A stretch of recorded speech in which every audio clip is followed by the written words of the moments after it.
Evening, everyone. Howdy do. Hassan's stepdaughter. Thank you for the 6 months. Thank you, thank you. I'm sorry I'm streaming later, but here's what's going on.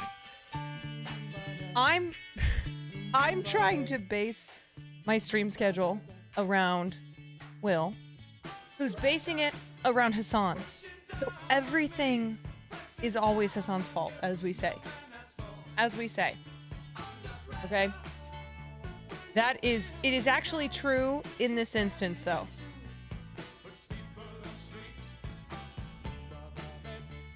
Madge. So anyway. So nothing new. Yep. You know what? I'm tired of these men. Tired of these men not sticking to schedules, okay? This song just makes me think of After Sun now. Same. I've been wearing the OTK merch for literally the last 3 days straight. Because I went down to Austin and then I realized I did not pack any clothes. You guys ever have that happen where you go somewhere and you're like, oh, I didn't bring any clothing? Because I used to be an overpacker, and I, in the last couple years, have tried to be not an overpacker and pack what I need, but then there are many instances where I'm like, I have no clothing.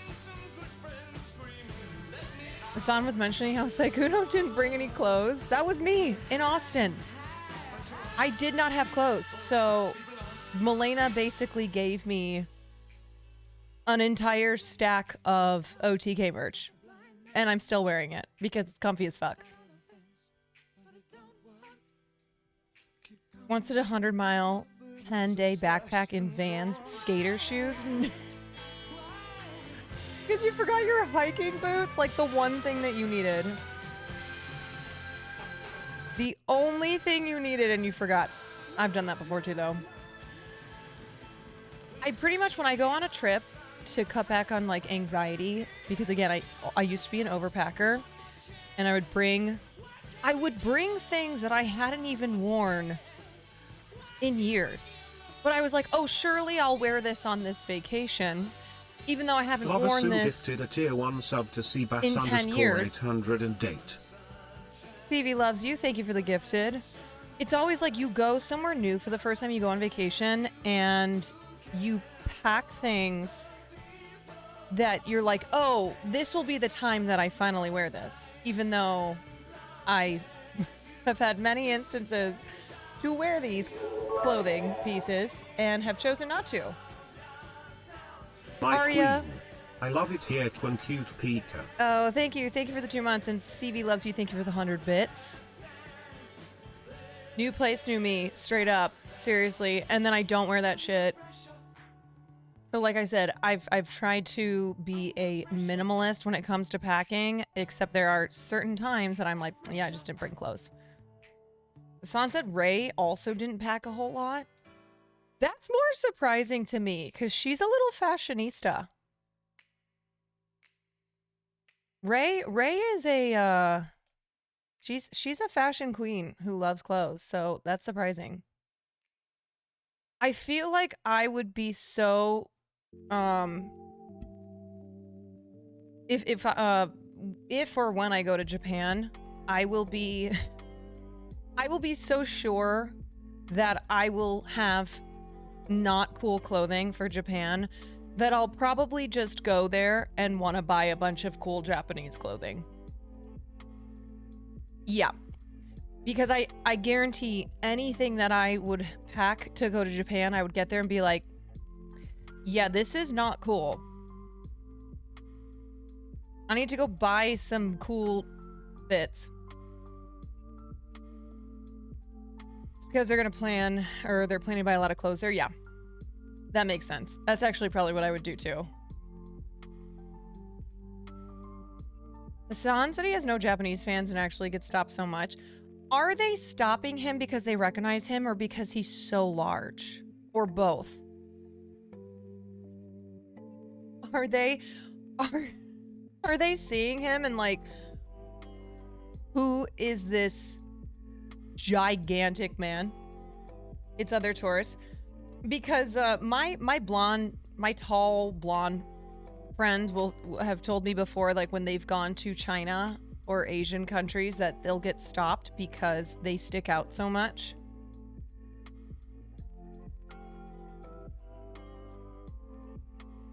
Half of them seem like Psycho Ray fans. That makes sense. Yeah, that seems like that would be more of the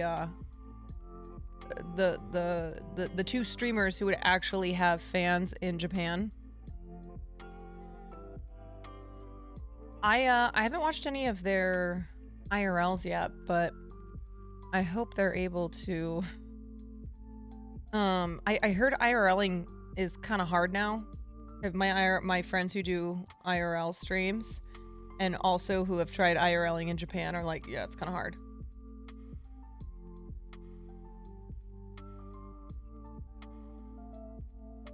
How tall am I? Depends on the day. Anywhere from like 5'8"-ish to 5'9". I swear, sometimes I'm like, did I grow? And then the next day I'll be like, I shrunk.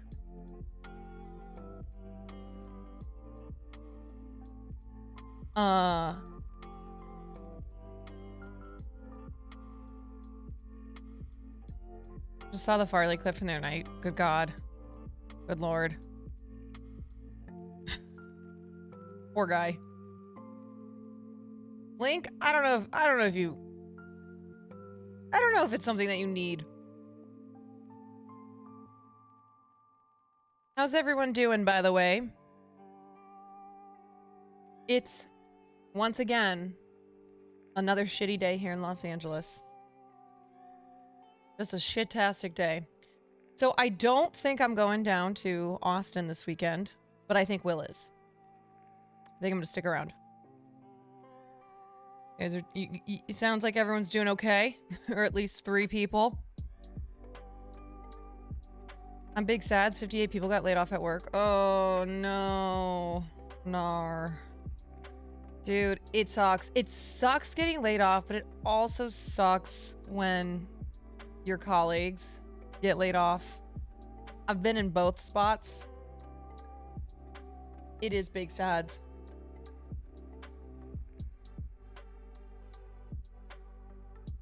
Why am I not gonna go? Well, one, because I really am horrendous at basketball, so I don't even know if I'd play. 2, I still am sore from soccer, and it's Tuesday. I'm still feeling it.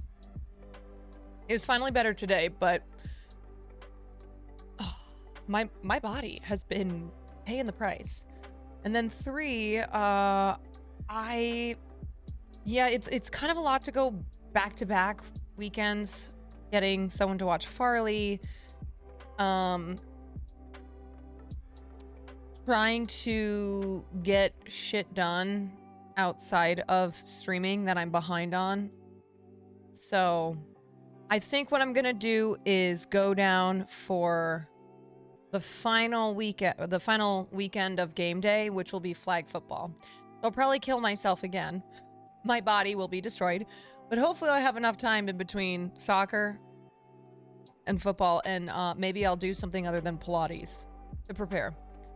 This trial is crazy. I live in the low country and everyone here is talking about it. Yeah, okay, so what we're gonna do tonight, we are going to take a look at the ELIC, which I learned it's ELIC, not Alex. ELIC. MURDAUGH, not MURDAUGH. ELIC MURDAUGH. Murder case, murder trial, sorry, which we took a look at before I went to Austin, but the defense rested today, which means the jury deliberations will be beginning, I'm assuming, tomorrow. So this was about a month-long trial of what is a pretty fucking crazy case. They say it's one of the most viewed trials in history, like on par with O.J. Simpson. So we will take a look at just how things wrapped up and how they are standing for the jury to go into deliberations and hopefully find this asshole guilty. Find his ass guilty. He testified. Yes. Yeah, and there were some pretty big moments.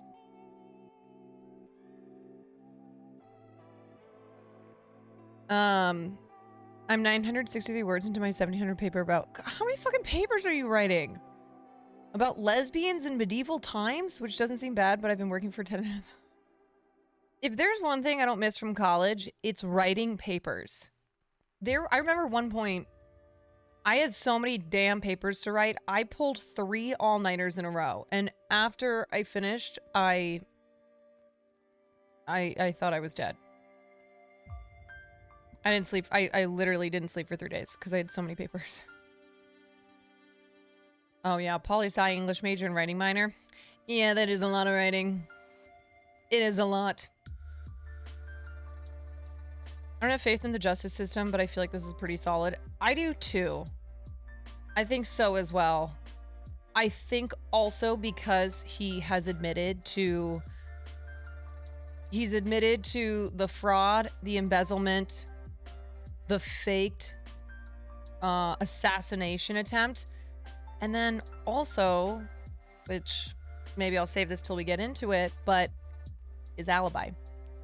Okay, so we'll take a look at that. And then the other big thing that I want to do. So the Oscars are in a week and a half. They are on Sunday, March 12th. So I kind of every night want to take a look at a big moment from Oscars history that was political, controversial, etc., etc.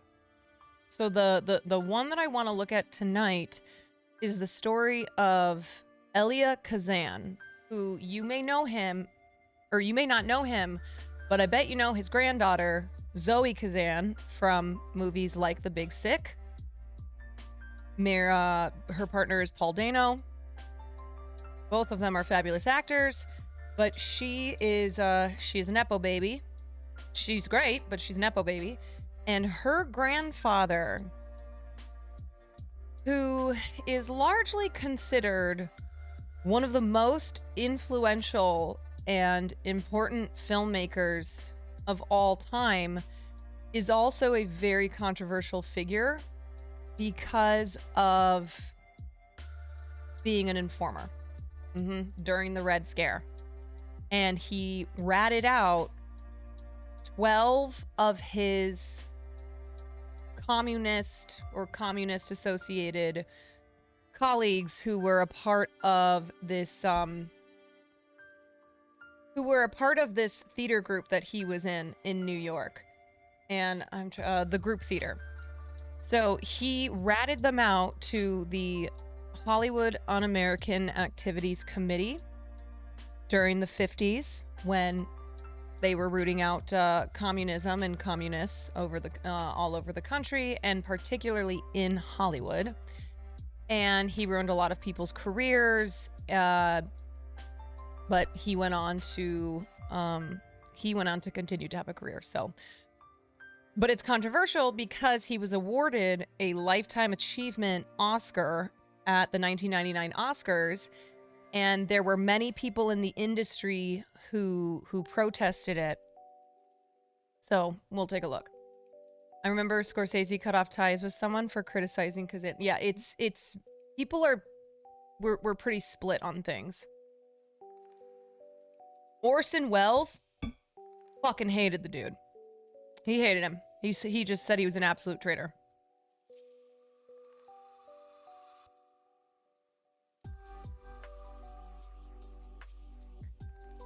But anywho, let me take a look before we get into those stories. Let's see what's happening online. I saw that Kai became the most subbed streamer on Twitch of all time, which is very exciting. Yeah, I have that Orson Welles interview queued up. Yeah, Aiden continues to Aiden. Kai is now the biggest streamer on Twitch when it comes to subs. Tom Brady. Tom Brady, according to a report, is delaying his very cushy Fox Sports job in order to, believe it or not, pursue stand-up comedy.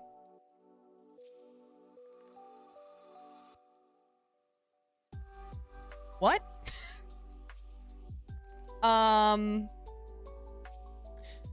According to RadarOnline.com, the 7-time Super Bowl champion quarterback is planning a career in stand-up comedy, but his inner circle is trying to talk him out of it.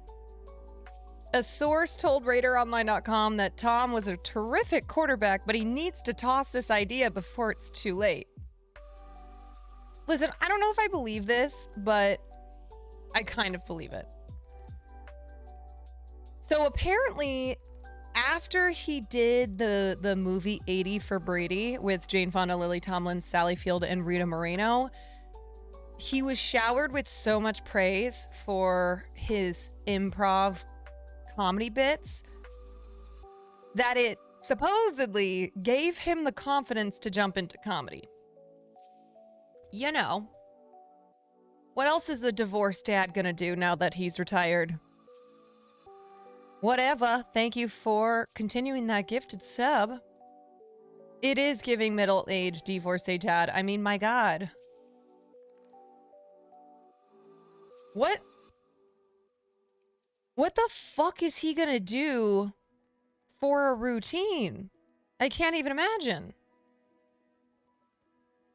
His 10-year contract with Fox is also worth $375 million. Is he gonna be like that guy who gets up there and talks about his ex-wife? Is that gonna be his stand-up routine? So you know what it's like having an ex-wife. They're a real bitch. Mm-mm.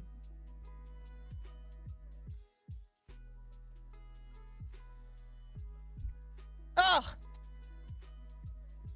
My ex-wife. Laugh. Cue laugh track.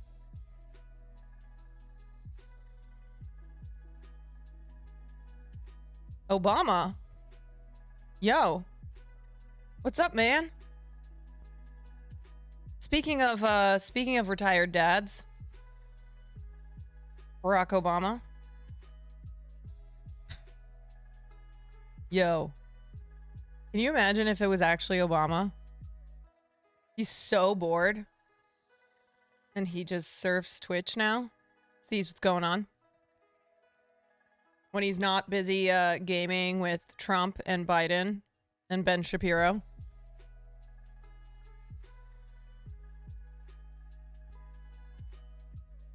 What sucks too is one of the commentators on Fox will be taking a massive pay cut so they can pay Brady. That's crazy because $375 million is so much fucking money. Just pay him less. I don't know. That's bullshit. That's fucking annoying.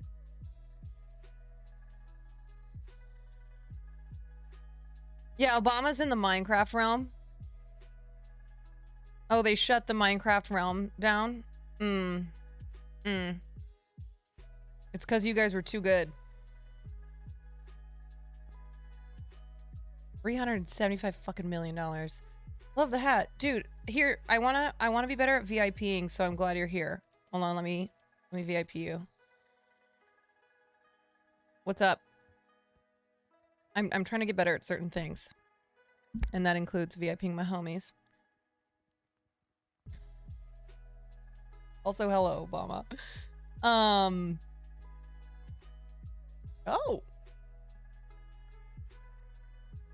The heck?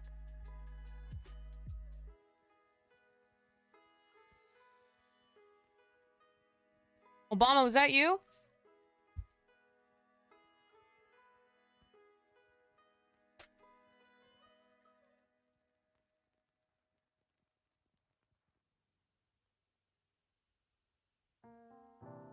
Come on. There we go.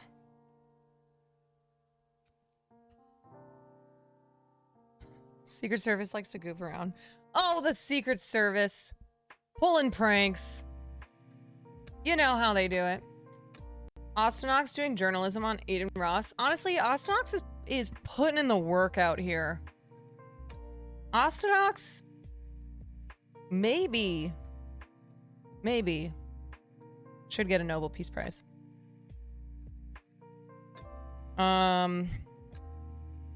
Yeah, I mean, this is quite the thread. I've looked through some of it.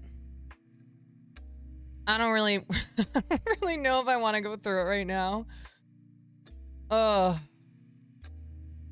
In conclusion, Aiden has really just fallen down. He's just really fallen down the rabbit hole. The right-wing incel pipeline. And I think it's something that is extra jarring because we've watched it happen in front of our own eyes. And for a while now, certain people have been calling this out and saying this is dangerous and will only get worse. And here we go. Tom Brady's stand-up be like, oh God. I still have my in-laws. My in-laws are like, we gotta get our flu shot, then Yeah, a booster. Yep, here I we go. still have my in-laws. My in-laws are like, we gotta get our flu shot, then a booster, then another booster. Look at this dude. This dude, he is living. He has never heard anything so funny in his life. Okay? He's like, comedy is back, man. Finally. Those woke liberals, they can't take comedy away from us. So, you know, people are starting to die. Where'd you hear that? What are you, one of those conspiracy theorists? Oh no. My, how the mighty have fallen. Childhood ruiner alert. This is former half-baked actor Jim Brewer. What are you, a cult member? Extremist, one of them?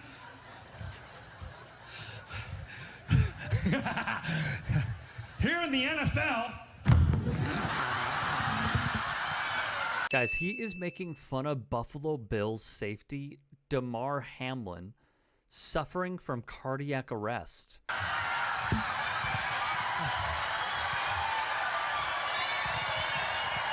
Oh, yikes.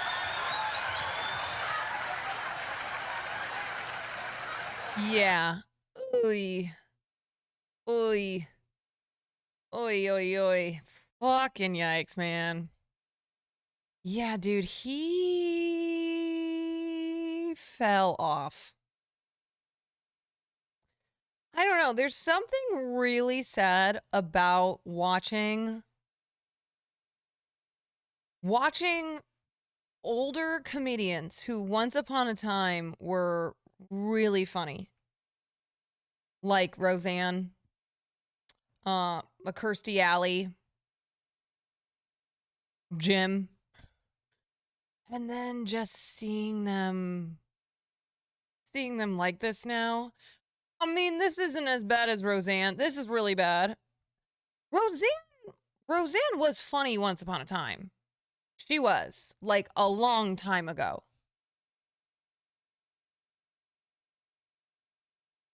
she had great comedic timing.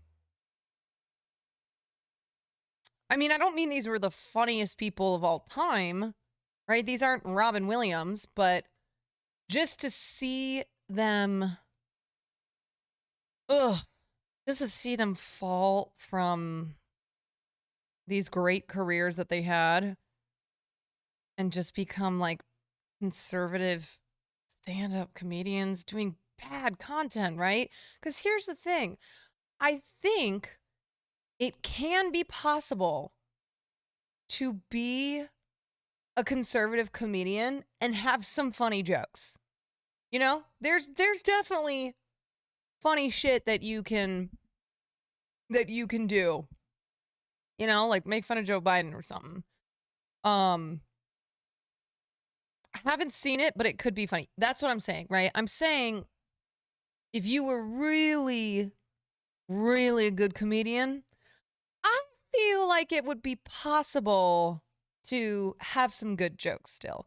But all they do is the same shit where they're like, my pronouns are shut the fuck up. And you're like, nah, let's try again. Let's try again. Oh, I'm a liberal. I got the vaccine. Hee haw, hee haw. Shit like that. And you're like, oh boy. I hope you didn't read my above comment because that's great timing. No, Sarah clip from her. Yeah, when she said my pronouns are kiss my ass, that's what I'm talking about. Or Elon Musk being like, my pronouns are, what was it? Fauci? Something. Prosecute Fauci. You're like, can we get another joke? Can we get something else? Conservative audiences when you call your gender an attack helicopter. Dude, I know. I'm like, can we get anything else other than this same bad joke? It's just not a good joke, right? Regardless of your political beliefs, it's just not a good joke.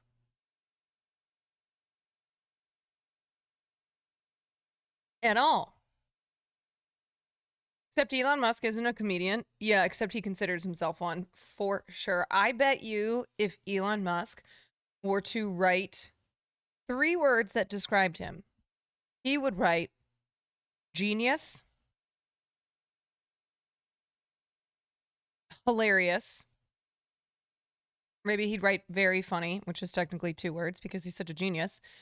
Yeah, meme lord. Or like, yeah, visionary. What's a word for like doesn't give a shit?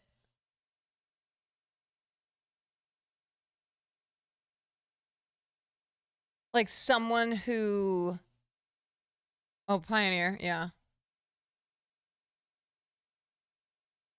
Yeah, I'm trying to think of a word for someone who's like doesn't care what people think about me type of thing, except he fucking does. That's why he bought Twitter. And that's why he made it so his tweets get boosted above everyone else's. Unapologetic, yeah. Yeah. Yep. That's what a lot of these guys like Elon Musk love to think about themselves. Yeah, they're just unapologetic thinkers.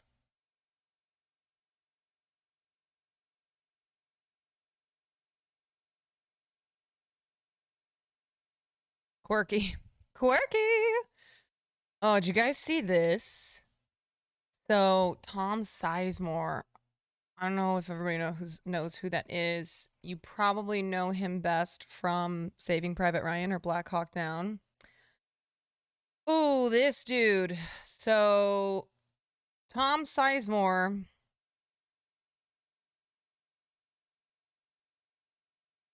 is currently on life support.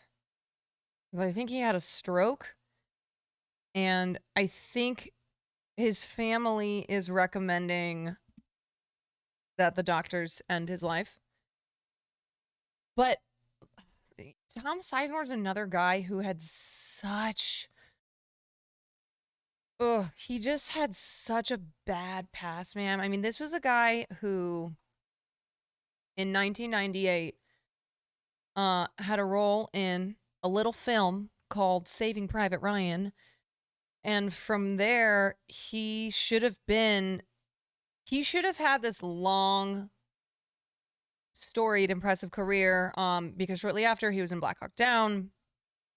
In the 90s, he was also in Natural Born Killers, Heat, but Tom Sizemore was a real piece of shit. Yep.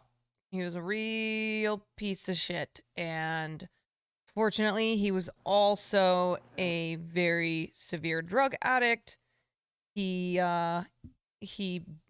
abused and harassed many, many ex-girlfriends, but the worst allegation of all is that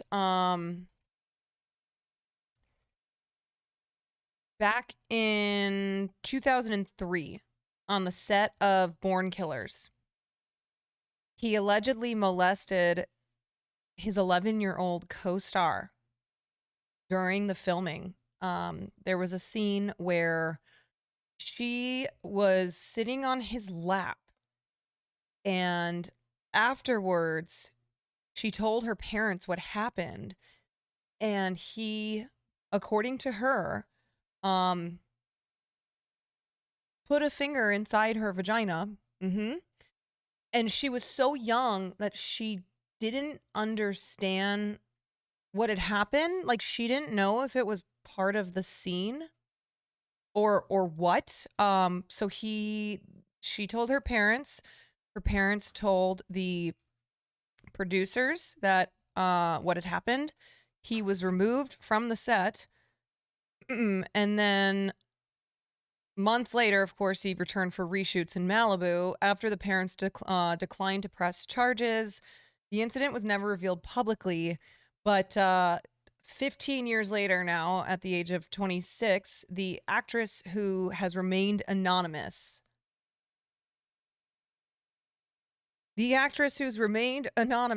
has decided to explore legal action, but this was back in 2017. So I don't know what the latest update is with that.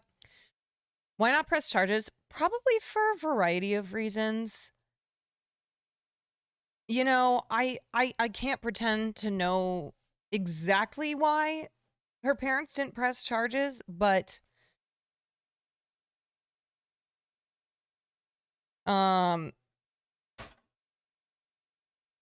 yeah, I don't know about statute of limitations. Yeah, I mean, it's probably How about because... that James Hong speech during the SAG Awards? Hey, so great. Shazbo, thank you for the 5 months. I don't know. I really don't know what happened there, but he was quietly dropped by his management firm and his talent agency shortly after the incident. It's over there on the counter.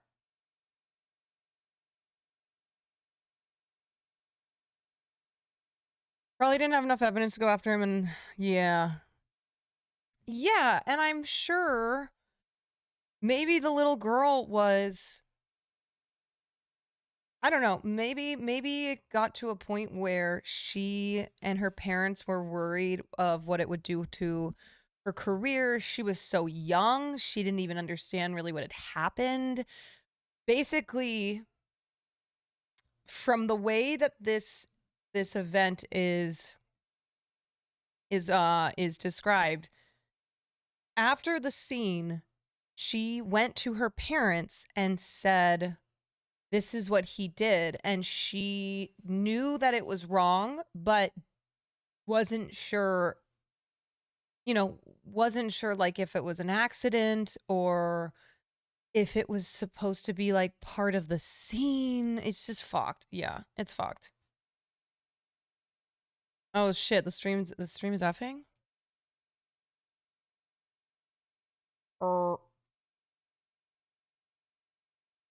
Shit. I don't know what to do. It's fucking internet, man. Probably defensive, would question her memory, could be traumatizing. Yeah, there could be a million reasons why her parents declined to press charges. They were going to initially, and then they decided not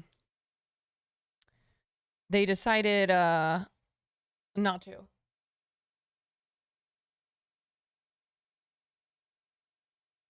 Okay, are we still effing here?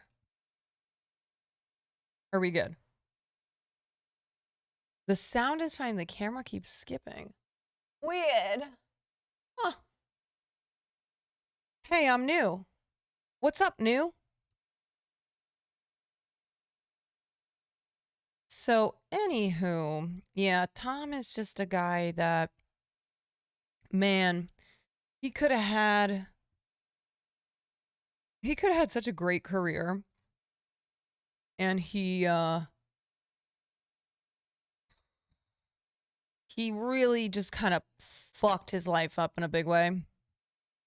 He got to a point too where he was in so much debt, he ended up having to sell his $7 million home in Hollywood, and even still, he was left with so much debt that he was homeless at one point. Is a disaster. Yes. Yeah. I don't, it's so wild to think of being, I don't know. It's so crazy. Like, I just think to myself, how many people would kill to have been in a place where he was, where he had worked with some of the biggest in the biz.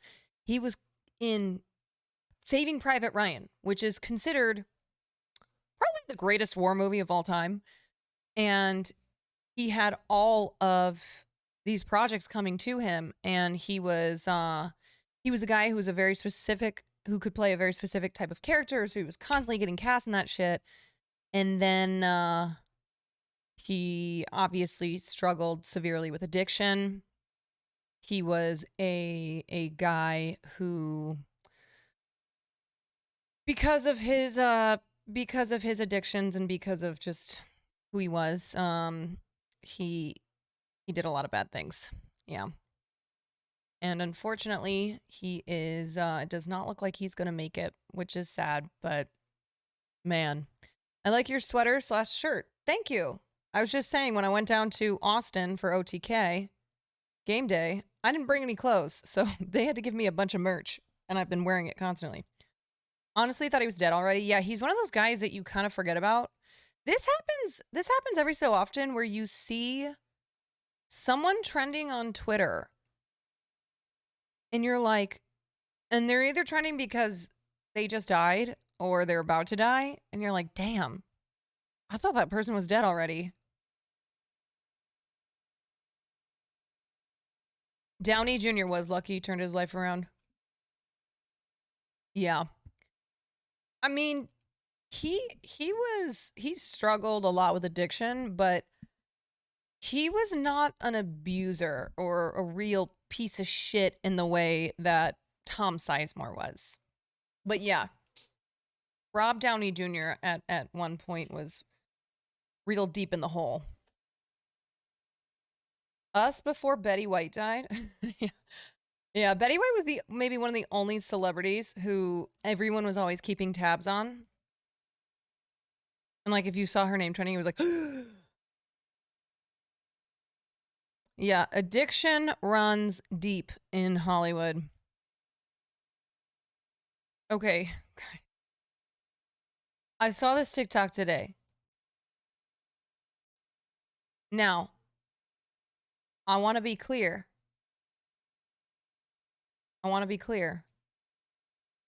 Of course, the subject matter is not funny.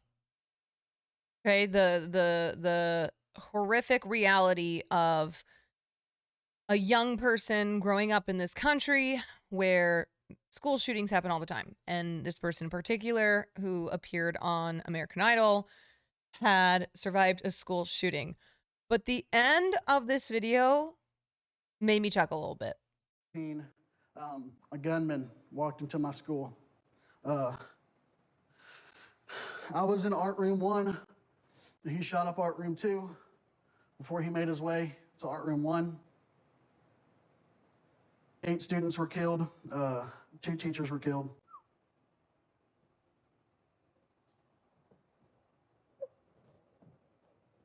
What you doing, Katie? Our country has failed us. Facts. I love him. I love him. He goes, he literally, it's his fucking experience, man. And she's over here putting on the show of a lifetime, okay? And he goes, what you doing, Katie?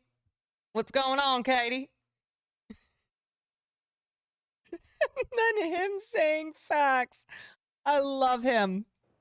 What you doing, Katie? Our country has failed us. Facts. Facts, man. Facts. This is a perfect example of something that is incredibly tragic, very sad, but also I couldn't help but like Keck W when he said facts. Just the way he said it too. And when she's like, and when he's like, "What you doing, Katie?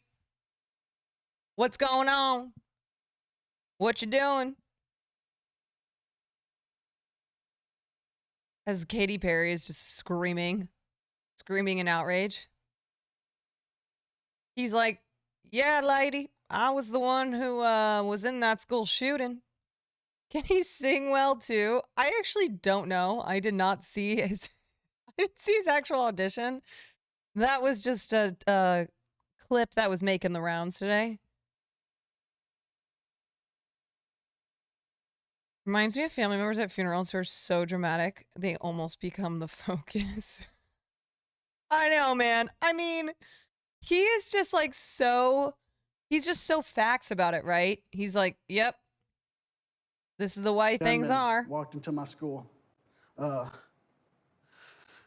I was in art room 1, and he shot up art room 2 before he made his way to art room 1. 8 students were killed, 2 teachers were killed.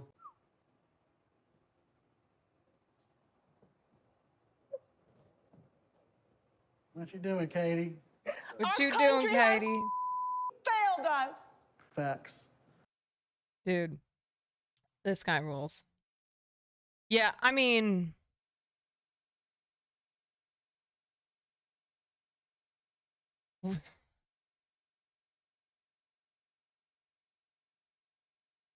seems like there's some sort of cut. Even if there was, I'm going to pretend otherwise. Facts. God, that's such a Gen Z response, man. My sister does that all the time. We'll be talking about the most serious thing in the world, and I will or weird VIP Mafia Jinx. Oh yes. Yes. Another person that I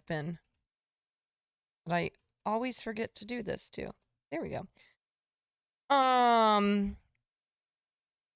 We'll be talking about like truly the most intense thing, and then my sister will just be like, "That's facts," and I always start laughing. I can't. I don't know. Whenever someone says that's facts, yes, it's like true dat. True dat. And I don't know. It's such a Gen Z thing, and I do love it though. I don't know. Because I think now because I get it. When you literally, when there's like nothing to say other than that's fact. Yeah, I say true. I say it like that too. True. For real. But just I don't know, nothing hits like facts. That's facts. True. True.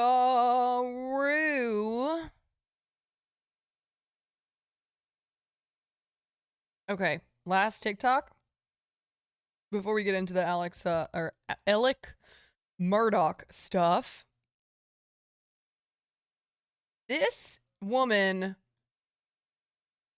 is a real piece of shit. I was so angry watching this video. I was so pissed. So pissed. This woman and the ending. The fucking ending of this video. Okay. Am I saying I'm Jesus Christ, I forget how loud TikToks are. saying don't let your Oh, I don't need to hear her voice daughter louder. show her ass cheeks around my 4-year-old son? This woman is Because she's a 13-year-old kid and I don't want her showing her ass around my son that's 4 years old. Okay, she's wearing a So what kind of mother swimsuit. are you to let your daughter wear a thong and show her ass cheeks around a 4-year-old She's wearing kid? a swimsuit. She's wearing a f***ing thong.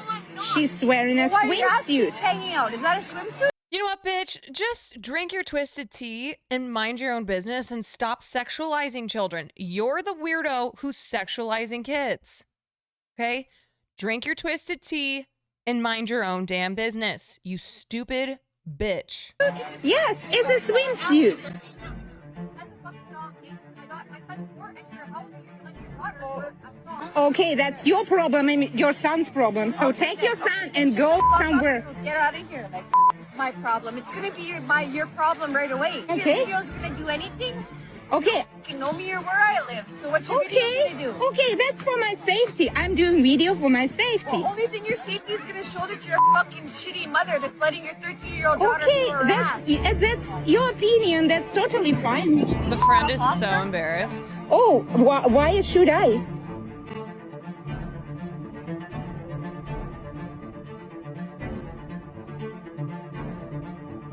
Car f***ing knock you out, and then what are you gonna do?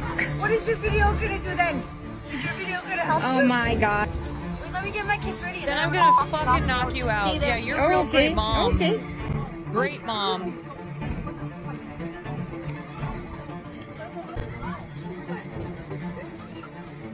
Okay, I'm just going to call the police or... Like, I'm sorry that she I agree she kind of overreacted. Just a bathing suit. She just, maybe we should just Well, it's because I have distance a son. ourselves you from don't each have a other son. and then That's why. you can. I'm just saying my son doesn't need to stare at her fucking ass. My son is staring at her. She's just. This woman is throwing the F word around, drinking on a public beach, which a couple of you pointed out, probably not allowed, sexualizing children. She's a little I bit don't offended like by it. it. I don't like it. She's a little bit offended by a little bit too much skin showing, I suppose. But Okay. If you had a 2-year-old or 3-year-old son, would you let your son fucking... Okay, it's a beach, okay then. It's a beach, okay then. Yeah, forget it. But My I'm not son leaving with with my my daughter kids. when he's So. older, it's not my problem. Dude. That part there. That says everything. That says all you need to know about this woman and how misogynistic she is. She said, trigger warning, if my son rapes your daughter when he's older, then that's not my problem. So this woman represents a misogynistic way of thinking, which is that women who are raped, we're asking for it, right? This is the same woman who would probably say that women pretend that they've been raped all the time for attention, to ruin guys' lives. She would say, you know, in response to somebody who was sexually assaulted or raped, based on what they were doing, or maybe what their profession is, right? That they deserved it, that they asked for it. Yeah, this woman is raising a male in this world. So this is why when we talk about the importance of raising young boys into upstanding, good men, it starts in the very beginning. It starts with the parenting. If you are a parent who brings your child into a world where the way you see the world is that when it comes to sexual assault, women, if they are dressed provocatively, if they are dressed sexually, whatever, then they're asking for it. And this type of thinking is what someone like her perpetuates. And I hope to God that when her child grows up one day, that he does not have this shitty, misogynistic view of the world. Yep. Where you blame the women, where you sexualize young girls, because that's what his mom is doing. His mom is sexualizing this woman's daughter, a 13-year-old girl who's at the beach wearing a swimsuit. And, yeah.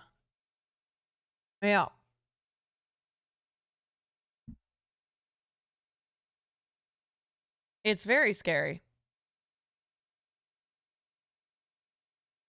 Studies show that men who are taught traditional beliefs about gender roles are more likely to commit violence against women. Yes, that makes, I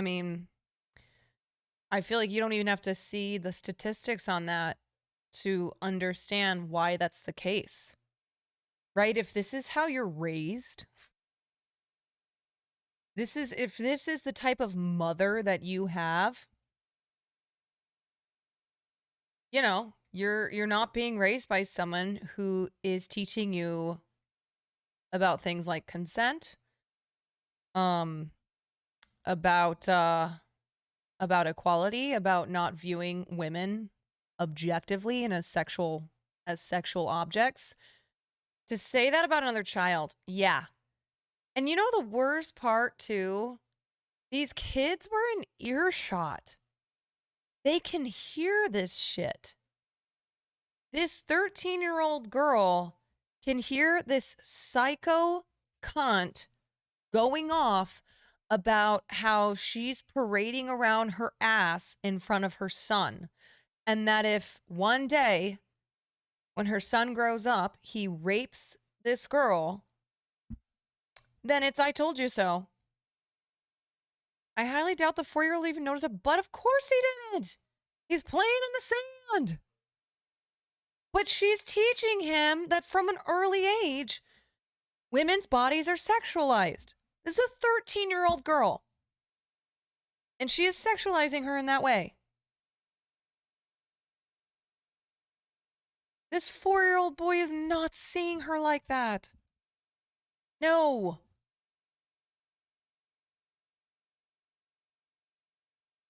Yeah, she's probably traumatized by this. It's so traumatizing. Jesus. This poor mom, too. My God, I would have...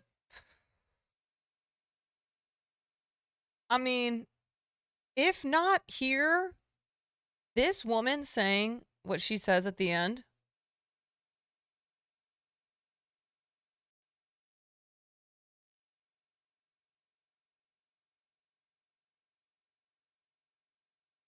I think I would have beat her ass.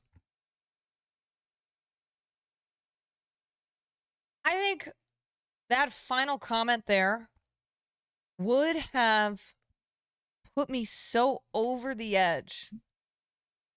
Not just feeling anger at her doing this to her child and to my child and to me, but that people like her exist in this world and they raise little boys who grow up and become rapists.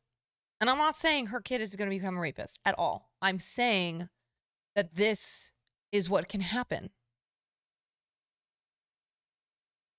And of course, there are plenty of good parents whose children grow up and become monsters, and it has nothing to do with the parenting.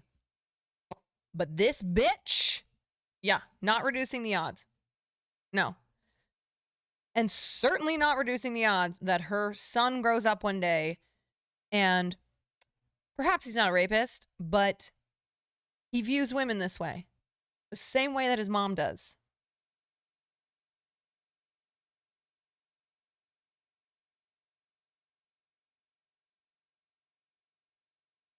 You know?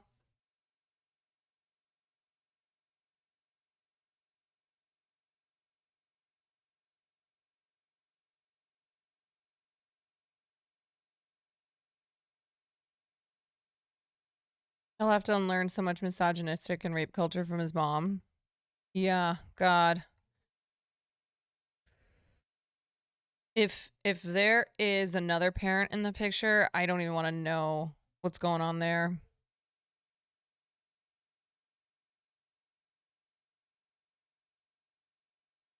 Dude, it's like Brock Turner. You know? During the Brock Turner case,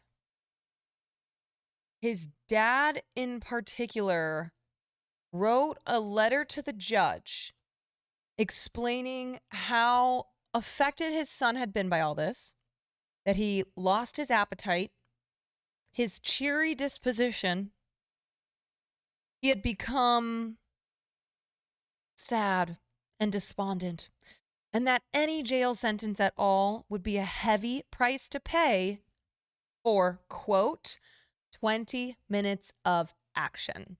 That's what his father said. His mother, from what I know, didn't make any public statements, but his father literally called what he did, which was rape, 20 minutes of action. Mm-hmm. Yeah. So you have to wonder, I wonder if Brock Turner turned out the way he did because his father was a piece of shit. Because his father was like this woman from the TikTok. Okay? Who thinks that we should treat women like second-class citizens. You know? And sometimes they're asking for it. And what kind of monsters will we be to destroy a young man's life full of potential and great possibilities over what was essentially nothing? Okay, it was a blip. And you know, I can't imagine what it'd be like to have a child who was convicted of violent rape. Who's a fucking monster, you know? But my God, to not show any compassion or respect for the severity of what their son did, you know? Like we're not saying you can't love your child. That's your child. We fucking hate your child. That's your child. It's your decision to still love that child, but to not only be devoid of empathy for the people that your child hurt, the women that your child hurt, but to excuse it.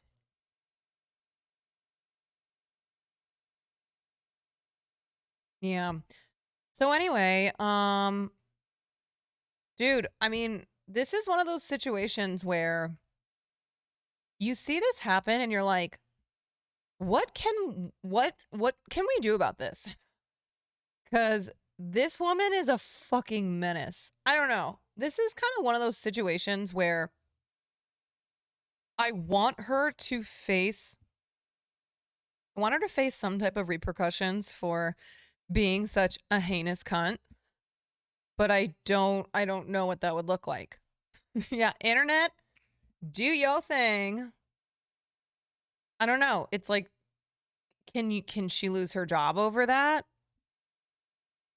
Would that do anything? I don't know. She fucking sucks. The only thing we can do is now set aside bail money. Yeah, you gotta set aside bail money for me. That's smart. Because if I were to find this woman, 100% her boss sees that, she's in the right state, she's goners.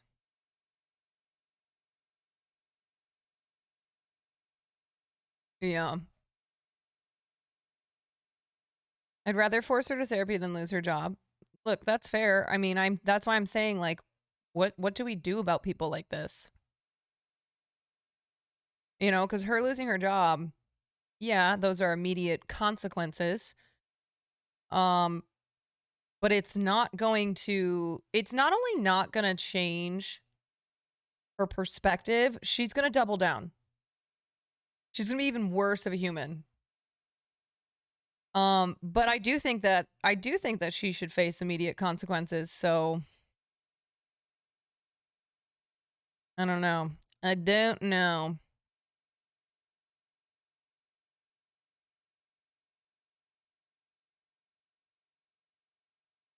Caroline, you've been killing it lately, for real? Hey, thanks.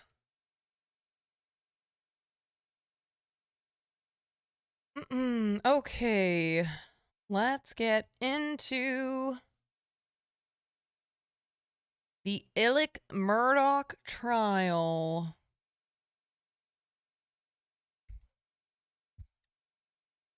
All right, so here's where we're at.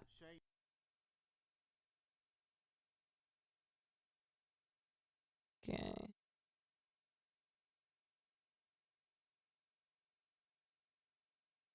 Okie dokie.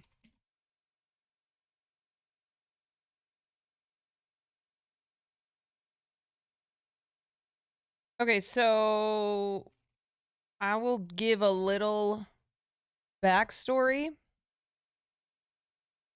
on this trial here, in case you don't know what's going on. So, this is a crazy fucking case for many reasons.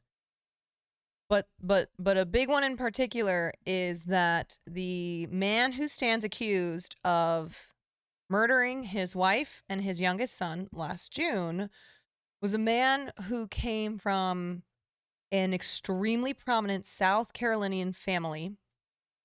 He goes back generations in a town called Southampton? Hampton Beach. Hampton County, South Carolina. His family's been there for forever. His great granddaddy started a law firm in Hampton County, South Carolina, that generations later, Alec MURDAUGH was working at, but it also turned out was embezzling millions of dollars of funds from clients of the law firm. The long story short, this was a very, very, very powerful family. This was a family who they owned the law firm in town, which meant they owned the police, they owned lawyers, they owned judges, they owned jurors, average people walking down the street who would later serve on who would be jurors in their cases. They controlled everything, and so they have a lot of they got a lot of bodies buried in the backyard, to use a phrase literally and figuratively. So there are 5 particular dead bodies that orbit this family and that orbit Alex MURDAUGH. One was the death of their housekeeper, Gloria Satterfield, who died in 2018.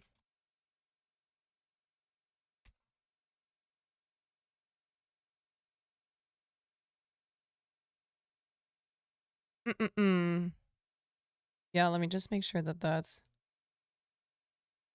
2018. Yeah.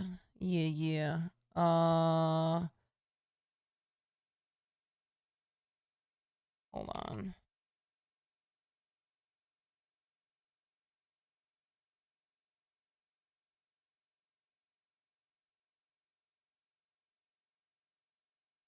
Hey, first time catching you live.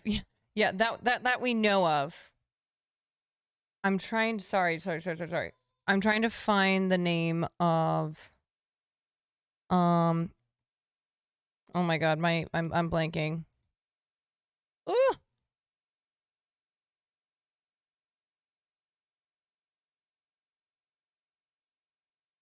Who was the kid? Stephen Smith. Yeah, I'm trying to figure out when Stephen Smith died.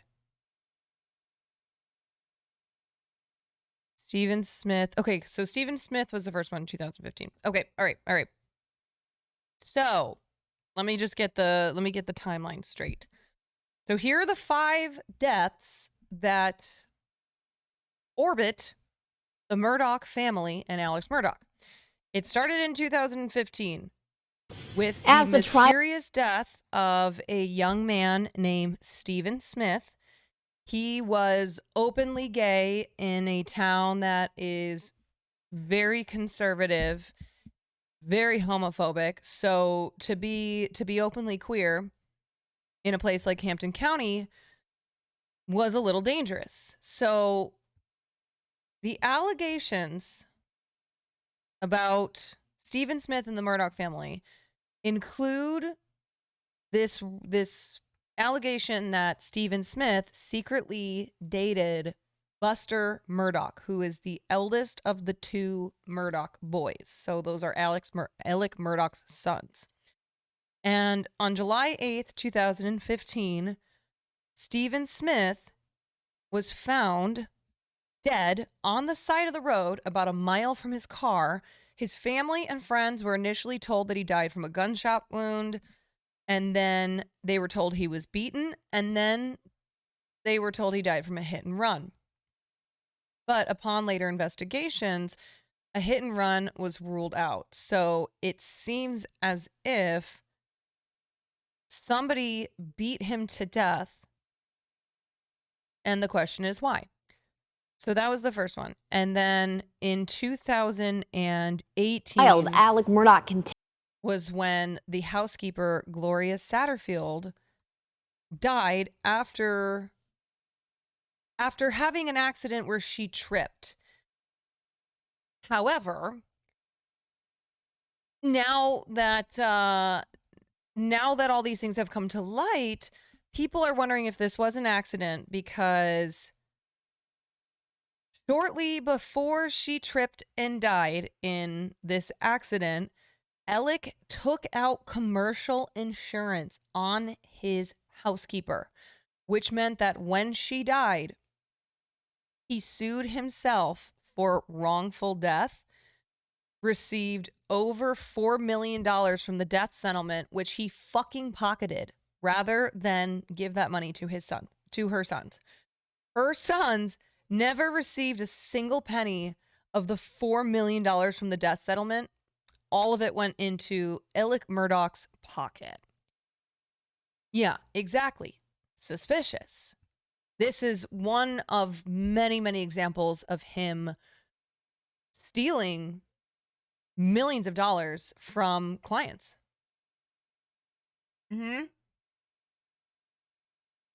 Okay. Then we flash forward to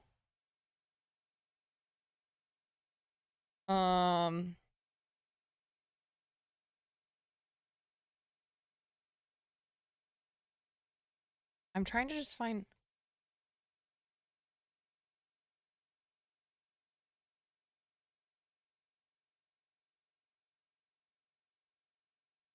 Okay. We flash forward to 2019. This was February of 2019.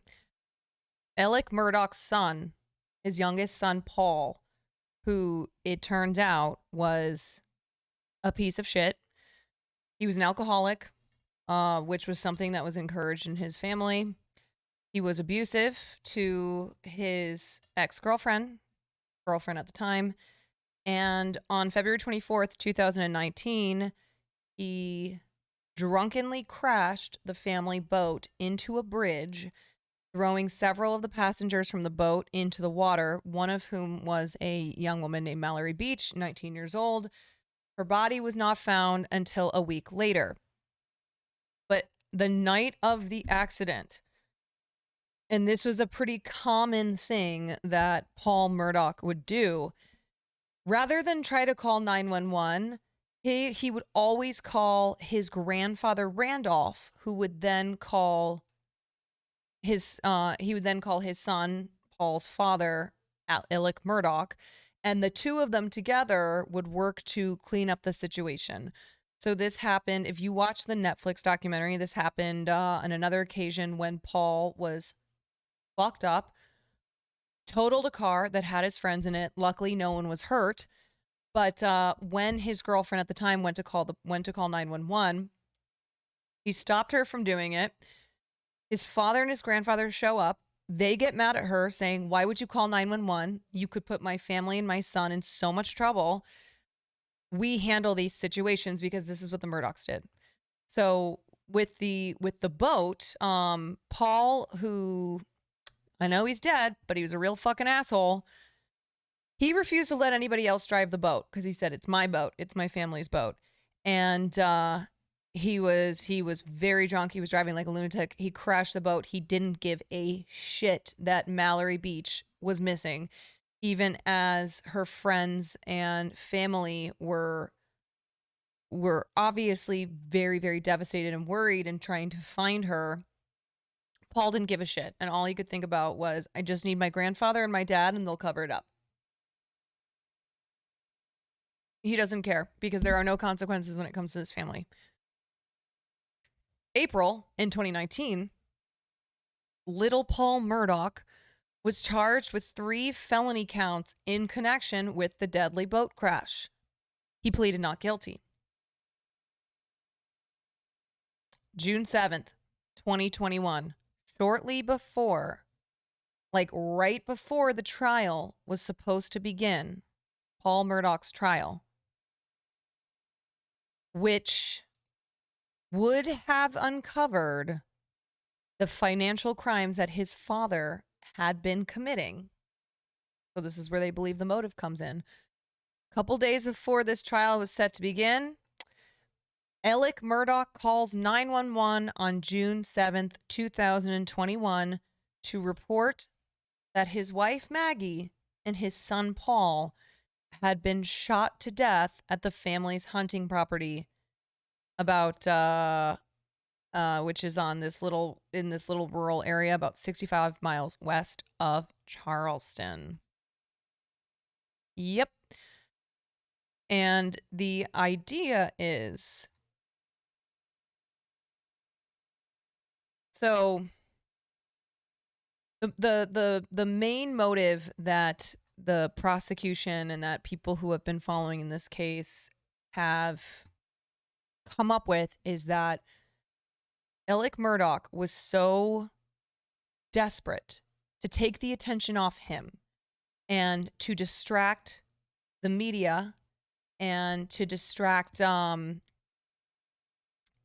distract the legal proceedings that were about to begin concerning his son, which then would have exposed Alec Murdaugh's finances, which would have then exposed the crimes that he had been committing.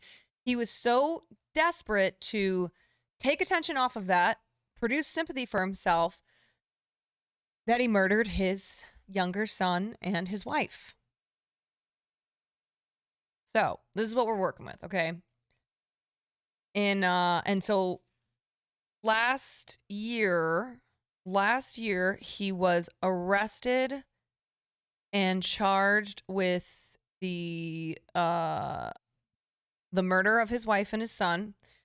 And then he was also charged with fraud and then conspiracy in a suicide scheme, because this motherfucker hired someone to kill him and then later claimed that it was an assassination attempt. So there are many, many twists and turns in this case.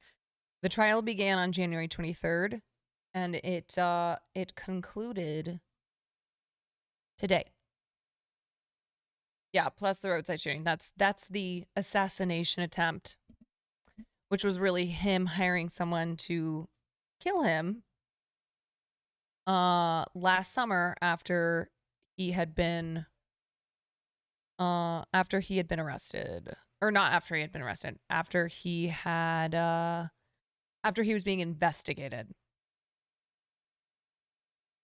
Okay, so let's take a look at. Team's final witness today was one of his brothers who recalled the night of the murders. When we pulled up, I saw Alec, and So the prosecution rested on February 17th, and the defense rested on February 27th, which would be yesterday, not today. What was his condition, Alex? oh, he was just broken. I mean, distraught. John Marvin MURDAUGH said he went back to the scene the next day after it was released by law enforcement. It had not been cleaned up, and I started cleaning. No mother or father or aunt or uncle should ever have to see and do what I did that day. It's the hardest thing I've ever been through in my life. The defense also called a witness who cast doubt on the prosecution's theory that MURDAUGH was the lone killer. So this is one of the prosecution's, this is the prosecution's main thing, is that they are trying, they tried to say Alec MURDAUGH couldn't have killed his wife and son because based on the fact that they were killed with two different types of guns, and then where the bullets were located in their bodies, there were two shooters. So that's what the prosecution was going with. My opinion is the totality of the evidence is more suggestive of a two-shooter scenario. On Friday, MURDAUGH took the stand in. So the defense brought in witnesses to testify to the possibility that this could be the defense. Did I say prosecution? Sorry. Defense. The defense brought in witnesses to testify to the possibility that this could be two shooters. In his own defense. I can promise you I would hurt myself before I would hurt one of them. But he did admit he'd lied about stealing millions of dollars and about where he was on the night of the murders. Everything about me not going to the kennel was a lie. Okay, so this is the biggest moment. Probably the biggest moment of his testimony. The most damning thing that the prosecution had was a video his son had taken on Snapchat the night of the murders.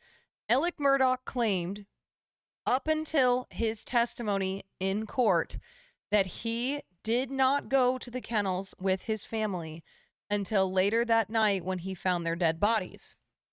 But a video emerged that his son had taken of the kennels shortly before his son and his wife were killed, where you can hear Alec MURDAUGH's voice in the background.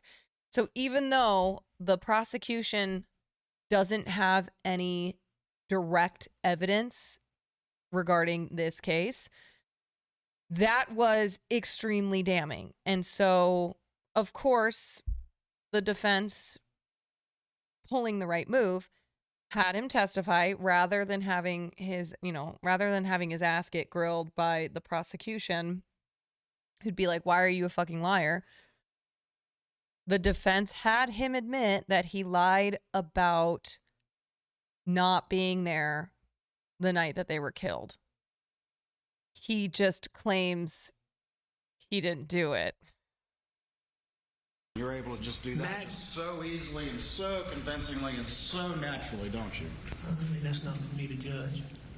The prosecution says MURDAUGH wanted to distract from his financial crimes. The defense says he's not a killer. The defense just has to poke holes in the case in order to raise reasonable doubt. And all they need is one juror. The judge granted a request by the defense today to allow the jury to visit Alec MURDAUGH's home where his wife and son were killed. They will go after the prosecution calls a handful of rebuttal witnesses to testify. Nora? Nikki Batiste, thank you. The rural juror.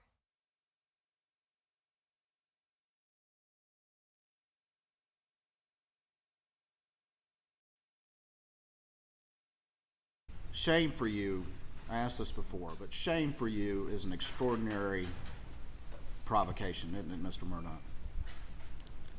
Shame for me is an extraordinary provocation.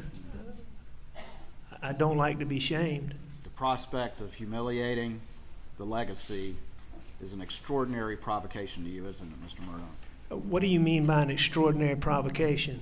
It affects you deeply. It's your biggest concern, is it not? No, that's not my biggest concern.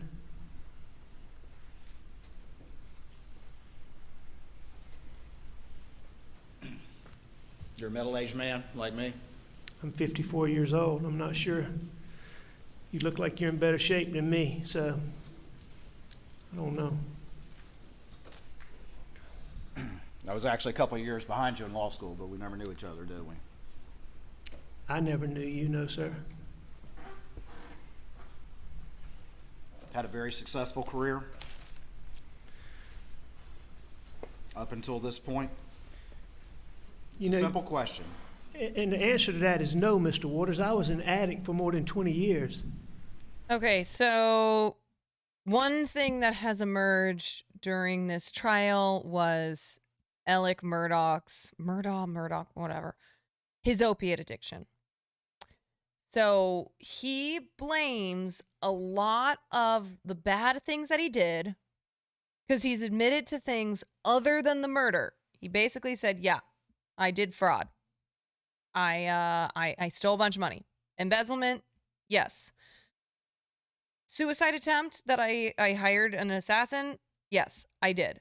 However, it's because of my addiction to opiates. All right, so making millions of dollars over a decade is not having a successful career? Is that what you're going to tell the jury? No, that's not a successful career. When you Okay, well, let me put it like this. Hang on. Let me just... All right, go ahead. You know, it may have been what you perceive as a successful career, but, you know, I was the one who was fighting that. You don't have a very high self-esteem when you're an addict. So I don't deem myself a success. Right. Would you agree that at least outwardly you're perceived as successful? Is there any motive for why he killed them? The motive that the prosecution went with is that Alec Murdaugh was in a bad spot because his son's trial was about to begin, and his son was his son had been charged with 3 felony counts, including reckless endangerment because of the girl who died when he was driving the boat that he crashed into the bridge. So his son Paul was facing this trial, and also Alec's world had kind of been crumbling down around him because of his money issues, wasn't paying bills. His wife had apparently consulted a divorce attorney.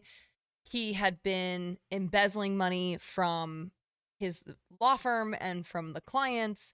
And so if Paul were to have gone to trial, particularly, you know, in the part where they would be coming up with civil restitution, Alec's finances would have been exposed. So the idea is that this man, who is an evil man, okay, he is an evil man, regardless of the murders, whether or not you think he murdered his wife and his son, which he fucking did, he is an evil piece of shit.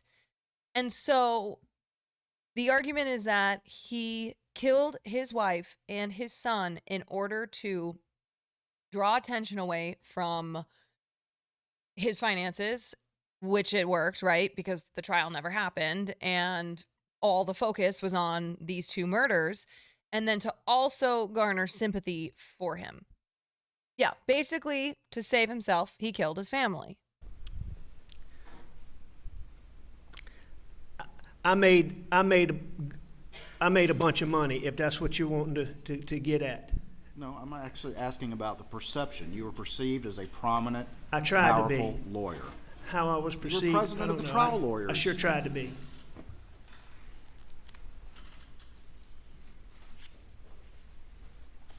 lived a life of possessing authority. Possessing authority? Yeah, we saw the badges. You just admitted of your prominence in the legal community. I don't think that I lived a life of possessing authority. I never saw myself as that way. You don't think you lived a life of privilege? I think I was very privileged.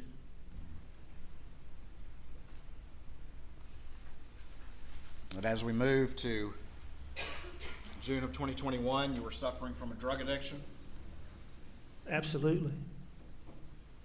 Your father was terminally ill. When? As we move to June of 2021. No, sir. He was very ill.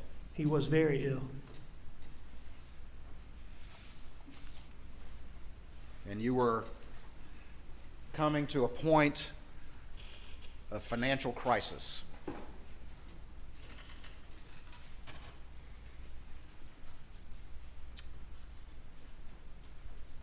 I was having financial issues like I'd had many times in the past.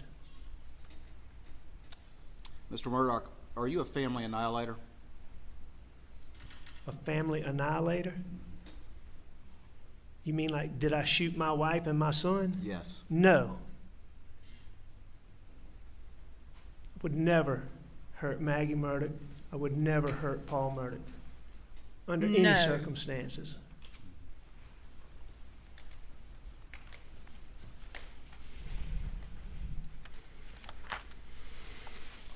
Say that. Dude, he looks fucking crazy. He just looked right there. Oh shit. Say that. He looks like he would kill someone right there. I'm telling you, this man has soulless shark eyes. You know the scene in Jaws, the famous scene when Quint is talking about when he went into the water. During that the famous torpedo that hit the SS, what the fuck it was. Y'all know what I'm talking about. And hundreds of sailors went into the water. And many of them were eaten. Yes, the Indianapolis. Many of them were eaten by sharks. And Quint has this great iconic monologue where he's talking about the shark's eyes. Like a doll's eyes. Exactly. That is what this motherfucker has. Look at him. I mean, that was the devil right there. Excuse me? You say that, but you lied to Maggie, didn't you? Critical_events gifted a tier 1 sub to Illycopter. They have given 8 gift subs in the channel. Thank you, Critical Event, for the gifted. Sometimes. You lied to your father?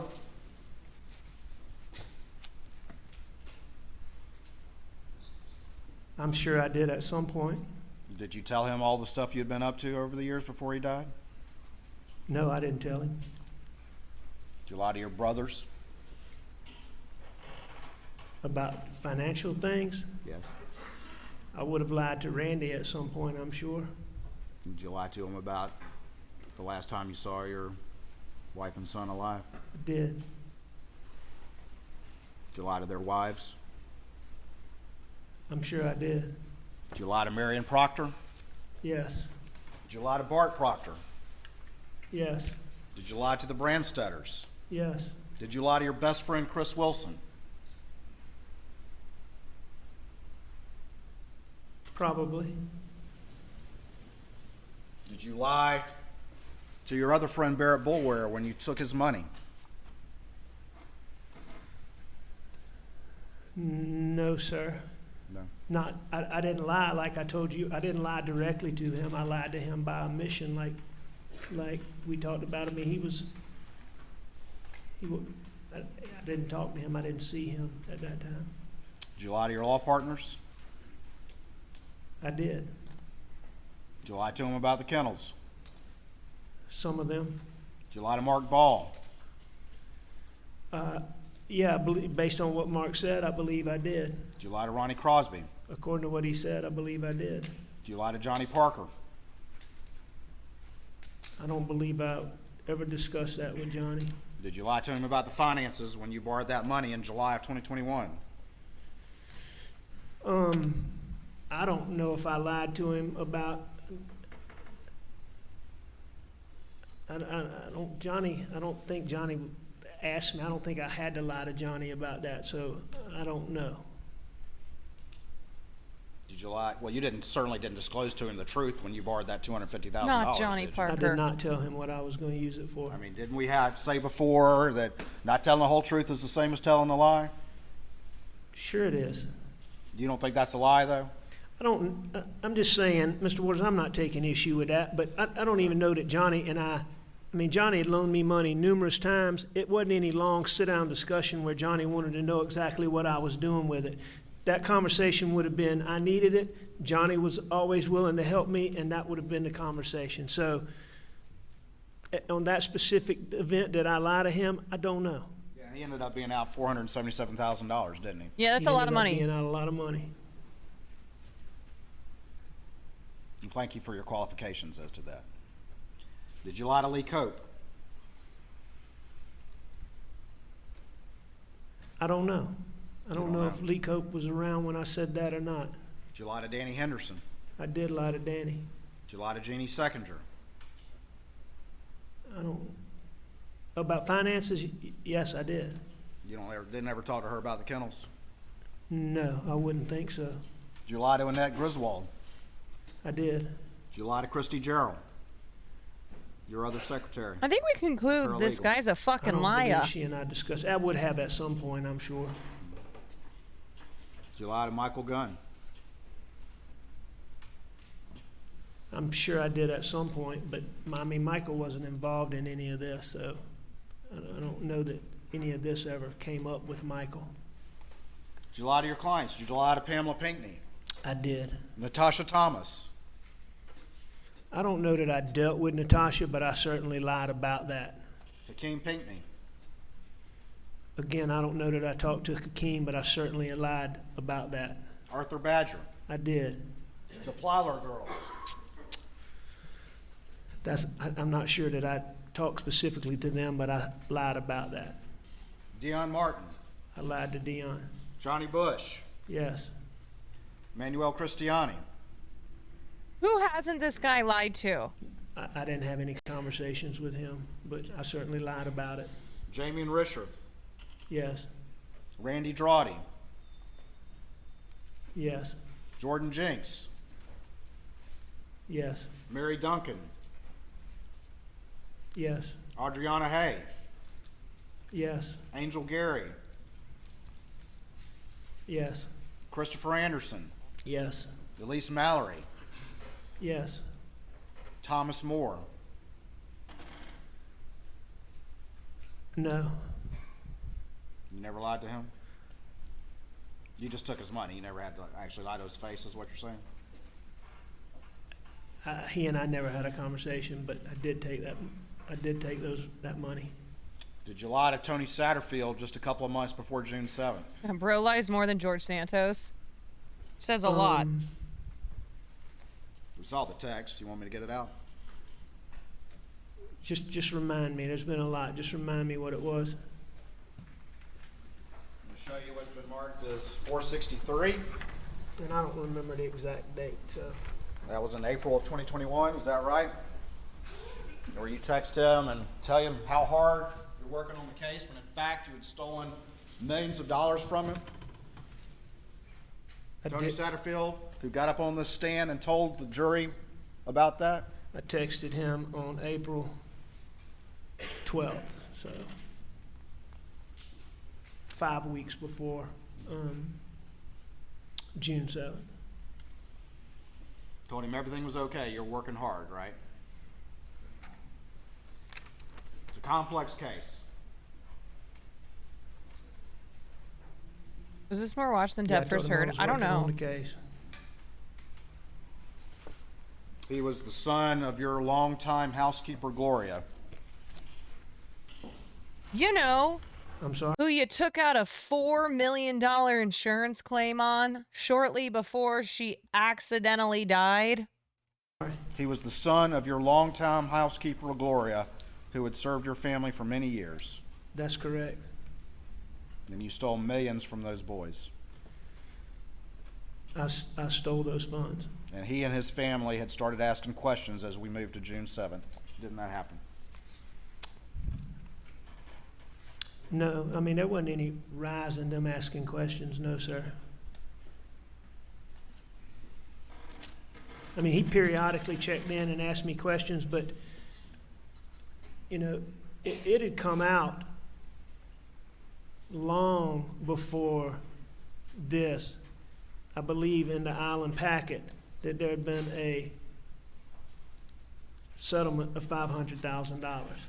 But, I mean, that had been months and months, if I'm not mistaken.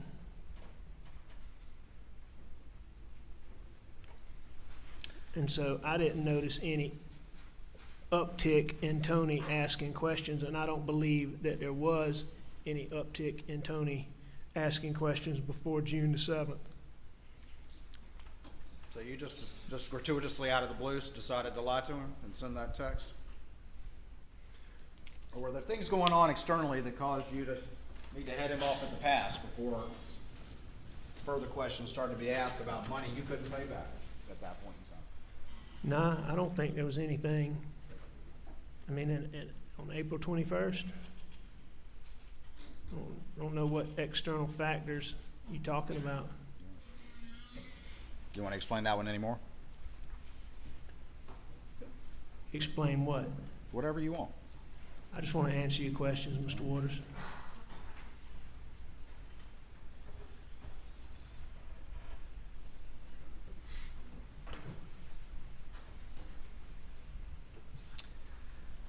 Lied to everyone about the side of the road, that people that came to stop to help, and the ambulance folks, and the 911, and Ryan Kelly, and the composite sketch artist, and all of them, correct? I lied to a lot of people about that. You know why people lie, Mr. Murdaugh? Because they're liars. Because they know they've done something wrong. For the most time, I do. And you've been able to lie quickly and easily and convincingly if you think it'll save your skin for well over a decade. Isn't that true? I have lied well over a decade. And you want this jury to believe a story manufactured to fit the evidence that you brought forth just yesterday after hearing this trial's worth of testimony. No, sir, that's not correct.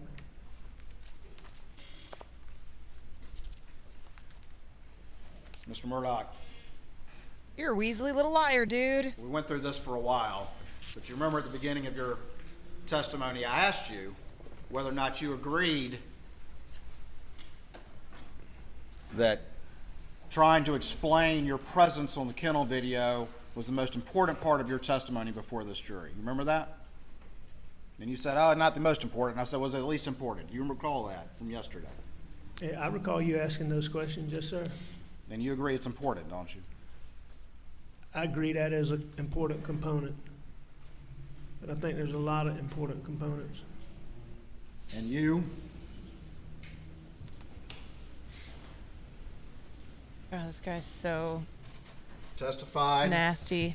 Yesterday, and during cross yesterday and cross today, it's kind of evolved on the fact of the factors that led you to decide to lie at some point during that interview with David Owen, correct?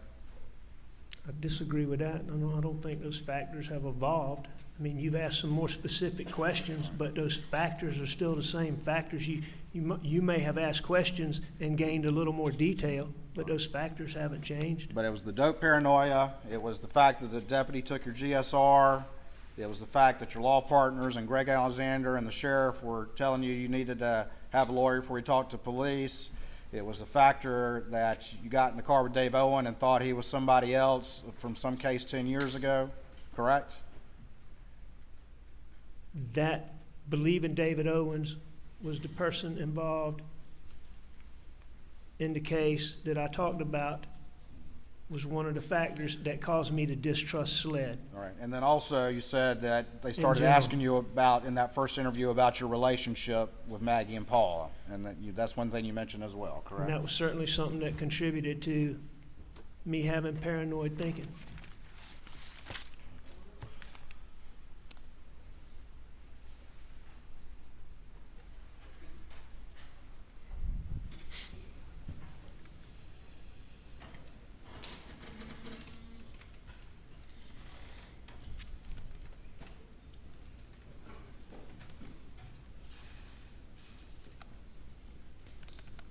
You know, it's always like you realize the difference between a court case on TV when it's made up, like Law and Order or something, versus one in real life, is that yes, there is, you know, it's not really so much the word exciting as it is that there's a lot of important stuff that's happening, but there is also just so much dead air, and this is one snippet where there's a lot of important things in it, but you know, of a 30-day trial.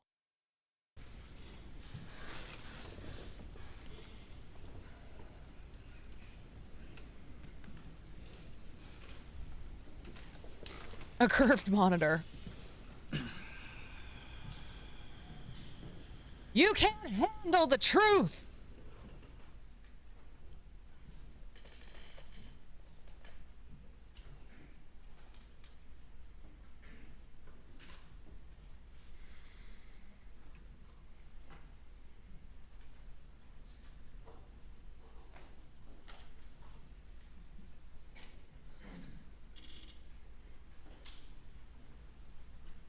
What is going on?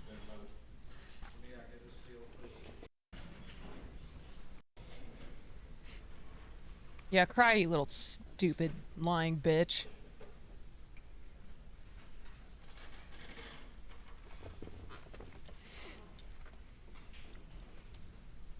Are we good? Yeah, I think this one's exciting based on just how much has come to light about this family and about this man.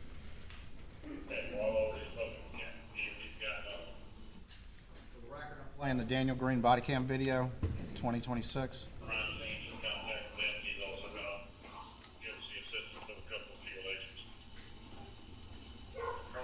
Yeah, come on, let's see your Oscar performance. They are dead, aren't they? Yes, sir. That's what it looks like. Good night, Zombie Drea.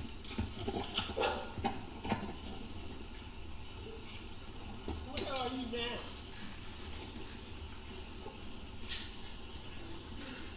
All right. Yeah, the police are here now. The police are here now.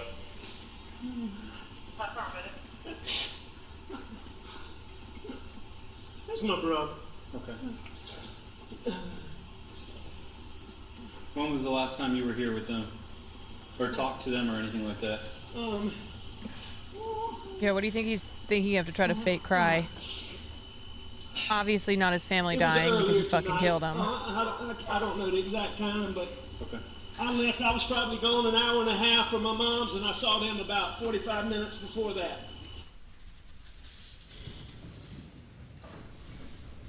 That was Sergeant Green, correct? Yeah, that was Sergeant Green. And at that point in time, SLED was not there. No one had gotten GSR from you. Your law partners or Sheriff Hill were not there. That's correct. No one had asked you about your relationships. David Owen was not there. That's correct. But you still told the same lie. And all those reasons that you just gave this jury about the most important part of your testimony was a lie too. Isn't that true, Mr. Murdaugh? I disagree with that. Nothing further. Nothing further. The defense rested its case today in the... Nothing further. Okay, so I want to watch the part where he... Shame for you. Admits to lying about his alibi.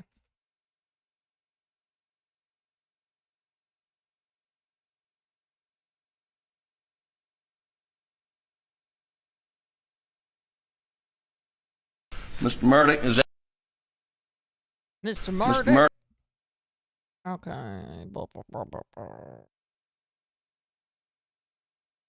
Okay. is that you? On the kennel video at 8:44 p.m. on June. Have you made a decision as to whether you're going to testify? Yes, sir. All right. And what is your decision? I am going to testify. I want to testify. Alec Murdaugh decides to testify in his own defense, saying he didn't kill his wife Maggie and son Paul. Will the jury believe him?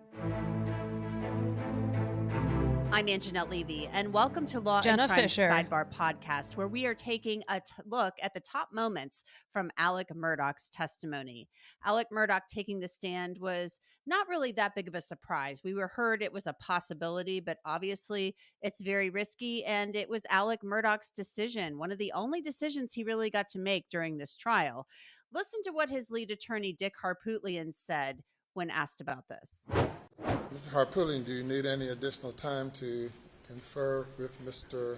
Murdaugh?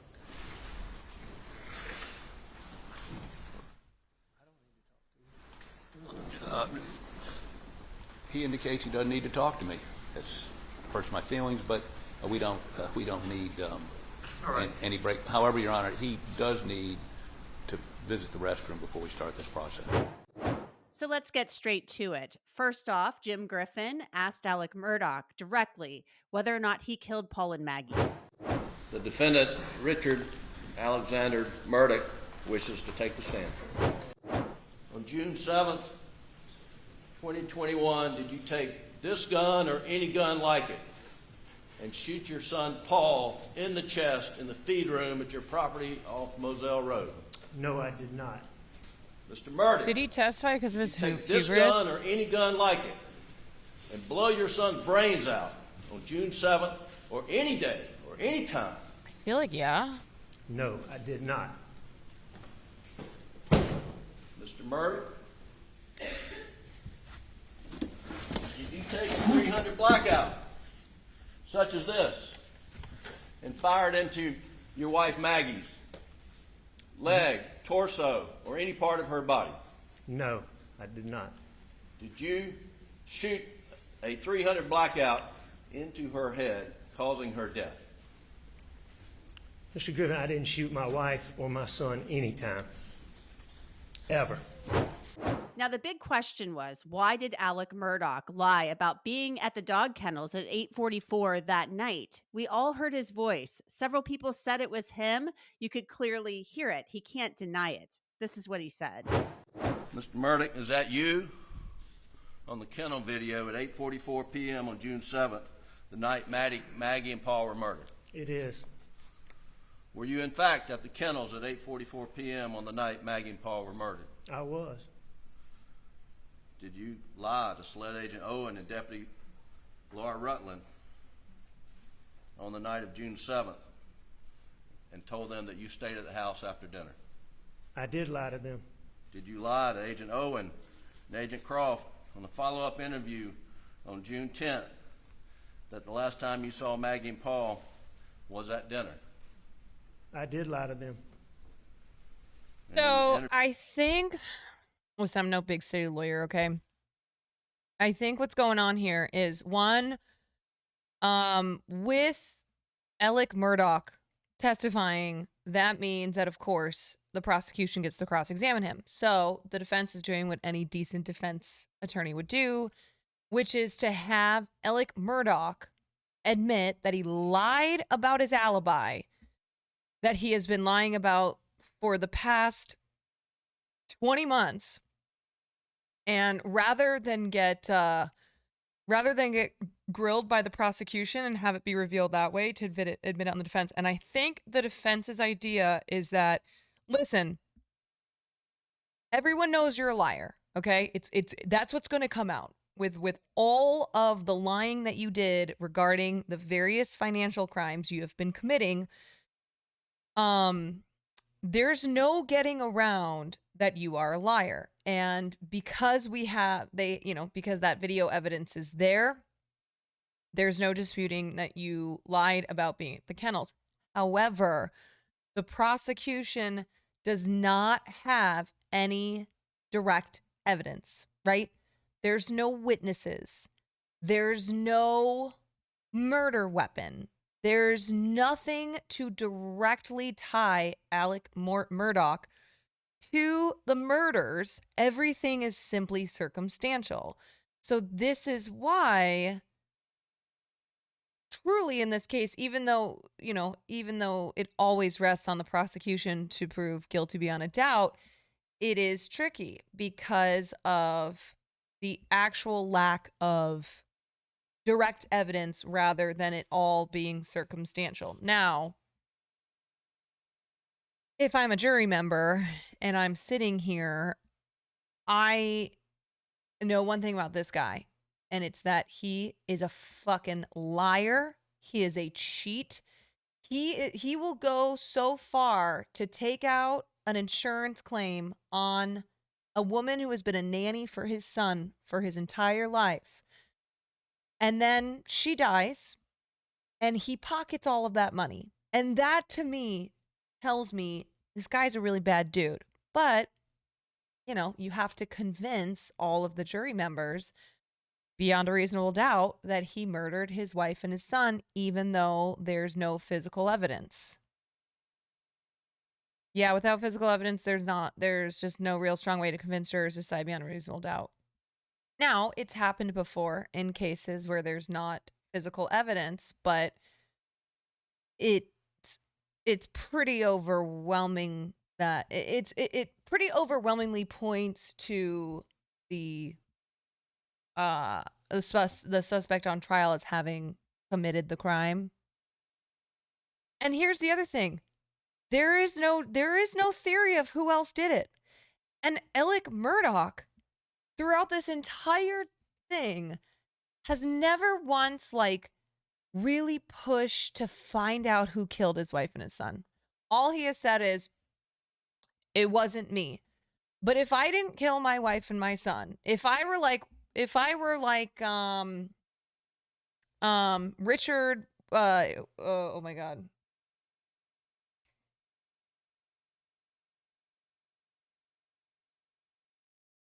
Hate when my brain doesn't work. Kimball. If I were like Richard Kimball in The Fugitive, okay? Played by Harrison Ford. And my wife had been brutally murdered. I would be like Richard Kimball in The Fugitive, who is going fucking gung ho, okay? Finding out who killed his wife. Looking for the one-armed man. You switch the samples. You know what I'm saying? You almost got away with it, didn't you? Then shit. I know all about it. I can prove it. Ladies and gentlemen, my friend Richard Kimball doesn't feel well, obviously. So if you just go on with your dessert and coffee, Richard, do you mind to step aside and let's talk? Okay. So I'll be back in just a second. You changed the samples, didn't you, huh? You switched the samples after Lentz died. Let's stay calm, people. After Lentz died, you were the only one who had the access. You switched the samples and the pathology reports. Did you kill Lentz too, huh? Can we get some security in here, please? Did you? He falsified his research so that our DU-90 could be approved. And Devlin McGregor could give you Provasic. Okay, so basically what I'm saying is this evil motherfucker who didn't kill his wife who didn't kill his son, has really shown no chutzpah in finding out who did murder his wife and son. You know? He's offered no theories. He's had no Harrison Ford, Richard Kimball moments, okay, talking about a one-armed man. He doesn't seem to care. The 911 call is very telling. Interview of August 11th. Did you tell Agent Owen and Agent Croft, did you lie to them by telling them that you were not down at the kennels on that night? Yes. Now, the timeline in this case is incredibly tight. That video at the kennels was recorded by Paul at 8:44 p.m. Maggie and Paul's phones lock 5 minutes later at 8:49. And Yeah, he's Alec just like, Murdaugh's wasn't phone me. wakes up at 9:02, and then he later goes to his mom's house. This is what Murdaugh said about what happened after that video was recorded. And he said he took the chicken out of Bubba's mouth. Did you get the chicken out of Bubba's mouth? I did. I took the chicken from Bubba and I put it on top of that. Now we've seen, this video of Paul with Cash, Rogan's dog. Did you know that was going on? What do you remember about that? Yeah, I knew Paul was fooling with. When I pulled up on the golf cart, Maggie was standing back, sort of where the driveway would be. It sort of runs out at the feed room. Storage room's what we call it. It's been called the feed room. Oh, thank you for that clarification. But it sort of ran out. Maggie was a little bit further up where she could see back in that angle where the dogs were. Paul was fooling with Rogan's dog back towards the kennel. If I remember when I first got there, Paul was more in the driveway, but then I knew Paul was in the kennel fooling with Cash, yes. But did I know what he was doing? I didn't know exactly what he was doing, no. So Murdaugh said that he knew that Paul was doing... I didn't know what he was doing. You sure didn't, because you didn't know he was taking a Snapchat video where your voice would be on it. Something with Cash over there at the dog kennel, but he didn't know exactly what. And it clearly sounds like he didn't realize that Paul was recording a video to send to Rogan Gibson, Cash's owner. Rogan, of course, never received that video. It was never sent. One of the big questions in this case is, where are Alec Murdaugh's clothes that he was wearing in that Snapchat video that Paul sent to his friends at 7:56 p.m. the night of the murders? Let's listen to what Alec Murdaugh said about his clothes. The clothes that we saw in that Snapchat video was that the clothes you had at work that day? Yes. Those are the clothes I had on at work that day. And the jury's seen you in those clothes, and what's on June 7th. How tall were you, and how much did you weigh? On June 7th, well, I'm a hair over 6'4", right at 6'4". On June the 7th, I was about 265 pounds, 264, 265. And this was in June, June 7th. Yes, sir. When you were outside, riding around and doing that was like Legally Blonde. So you were in the shower. Yeah. Okay, so you were in the shower. Yeah. Okay. So you were showering. You were in the shower. Did you get hot and sweaty? Absolutely. I mean, Paul and I had done some things. We unloaded the bulldozer, cleaned the bulldozer. We'd fooled around. Yeah, I mean, I sweated. I was heavy, and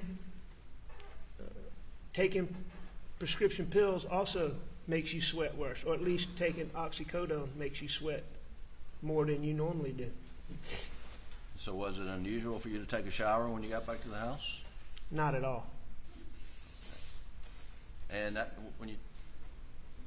you took a shower, what did you change into? I changed into the clothes that you've seen in this trial, shorts and the shirt. What I asked Blanca about specifically was, did she remember getting my clothes after she came back, when she came back to Moselle, did she remember getting my clothes? Is specifically what I asked her. I haven't followed this case at all, but you can direct criminal trial questions to me if you want. Are you a criminal trial lawyer? There's something that I'm curious about this case, but if you haven't followed it at all, I don't know if you could answer it. But I'm curious why the prosecution, I'm curious why the defense has gone with the tactic of there's no physical evidence that he did this double homicide, rather than trying to point to other suspects. And I think that's because what the fuck other suspects are there besides Alec MURDAUGH? But it just seems to me that, like, it's always stronger when you have a case where there could be multiple suspects rather than just the glove, if the glove doesn't fit type of bullshit. There's like 3 people there. That's what I'm saying. Who else would have done this? That's what's so wild about this. Who else, 1, would have done this, and 2, like, could have done this, I guess? Yeah, I know. They only have to poke holes in the prosecution. They don't have the burden of proof, but it just feels so weak. If there aren't good theories, it will hurt your case more to try to make them up. Yeah. Yeah, that makes sense. I don't know. It's going to be very...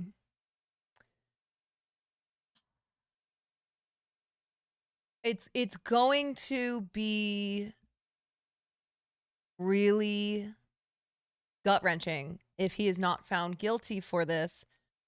But I also understand that as of right now, there's not one piece of physical evidence that ties him to this. The most damning evidence is the video where his voice is in the background, and they have admitted, he has admitted to that now. The thing that's most shocking to me is that he's testifying. Right, so because the general consensus is having the actual defendant testify is usually a bad idea. Correct? Yeah, we're all trying to find the guy who did it.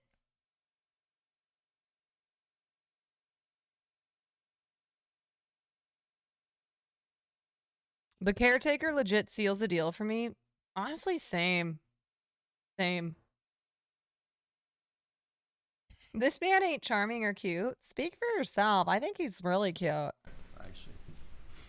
And why were you asking her those questions? Yeah, juries do work on vibes. On August the 11th, they had made an issue about me. Him admitting he lied is extremely damning. If he's testifying and doing a bad job, he's hurting himself more. Yeah, generally don't. Yeah, I don't think so far the prosecution has been particularly stellar. But he, taking the stand, had to admit that he lied about his alibi. And he's been lying about it this entire time. Like, I don't know what the benefit, because this guy really, really does come across as an evil scumfuck, even though he's got a good poker face and he knows-ish what he's doing because he's a lawyer. I don't know why they would have had him testify. What would the advantage to that be?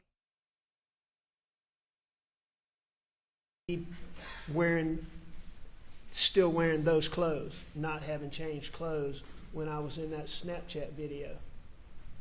So that's why. Do you think he pushed his lawyers to let him testify? On August the 11th, whether they ask you for those clothes. Can you produce the clothes? Did they ask you that? No, they didn't. Have they ever asked you for those clothes? No. As far as my understanding goes, my clothes were never an issue in this case until y'all figured out, as my lawyers figured out, that there was no blood spatter on me.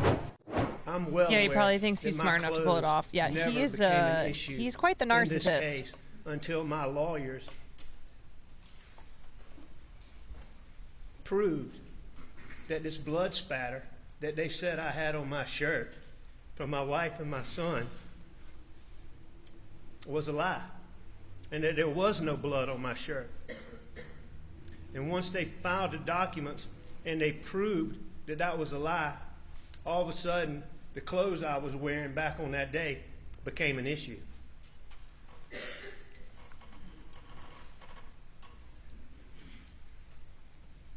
And that's in the weeks leading up to this trial.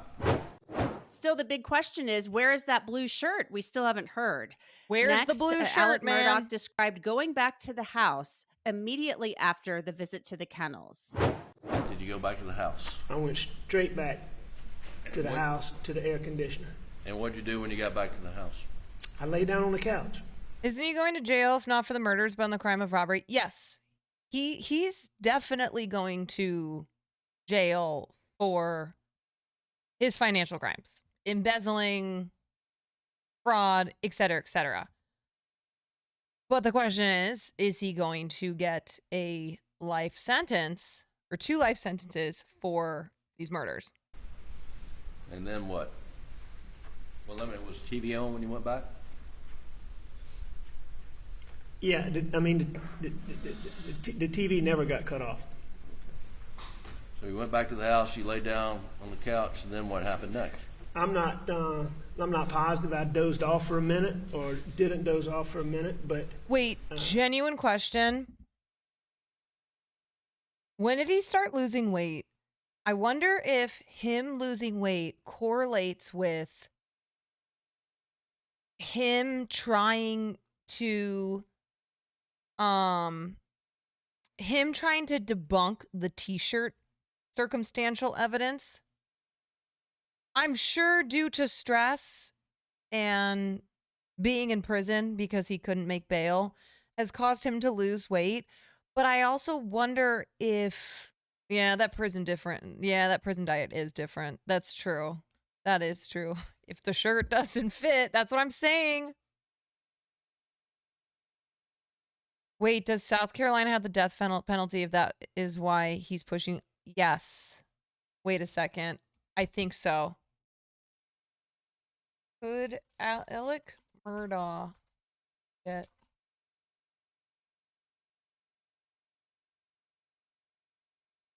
No. Prosecutors will not seek the death penalty for him.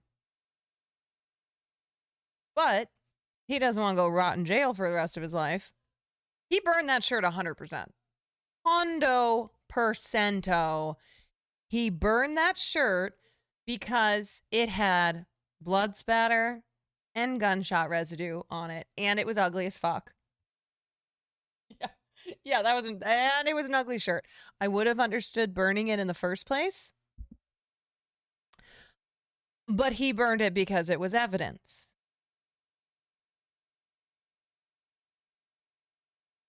Hey, Carol, I just want to say you kicked major ass at game day. Thank you. And you winning MVP was totally deserved.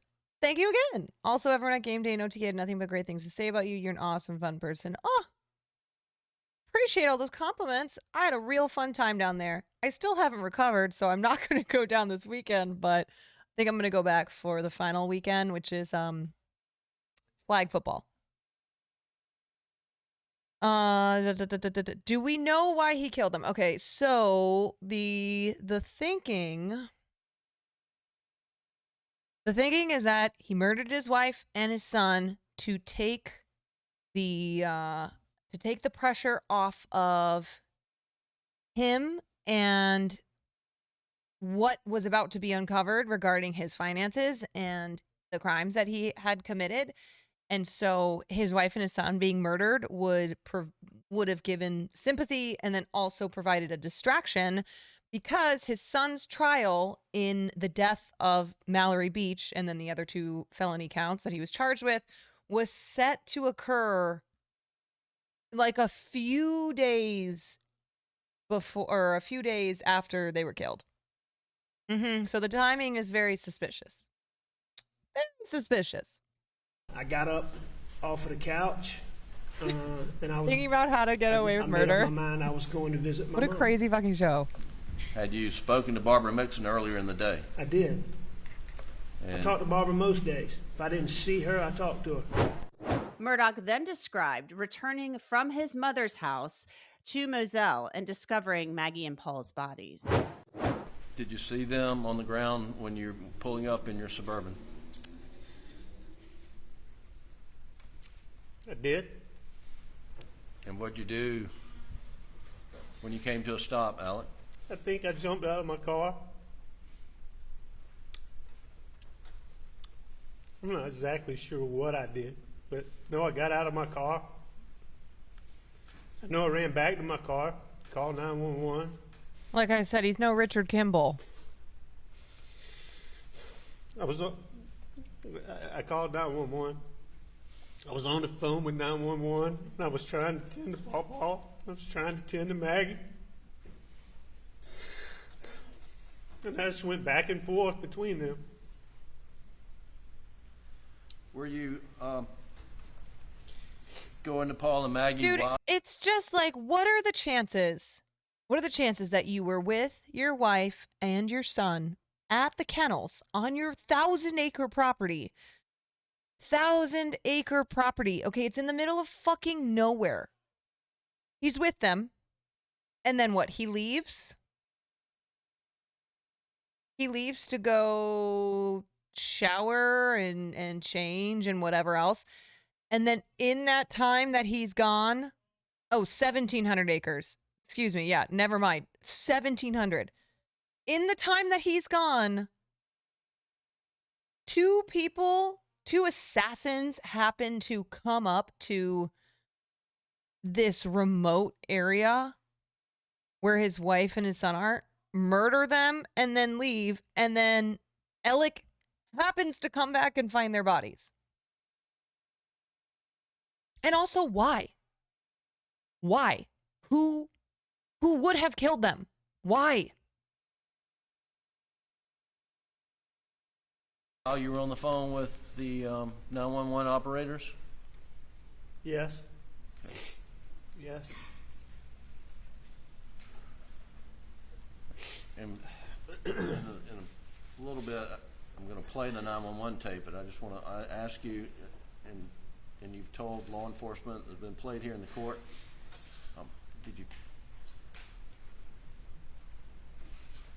what did you do when you went up to Paul at some point in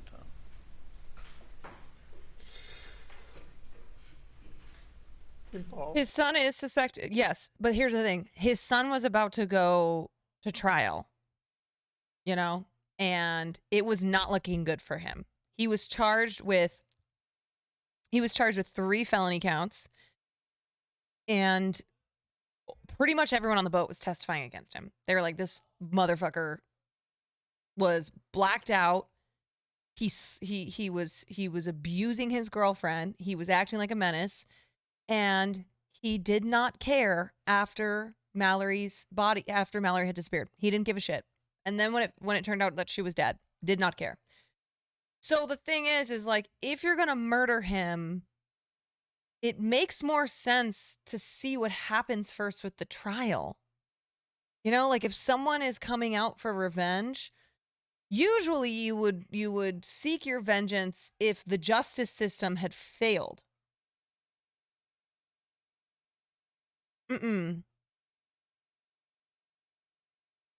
Is the youngest son, Buster, linked to the killing of a gay? So it's not Buster who's linked to the actual killing. It's that allegedly Buster was having or had a relationship with Stephen Smith, the young, openly gay man who lived in the area who was found murdered. And when the parents got I think the thing that's most damning about that is that when Stephen's family got to the scene of his death, Alec Murdaugh and his brother were there. Why? Why would they have been there?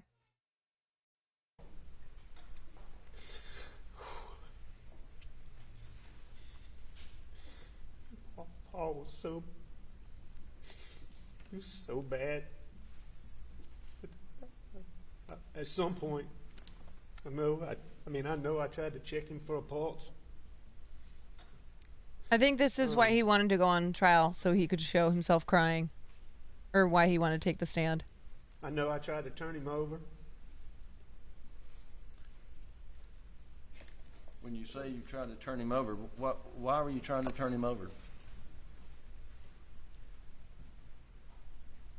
I don't know. I don't know why I tried to turn him over. Me and my boys laying face down. And he's done the way he's done. Yeah, that's a good point. He checked their pulse, except when the cop showed up, he had no blood on him, which is also another right. Like, here's the thing: there's no direct physical evidence, but there are so many things that make you go, huh? How could you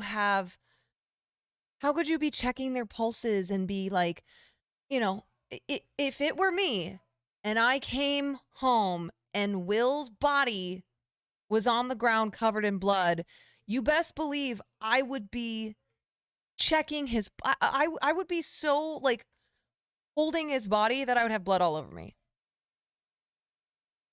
Head was the way his head was. I could see his brain laying on the sidewalk. I didn't know what to do. I mean, I tried to turn him over. I grabbed him by the belt. And then I would burn my shirt because I was also the one who killed Will. And when I did, his phone popped out. His phone popped out. And just picked it up and I put it right back there. Do you have any idea how it popped out? I mean, we still support you at the trial, Queen. I pulled on his belt loop when I pulled him to turn him over. And it just popped out, and I mean, it popped right beside him. It sat right beside him. Were you able to turn Paul at all? I mean, I didn't. I don't know if I was able to. I didn't. Juries are bad at sorting facts. They're good at detecting Jim lying. Griffin then asked Alec Murdaugh to explain some of the language he used on that 911 call. Take a listen. I really wonder what the jury thinks about that performance. No, I talked to her in person. You talked to her in person? And please hurry. We're getting somebody out there too. Me asking you these questions, don't slow them down, okay? And you sure they're not breathing? Is he moving at all, your son? I know you said that she was shot in the head, but what about your son? Nobody. They're not. Neither one of them moving.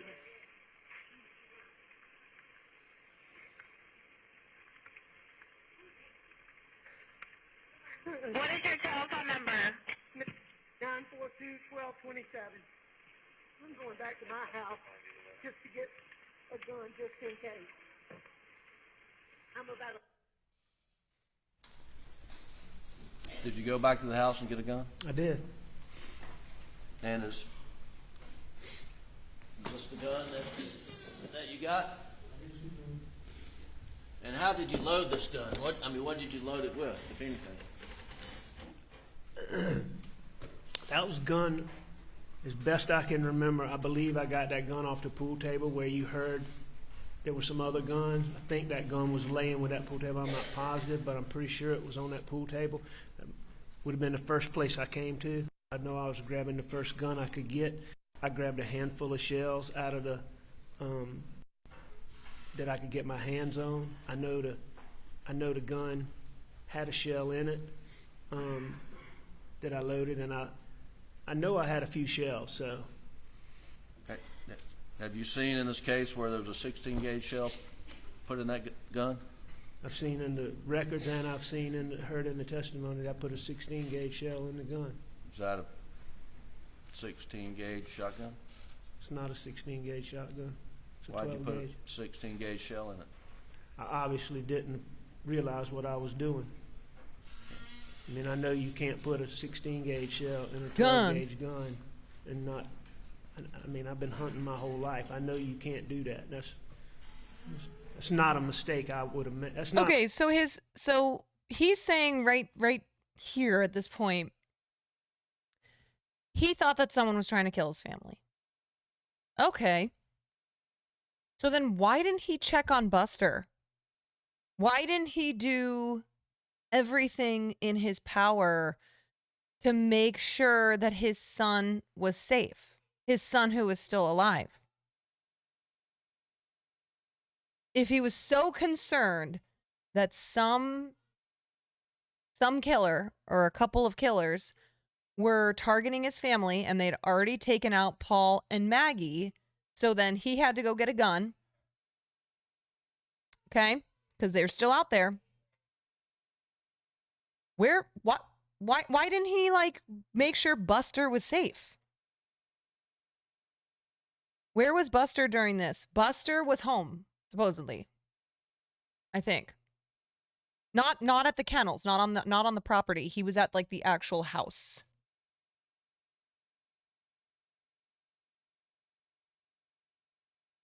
He was 2 hours away.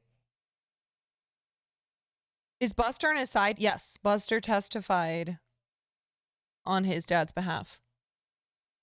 Is this lawyer the prosecutor or the defense? This is the prosecutor. Buster is the oldest son. Not a mistake I'd have made under any circumstances other than that night. Why did you go back to the house? Oh, I'm sorry, you guys. This is defense. I don't know why in my head. I don't know why I keep switching the two. I keep calling the defense team the prosecution and the prosecution team the defense. So whatever I say, assume the opposite of it. Okay? Because they both suck. I just didn't know. I didn't know. I mean,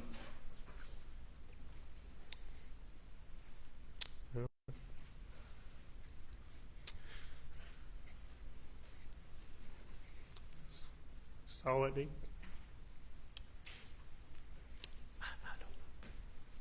I mean, it's just, I didn't know if somebody was still out there. I don't know. I guess I didn't know.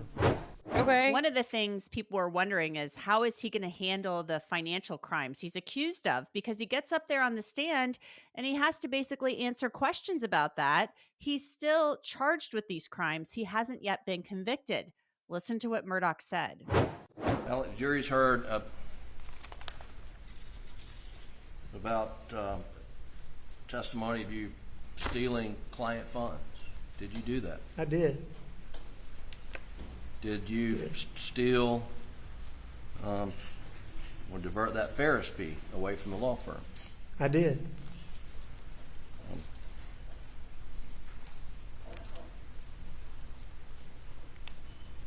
How did you get in such a financial predicament that led you to steal money that wasn't yours? No, I'm not quite sure how I let myself get where I got, but it came from, I battled that addiction for so many years. I was spending so much money on pills. I got in a spot I couldn't. Now, what type of addiction are you referring to? It was the pills. My addiction is to opiate painkillers. And when specifically oxycodone, OxyContin. Thanks so much for listening. That's it for this edition of Law and Crime Sidebar podcast. You can download and listen to Sidebar on Apple, Spotify, Google, and wherever else you get your podcasts. And of course, you can watch.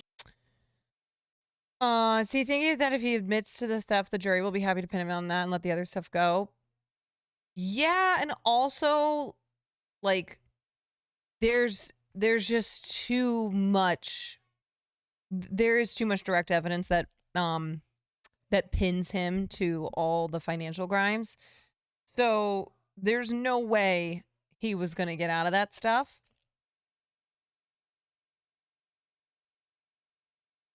Dude, people blaming things on their addiction pisses me off so much. I understand this guy's a fucking liar and he's trying to avoid being sent to prison for life for killing his wife and son, but I'm so tired of addiction being used as a crutch. Because there are a lot of people who are addicts, struggle with addiction, and they don't do things that Alec Murdaugh did. This is kind of how I felt about the Keffel situation. I haven't really talked about that at all. When all of the addiction stuff was coming out, of course, I have sympathy for Keffels and for anybody who has struggled with addiction. But I can understand. I have never been an addict, but addicts who never did the things that she did, seeing her essentially blame her addiction blame her behavior on her addiction, would be very frustrating. Because there are, like I said, there are a lot of people who have struggled with addiction for many years and don't use it as an excuse for saying slurs, treating people like shit, killing their wife and their husband and their son.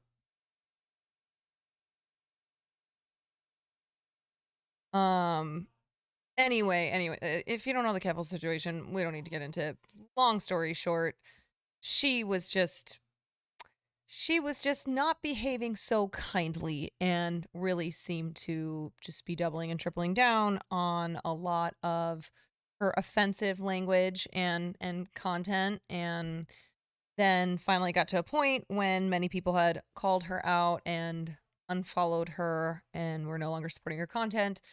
She came out and said she has been struggling with a coke addiction, and it was kind of presented as, this is why I've behaved the way I've behaved.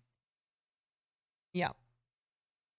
And there are many addicts who will tell you, and the many that I saw online, who say having an addiction is not a crutch. It is not an excuse to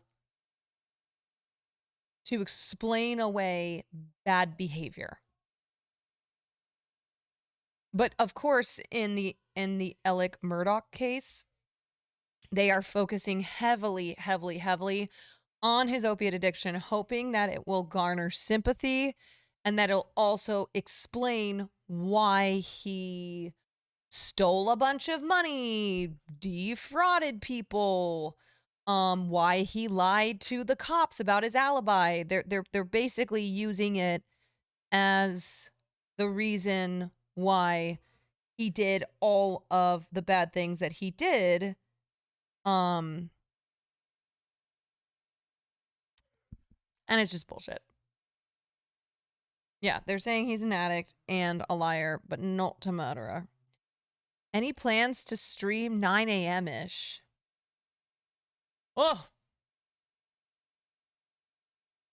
Well, considering I usually go to bed around 3 or 4, I don't know about that. I don't know the last time I willingly got up earlier than 9, other than having to make a flight. As an addict, my thing has always been, when I'm a piece of shit, it's because I'm a piece of shit, not because I'm addicted to something. Like, it cannot be an excuse, maybe an explanation, but if you're doing shitty things, you are just shitty. Bingo.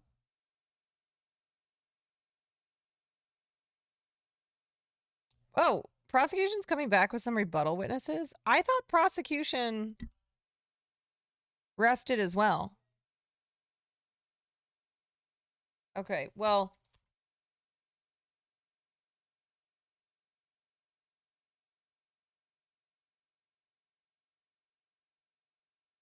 apparently the jury is set to revisit the crime scene.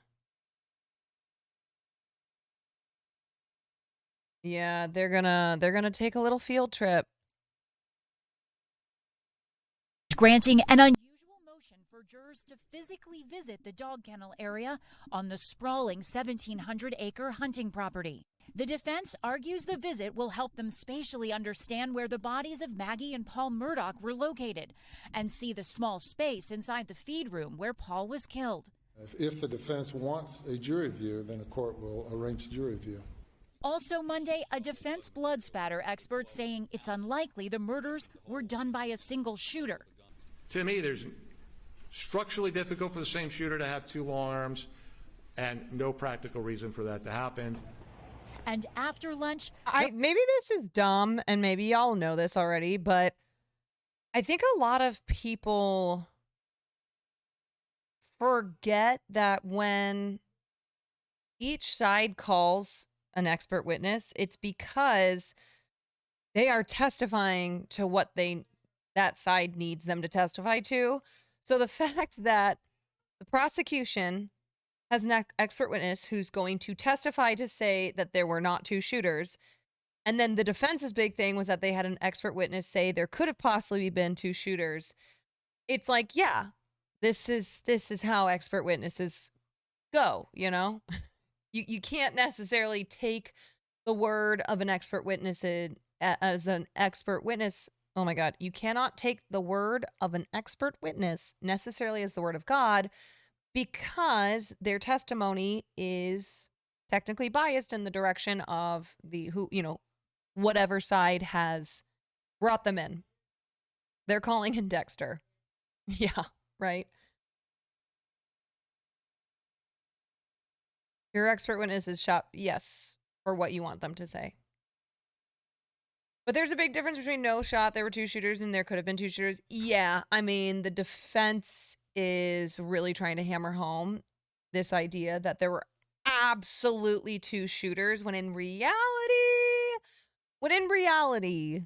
the expert witness, who could not for sure say that because he would be lying, has to say, yes, there's a possibility that there could be two shooters in this case. What's up, Speed Razor? If he did use two different guns in the executions of his son/wife, it's pretty smart because it's just so outlandish as to introduce doubt on him being the only shooter. And here's the thing. This motherfucker's a lawyer. You know? I always think there's an added layer of, oh, yeah, that makes sense because this guy is a lawyer. And so as opposed to your average run-of-the-mill murderer, he would probably have a better idea of things to do that would make it very hard to have a clear-cut conviction.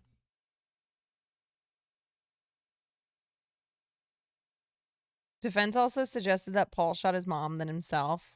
That's fucking evil.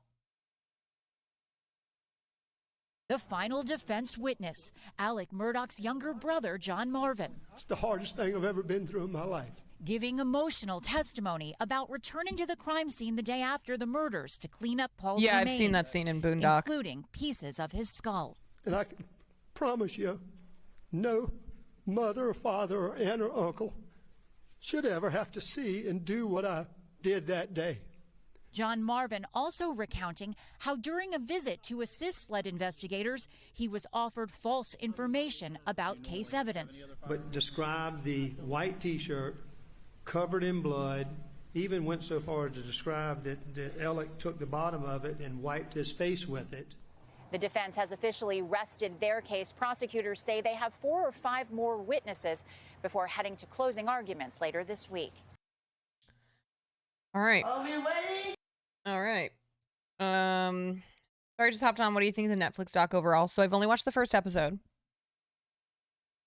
I did read that the series focuses very heavily on the boat incident and the death of Mallory Beach versus not really spending a ton of time on the actual murders of Paul and Maggie, and then not touching Stephen Smith's murder and Gloria Statterfield.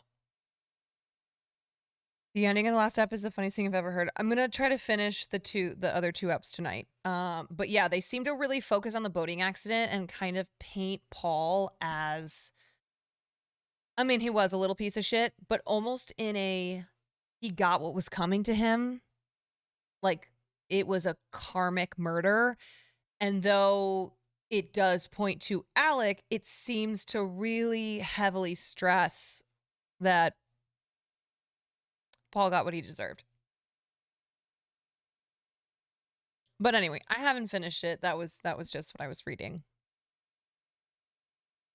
I think the son was about as despicable. Yeah, I mean, he seems like he was a real piece of shit. But again, you know, he was a piece of shit, but he was raised in a family that had a lot of problems and a lot of deep dark secrets, and people who did bad things, especially his father.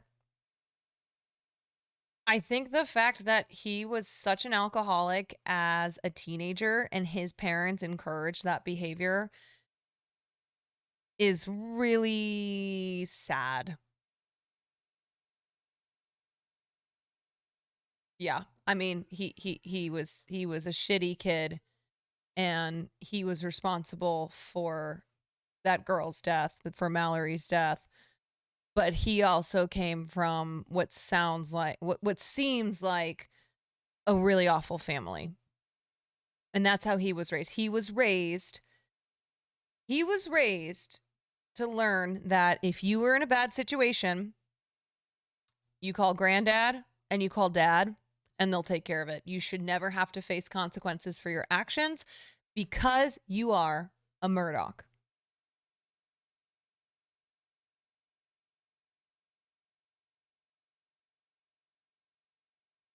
Yeah, I mean, that's who this family was, right?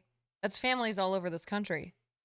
It's this idea that we run this town, so anything that happens, any problems, we'll just cover them right up. You look like you worked at Domino's Pizza?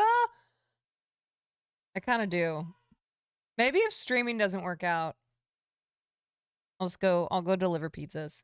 I fuck with Domino's, okay? I do. I have the whole OTK outfit on. Look at this shit.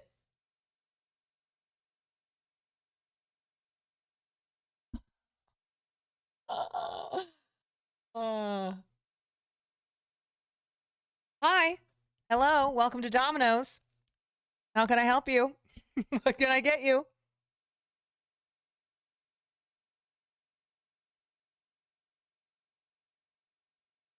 Oh my god, especially with this. Holy shit. That is so funny. I do look like I'm taking a pizza order.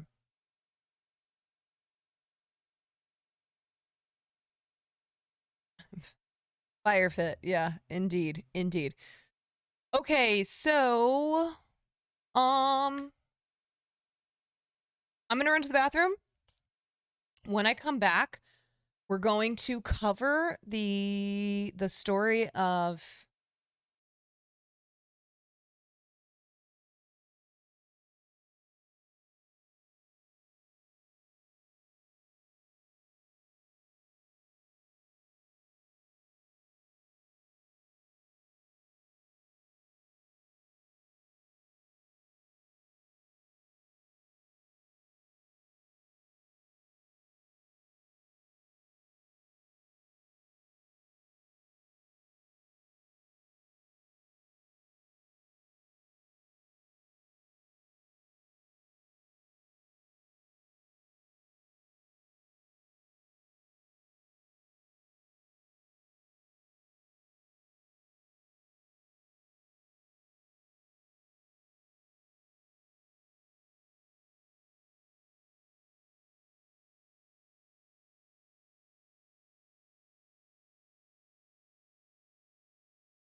What is this? New dono goal?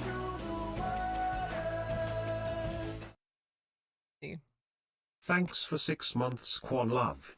Hey, thank Hi, you. I'm Tom from God, why is everything so loud? Ugh.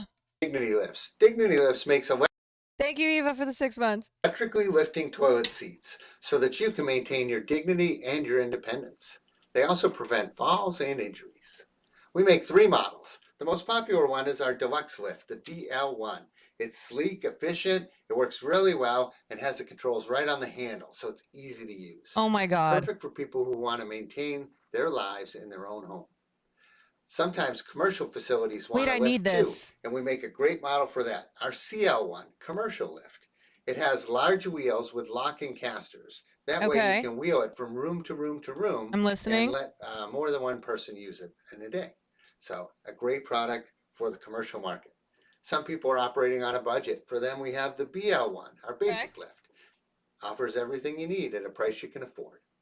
So there you go. We're Dignity Lifts. We make lifts that allow you to maintain your dignity. Our website is dignitylifts.com.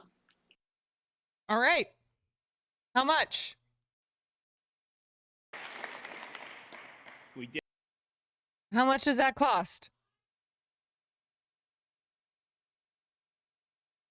Why are you in pain? I'm in pain still from going a little hard in the soccer game at OTK game day. It's $1,000. All right, that's my new dono goal. It's only $14.99 for the deluxe.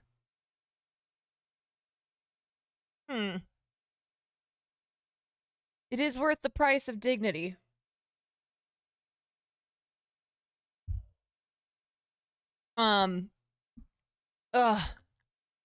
Use a Go XLR? Yeah, I do. I will say, today is the best day. The best it's been since Friday. Ooh, yesterday was bad. Yesterday was real bad. Did you see The Weeknd will be in a movie with Jenna Ortega? Yeah, I did. Strange. Also with, oh God, wait, who's the third person? It was Jenna, Barry, yes. I was like, Jenna Ortega, okay. Barry Keoghan, down. And The Weeknd. Weird. Yeah, okay. That dono goal to get me the deluxe toilet lifter so that I can maintain my dignity having to go to the bathroom. Yeah, Trey Edward Schultz is great. Did you ever see Krishna, his first film? Alrighty, let me pull up some stuff here.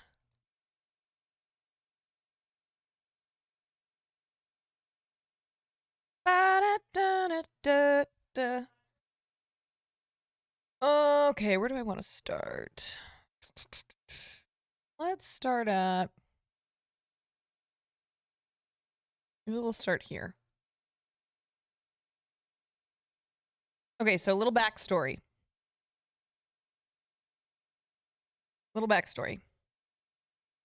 Even though you would think that today communism is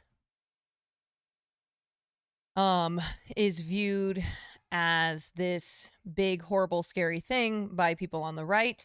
There was a time period in this country that was called the Red Scare, and it was during the 1950s when the U.S. was engaged in a Cold War with Russia.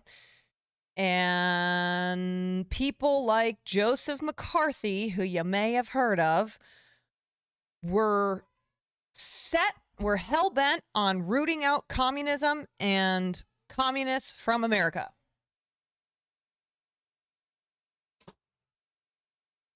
So that's why it was called the Red Scare, because it was a time period where people were communists or communist sympathizers were being hunted down by McCarthy and by the government, and by being turned in by their own neighbors.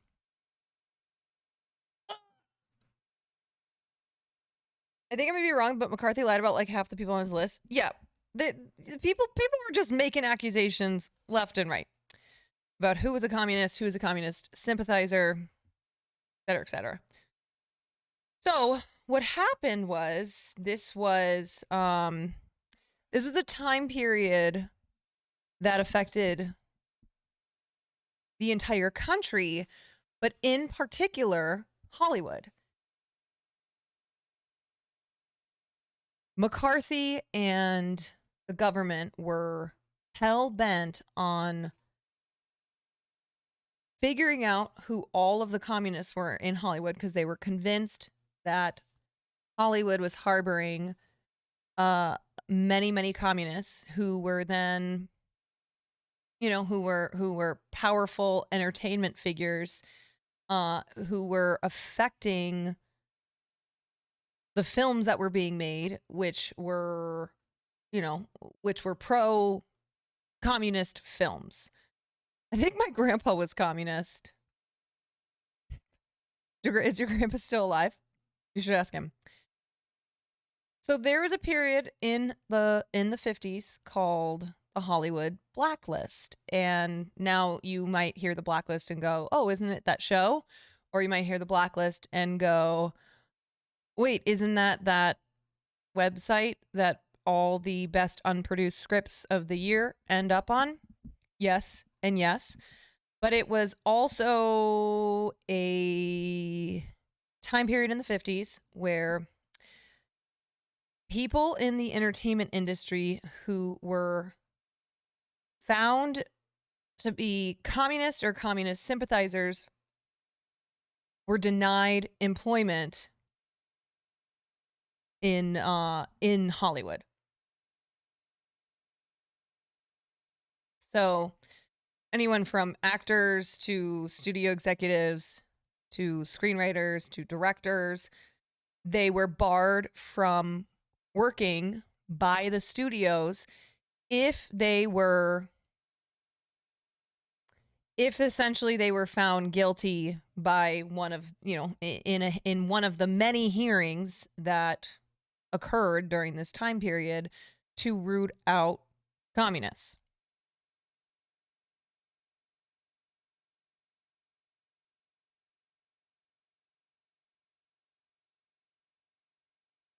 Oh, hey, we talking Blacklist? We are.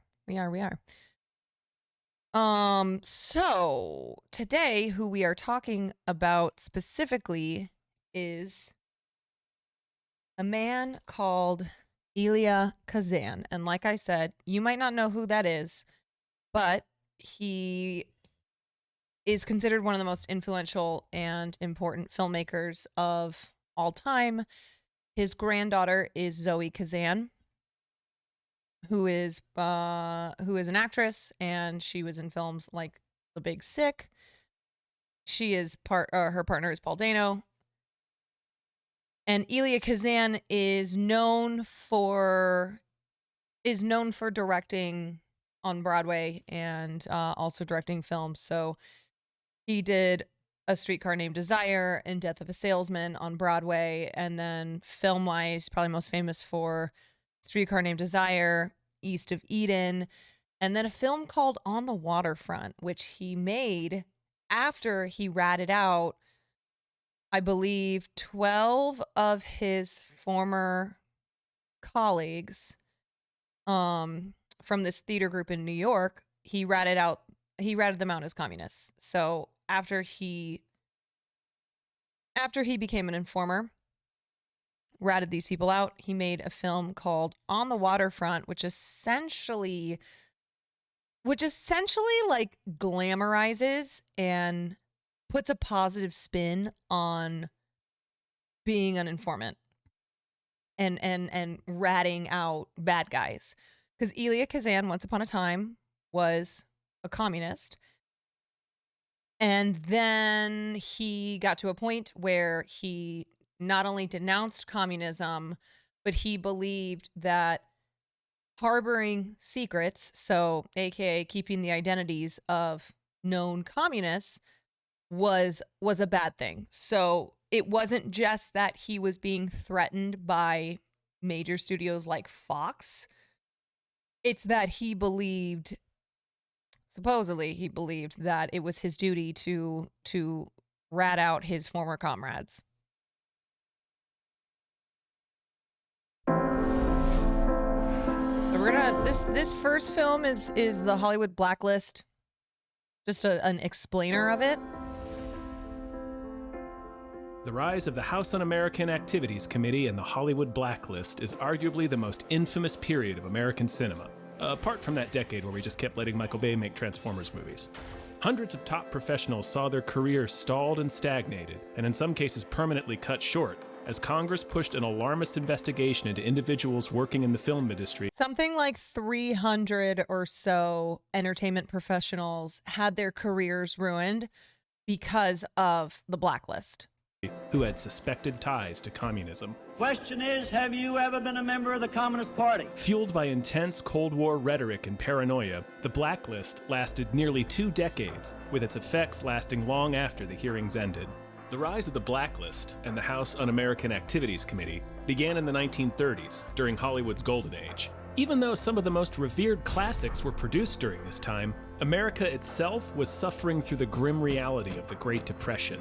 Millions of people were out of work and homeless, with little to look forward to or hope for outside of a few brief hours of respite provided by a trip to the movies. As a result, communist and socialist ideals were gaining popularity during this period, because capitalism was being viewed by some as having profoundly failed the American people. Isn't it funny With the rise of fascism and Isn't it funny how things come full circle? post-World War I Europe, some on the Hollywood left came into the orbit of the Communist Party.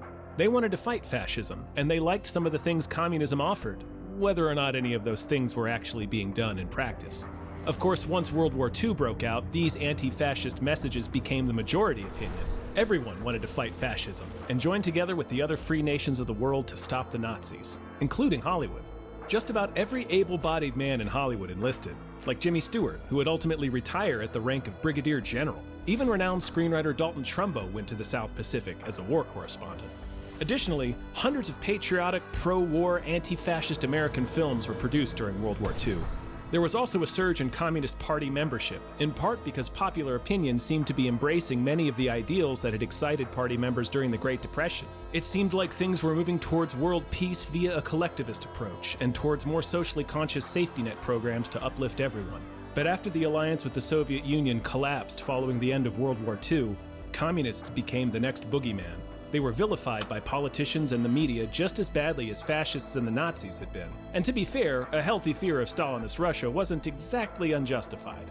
But the anti-communist response in the United States has been retroactively described as hysteria, and it's hard to argue with that characterization. Meanwhile, Hollywood films were tackling subjects like racism and anti-Semitism in the wake of the war. You know, all the things America had just been fighting against overseas. And conservative Americans didn't like this, particularly conservative lawmakers and politicians. They thought this kind of filmmaking was going to take over and influence public opinion, and that was a problem for them. And so, Congress formed the House Un-American Activities Committee to investigate Hollywood and root out the communist influencers sneaking their left-wing messages into movies to fuel anti-American sentiment and help the communists take over. HUAC began questioning filmmakers, writers, actors, and other industry professionals about their political beliefs and those of their peers. The goal was to pressure people brought before the committee into giving up their friends in the industry. Those who refused to cooperate were blacklisted, losing their jobs and being blocked from finding further work in Hollywood. If you'd ever been a communist or had communist friends or even just supported liberal or left-wing causes, you could lose your entire career and reputation. Over the next 2 decades, 250 top professionals were blacklisted, including Arthur Miller, Ossie Davis, Ruby Dee, Burgess Meredith, Leonard Bernstein, Richard Attenborough, and Charlie Chaplin. The committee opened with 5 days of testimony from anti-communist industry professionals who all testified that Hollywood was rife with communist activity. Walt Disney was among those who testified, and he said of the supposed communist subversives, quote, "They ought to be smoked out."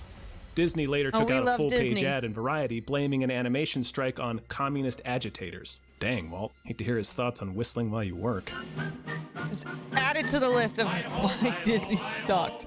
However, not everyone supported this witch hunt. 19 witnesses refused to cooperate and were deemed unfriendly. Some liberal actors, including Humphrey Bogart, Danny Kaye, and Lauren Bacall, showed up to support the unfriendly witnesses. They hoped their appearance would sway public opinion against HUAC. However, Bogey was later pressured into publicly denouncing communism in order to preserve his career. The hearings quickly descended into shameful shouting matches, as witnesses like John Howard Lawson and Dalton Trumbo repeatedly tried to make their points about the First Amendment and due process, but were shouted down and even escorted from the room. The already dubious hearings grew rancorous and chaotic and were adjourned after 9 days. So basically, people like Humphrey Bogart were such huge stars that the industry knew they couldn't afford to just blacklist him. So for people like Humphrey Bogart, who they knew had ties to left-leaning politics, they basically did everything they could before they would essentially officially blacklist them and say, they threw everything at them, right? Your movie is not going to come out, or you're going to be dropped by the studio, et cetera, et cetera. And they would pressure them to either denounce communism, or in the case of ELIA KAZAN, which we'll get into, to give up the names of people in their orbits who were known communists. So this is what would happen. They would go after a big gun in the industry and either get them to publicly denounce communism in order to save their career, or get them to also rat out other communists in the industry. Yeah, when cancel culture was actually real. Only 10 of the 19 wound up being questioned. The group became known as the Hollywood 10, and they were charged with criminal contempt. Less than a month later, studio heads met at the Waldorf Astoria and issued a statement saying that they were blacklisting the Hollywood 10 until they were cleared of charges and publicly declared that they weren't communists. The 10 assumed that the Supreme Court would dismiss the contempt charges on the grounds that the entire thing had been pretty flagrantly unconstitutional, but they were stunned when the court declined to even hear their appeal. 8 received 1-year sentences, while the other 2 received 6 months. After the country had seen the futility of the Hollywood 10's righteous indignation, HUAC found their witnesses' lips to be a little looser. People began naming names. Buses were met with no shortage of people being thrown beneath them. Acclaimed director ELIA KAZAN also admitted to being a former communist and dropped a streetcar-sized dime on 8 of his fellow group theater alumni, some of whom effectively never worked again as a result. John Garfield was blacklisted despite never being a communist. He just refused to testify, so he got blacklisted, and tragically passed away shortly thereafter. Lee Grant, an actress and director who spoke at J. Edward Bromberg's funeral and accused HUAC of literally hounding the actor to his grave, found herself blacklisted for 12 years as a result. Bromberg's had been one of the names ELIA KAZAN had given to the committee. Meanwhile, Western star Gary Cooper was unequivocally conservative and had even appeared as a friendly witness for the committee, although he refused to name any names. His later role in High Noon, for which he won an Oscar, is viewed by many as an indictment of HUAC and the Red Scare. 1954's Salt of the Earth was made exclusively by blacklisted filmmakers.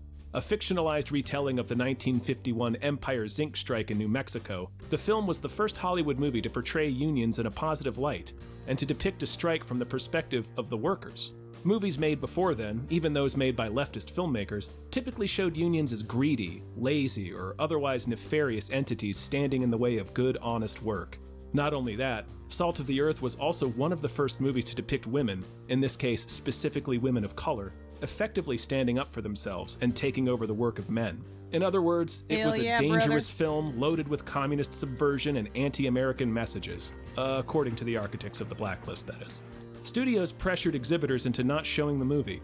As a result, the filmmakers lost so much money that it killed their plan of developing movies outside the studio system using blacklisted creators. Some filmmakers produced movies to either justify their participation in the blacklist or to fuel the anti-communist fears the blacklist played upon. The most notable example is Elia Kazan's 1954 film, On the Waterfront, about a dock worker who must decide whether to spill the beans about a murder he witnessed or keep silent in order to protect the dock workers' union and save his career. An undeniable masterpiece that won 8 Oscars, the film is also a glorification of the noble art of snitching, and it depicts labor unions as sinister arms of organized crime. Anti-communist movies produced during this period tended to depict communists as shadowy boogeymen based on vague or simplistic critiques that weren't even necessarily true. But despite the oppressive threat of the blacklist, movies addressing the injustice of HUAC and the Red Scare did still get made. They just had to be pretty sneaky about it. And here's where the legendarily prickly Dalton Trumbo re-enters the story. After the Supreme Court had failed to come to the aid of the Hollywood 10, Trumbo realized that the only way to win the fight against HUAC and the blacklist was by swaying public opinion. And the way to do that was to make the blacklist's architects look as foolish as possible. And Trumbo was pretty good at making people look foolish. In 1956, Robert Rich was awarded an Oscar for scripting The Brave One, but people widely suspected that it had actually been written by Trumbo, which was true. It was the beginning of his campaign to end the blacklist, and he'd done it by using a front. When we were asked, are you now or have you ever been a member of the Communist Party? The committee was really preparing to ask you, are you now or have you ever been in favor of peace? A front was a person who agreed to put their name on a project that had actually been produced by a blacklisted Trumbo was filmmaker. based. And fronts were instrumental in bringing an end to the blacklist. The screenplay for The Bridge on the River Kwai, based on the novel by French writer Pierre Bol, was written by 2 blacklisted writers, but was credited to Bol, who didn't speak a word of English. When the screenplay credited to Bol won an Oscar, it brought another round of embarrassment to HUAC. No more yes.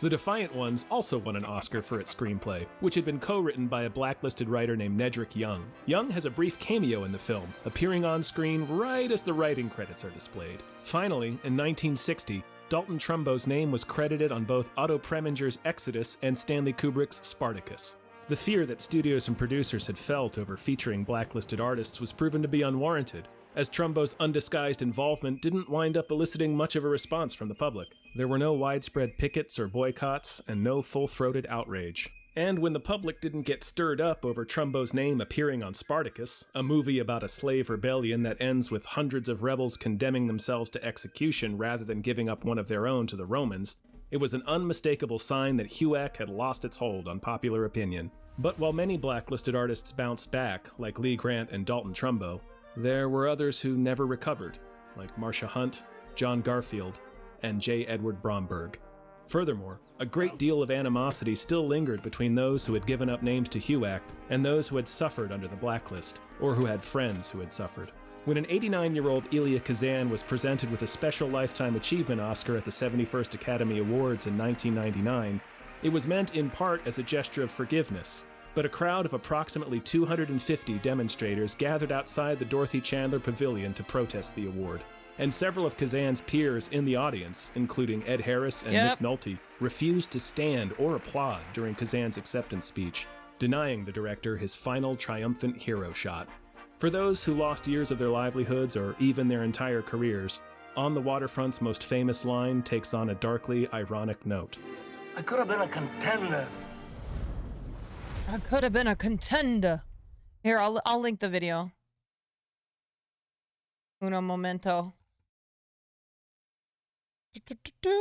Here you go. Okay, so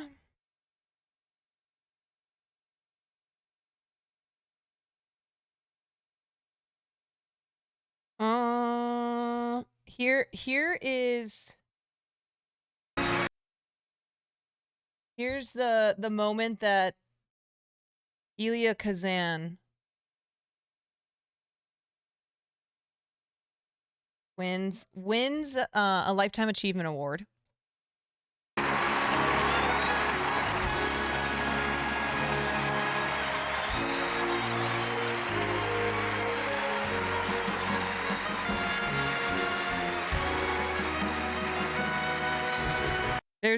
That was Spielberg and his wife. Ed Harris and Amy Madigan, his wife, were famously angry at Elia Kazan receiving this honorary Oscar after what he did in the 50s. And so it's interesting because this is a shot that went viral on Twitter recently. This is what I saw, and it reminded me of this controversy, which is why I wanted to pull this up and watch it on stream. Yes, Ed Harris, big union guy. Absolutely. And it's just funny because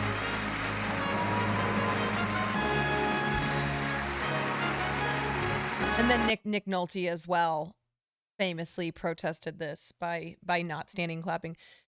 So this would be the equivalent of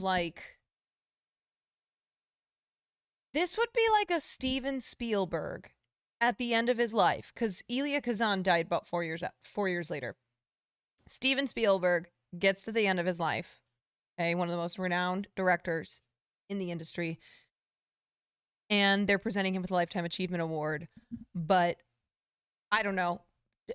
Decades earlier, Steven Spielberg had ratted out his people in the industry to save his own skin, throwing them under the bus in the process and effectively destroying the careers of people who had considered him a friend and a fellow comrade. And then Elia Kazan goes on to have to continue to have a great career, and then Steven Spielberg continues to go on to have a great career and then be honored by the Academy. But during the performance, having big A-list actors not standing to support him receiving a Lifetime Achievement Award. This was basically actors in Hollywood going, I don't care that this happened 45 years ago. We don't support him getting a Lifetime Achievement Award because of the careers that he destroyed, because of the people's lives that he destroyed by being a fucking rat. The analogy would be if Spielberg outed gays to save himself. But see, lots of people are sitting.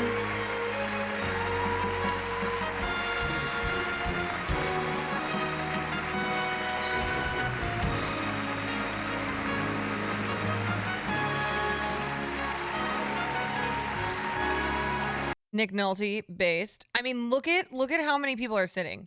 And then even ones who are standing and applauding to be polite, not looking thrilled, right? This is no Angela Bassett did the thing.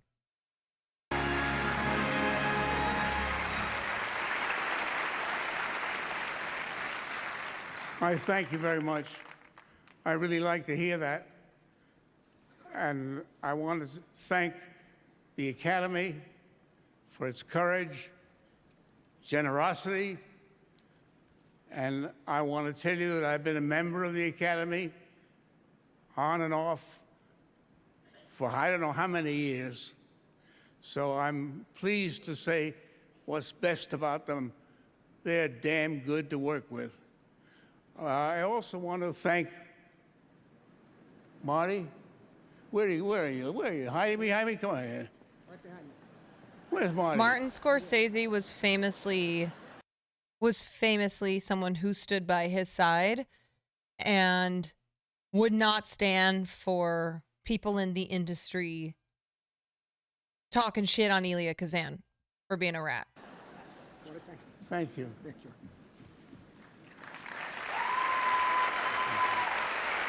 And Bob. And Bob, too. And Bobby. Bobby De Niro. Okay. Okay, thank you all very much. I think I can just slip away. Well, 4 years later, he did. He died. This is an example, I think, of what some people consider separating the art from the artist. So, ELIA KAZAN was, like I said, one of the most renowned and respected directors of all time. He was one of the greats. And so there are people who, when we talk about separating the art from the artist, you know, bad things that the artist did in their personal life, being able to separate that out from the art that they put forth into the world and, you know, the importance of that. But there are a lot of people who look at ELIA KAZAN specifically and say, no, this is not an instance of separating the art from the artist because of the impact that he had on so many people's careers, and also the fact that there were people who refused to rat, who refused to give in and throw their colleagues under the bus.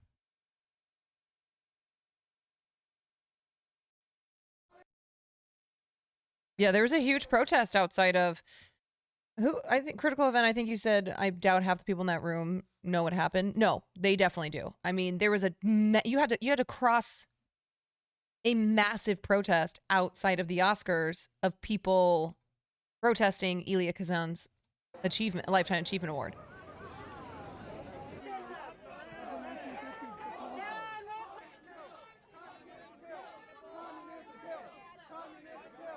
The billion people are going to know that there are people in Los Angeles who will not be silent when a confessed snitch, stool pigeon, gets an award. You can't separate his art from his life, and you can't separate his life from the lives he ruined. KAZAN is nothing more than a lowly stool pigeon of the McCarthy area. He'd rather have his own personal attributes on to his fancy cars and the hell with his fellow workers.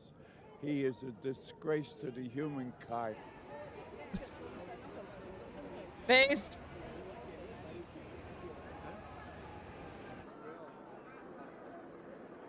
It'll be really interesting to see what's on his mind, because I'm sure there's a lot of things flooding through it right now. You know, he certainly had to pay an awful price because a business he clearly loves so much, he must feel very outside it, and I can empathize with that feeling.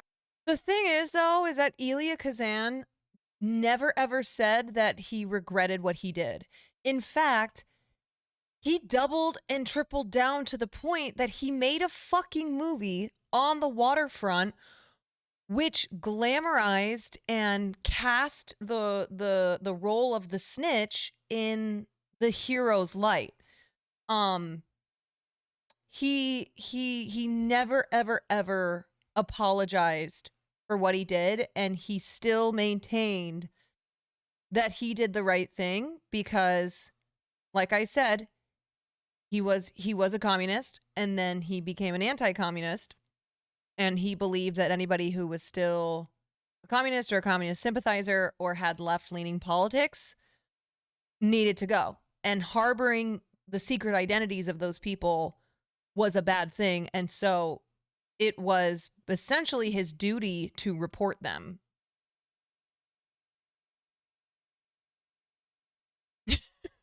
Waterworld. Can't separate Kevin Costner. That is true. We can't separate Kevin Costner from Waterworld.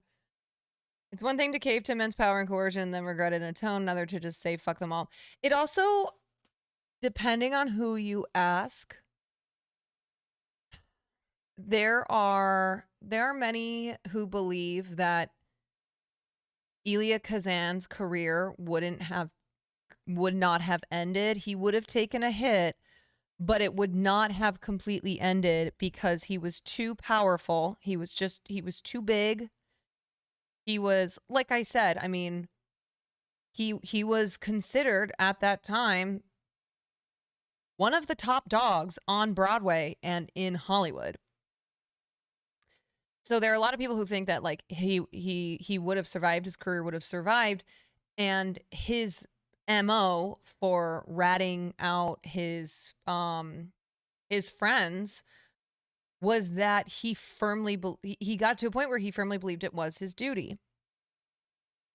And it's interesting though, because he had 2 hearings, and in the first hearing it was private. And he went into it saying that he was going to admit to communism himself, but he would not be naming any names. And then as he was leaving the hearing, they informed him that he would be having a second hearing and it would be public. And supposedly that was when he received pressure from Fox and from other studio heads. And basically he made the decision to rat out the people he ratted out. He also claims that the one thing that was holding him back was one of his good buddies who was a part of the group theater, which was this collective of theater people in New York that also had a communist sympathizing roots.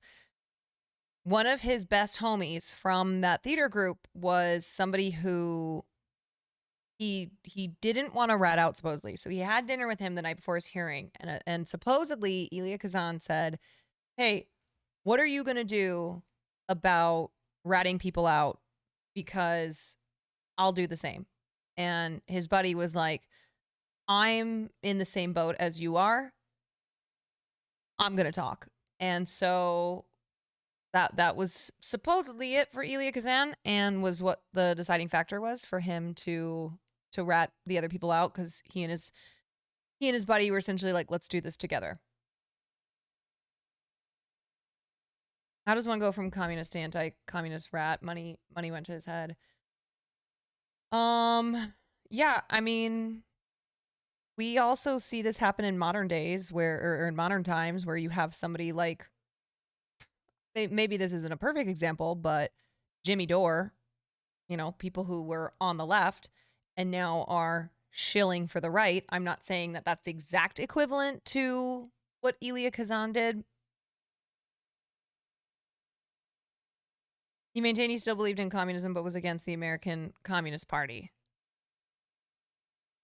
Yeah. Having to go up there in front of a lot of people. I mean, the expectations that people are putting on this, it seems monumental right now.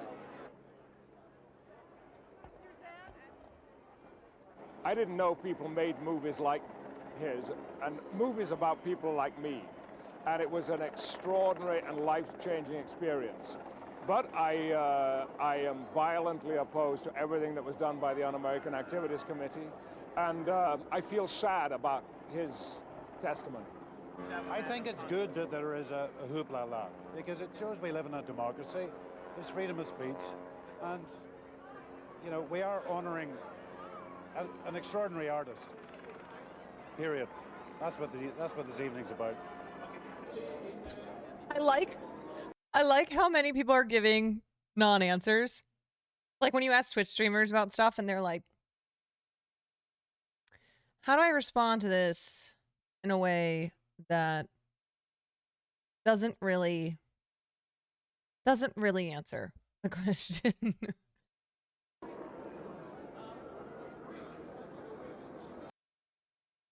But there's one person. You have a fascinating section in your book who had some real thoughts on ELIA KAZAN. He does not hold back. And that would be Orson Welles, who you might know as the writer and director of what is considered the greatest film of all time, Citizen Kane. ELIA KAZAN, Here he is being asked. He was interviewed in front of Parisian film students on February 24th, 1982. Here's what he has to say about snitches. It was not easy in America to raise funds to make film. Don't worry about this part right here.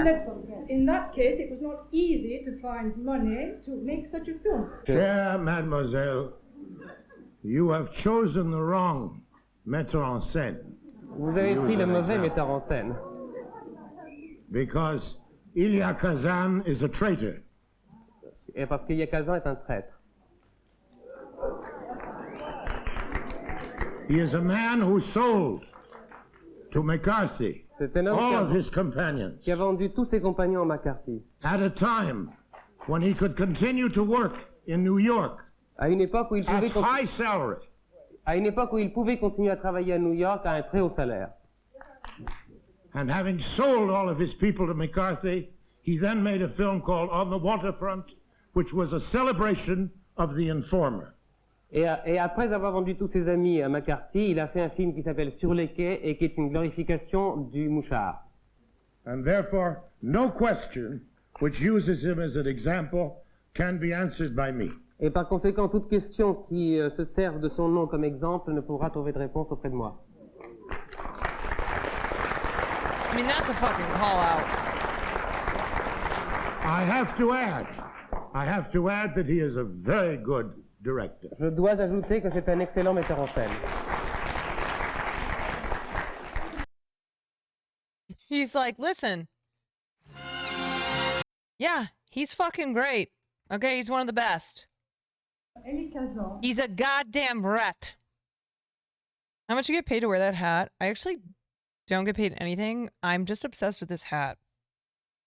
So I wear it all the time. Caroline, will you do a stream like this on the Lavender Scare and people like Hitchcock sort of sneakily getting around it? Sure.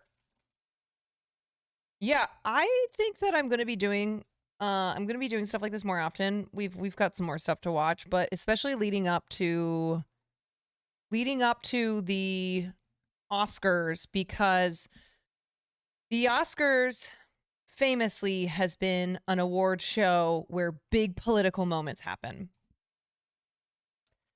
So you had the famous moment where Marlon Brando in 1973 refused to accept his Oscar, and instead he sent up Sacheen Littlefeather in his place, who was a Native American activist, and she spoke about, you know, the brutal injustice that Native Americans face and were facing.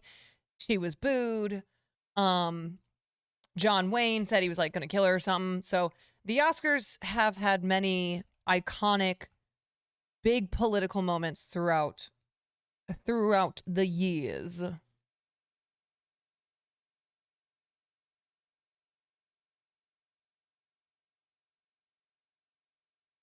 Yeah, so I was just pulling that up. Thought I saw a ghost. Oh. Never mind. I think I'm going to do the Marlon Brando one maybe tomorrow this week. Kind of talk about the backstory to it. So I want to cover just ELIA KAZAN and the Blacklist tonight. This will be like a new series, you know?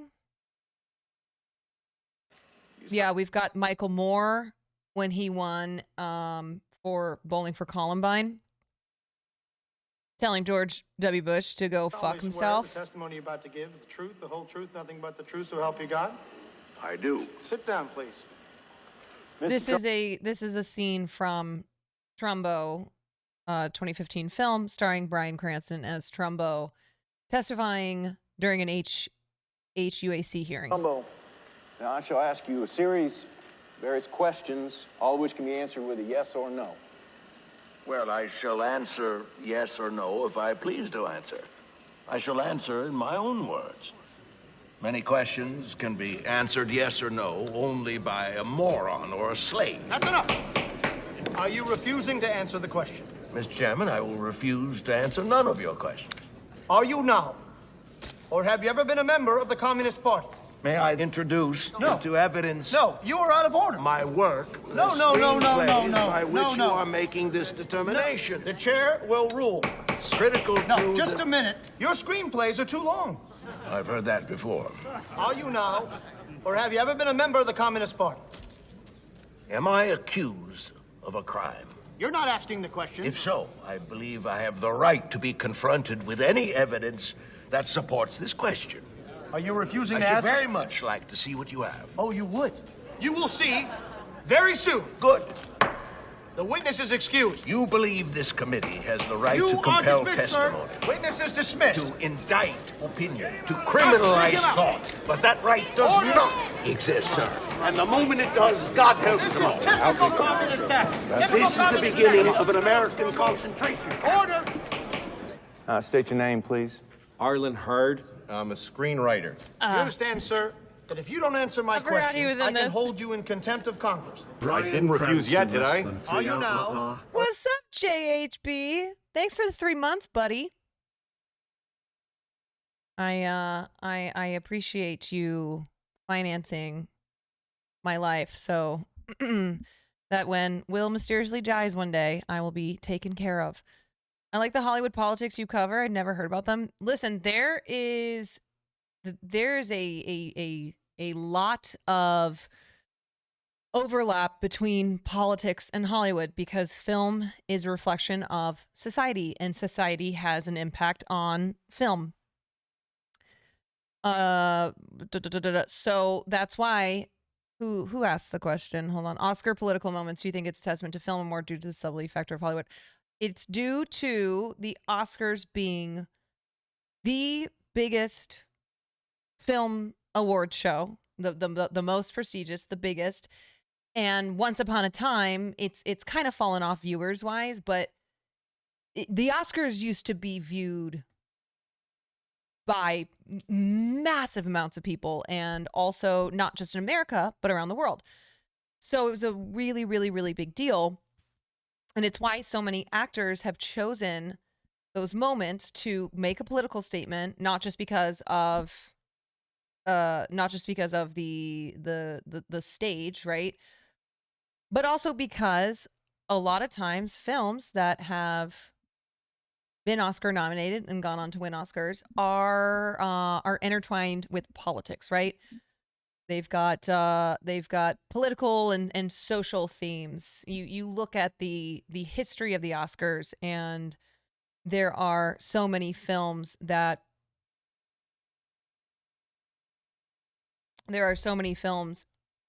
center around political and social themes. That's why the right uses Hollywood as a scapegoat so often. Yeah. Yep. Would being socialist fall under the Communist Party here? Yes. So back in the 50s, during the Red Scare era, and when people were getting blacklisted in Hollywood, it was not just communism. It was socialism. It was being a lib. It was any left-leaning politics. It got to any left-leaning politics, all under the same umbrella. Or have you ever been a member of the Communist Party? Well, I'd like to answer you, Congressman, but I need to consult with my physician. Your physician? Yes. I don't understand. To find out if he can surgically remove my conscience. Oh, Louis C.K. Oh, that guy. Okay. Here's another.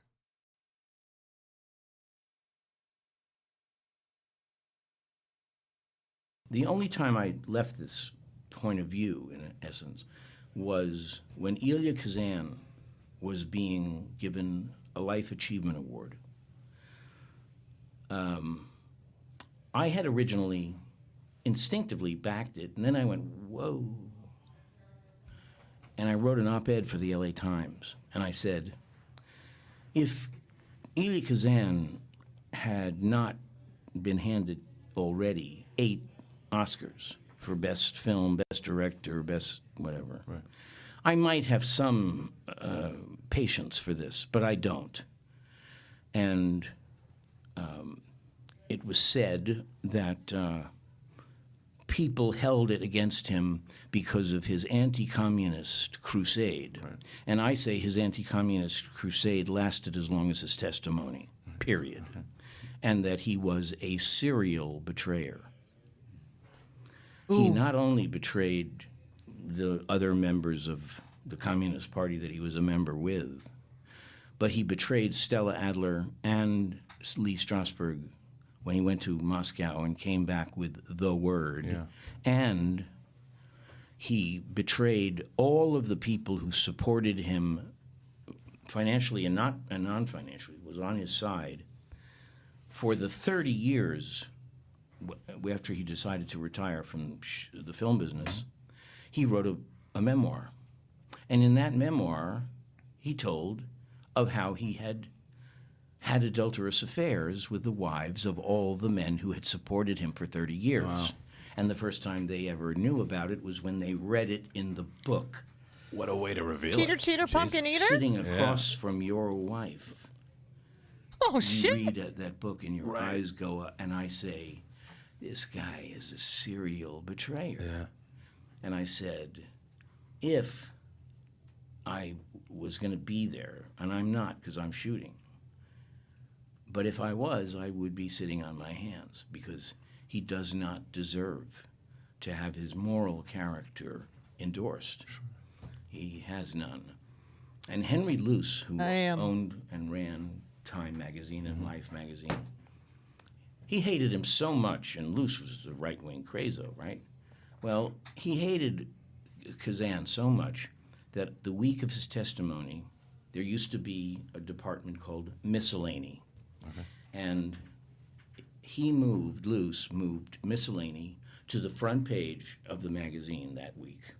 So that right in the middle of the front page it said, last week in executive session at the Waldorf Astoria Hotel, ELIA Gaj Kazan, Cinemaker, named 226 members of the Communist Party, period. And then left the subject. And so you know, and I'll tell you, he didn't have to name anybody. They'd all been named. See, this is what both Orson Welles, Richard Dreyfuss, and other people have said, which I mentioned earlier, that a lot of people dispute defenders of Elia Kazan who said, well, listen, yeah, it's not great that he ratted people out, but he had no choice, all right? They were gonna axe his career, even though he was one of the greatest living directors on both Broadway and in film. His hands were tied. He had no choice. First of all, there's always a choice, right? Second of all, this is what I'm saying. We're industry professionals, especially ones who were alive during that time, were like, nah, he would have been fine. He would have been fine. They would not have axed his career. He was too big. He would have gotten in trouble. You know, he would have faced some consequences, but probably nothing more than he already had. For instance, Streetcar Named Desire, which was supposed, is a very iconic film. At the Oscars, the same year that he had these hearings with HUAC, it missed out on Best Picture, it missed out on Best Actress, it missed out on Best Director as a way to, that was punishment, right? Punishing Elia Kazan for having been a part of the Communist Party was taking away Oscars from A Streetcar Named Desire. Even though later in his life, he went on to, of course, direct things that received many Tony Awards and many Oscars. But yeah, so I think that's why it's also this added layer of complication to his legacy, in the idea that, at the end of the day, he didn't really need to rat people out because he was such a big director, he was such a big star, that they would not have destroyed his career. Just did it. Right. so he could be in on it. Right. He was, yeah. And who he bamboozled were the other members of the guild, the actors, who had been just as basically betrayed by him as if he had named them by name. Yeah. He was the greatest director of his generation, and he didn't have to speak or name anybody. But he just liked it. Yeah.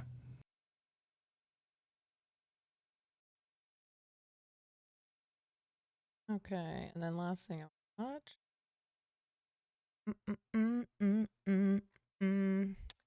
Good night, folks. I love this convo so much. Thanks for hanging, Bad Critic. Oh wait, no, I just watched that.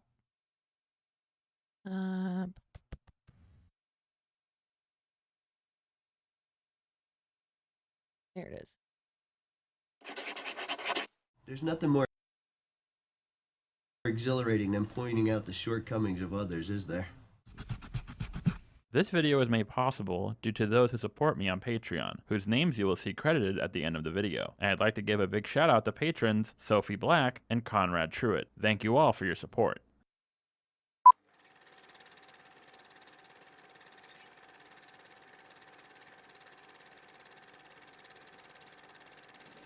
You took your first pace like a man. Also, like, maybe if people aren't understanding it, I'll put it in simpler terms.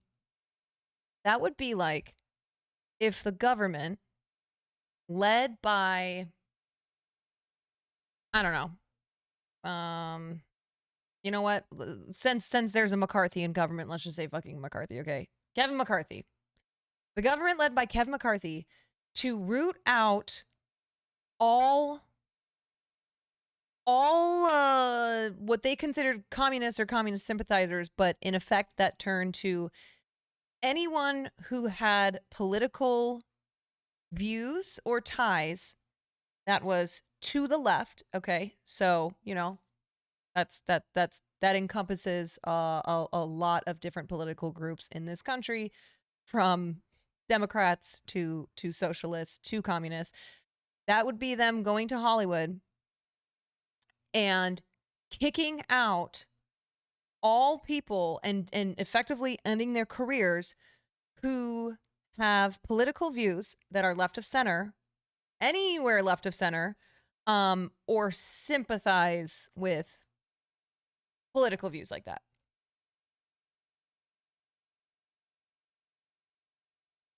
You know?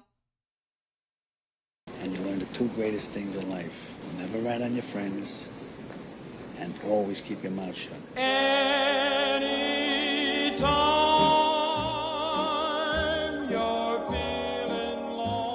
It's interesting too because Zoe Kazan, she's been asked periodically about her grandfather, and it's something where she doesn't like to talk about it, obviously, and acknowledges that it was essentially like it was a stain on the family name and the family history, but she doesn't want to just completely throw her grandfather under the bus.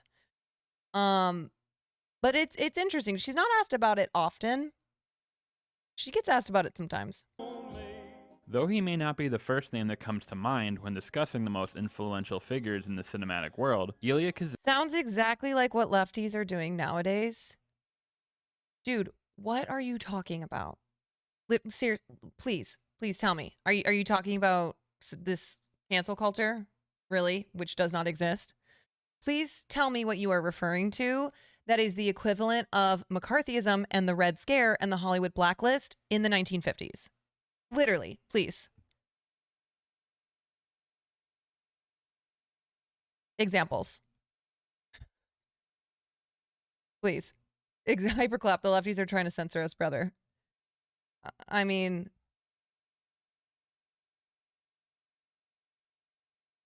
even if you dislike cancel culture, right, because here's the thing. If that chatter wants to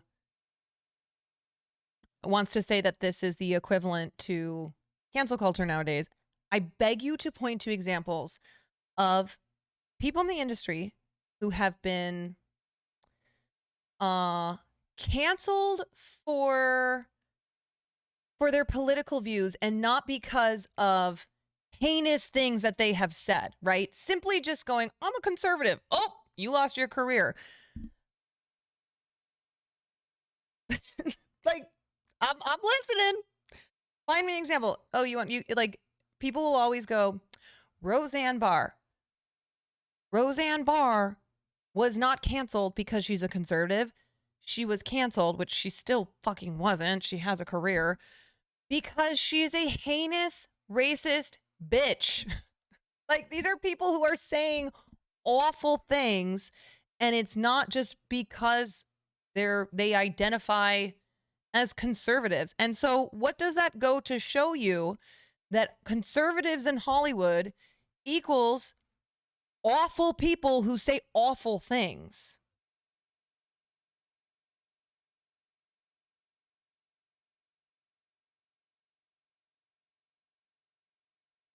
Yo, they ain't come back. I guess not. I don't know. I think that distinction, though, needs to be made, right? Like, every time a conservative gets canceled in Hollywood, people think it's because they've been hunted down by the woke left and anybody who's a conservative is not allowed. It's like, no, there are conservatives in Hollywood. Chris Pratt, okay? They just do a better job of keeping their mouths shut and not saying racist or sexist or transphobic or, xenophobic or whatever phobic shit. That's the main difference. There's open conservatives as well who are still working. Clint Eastwood,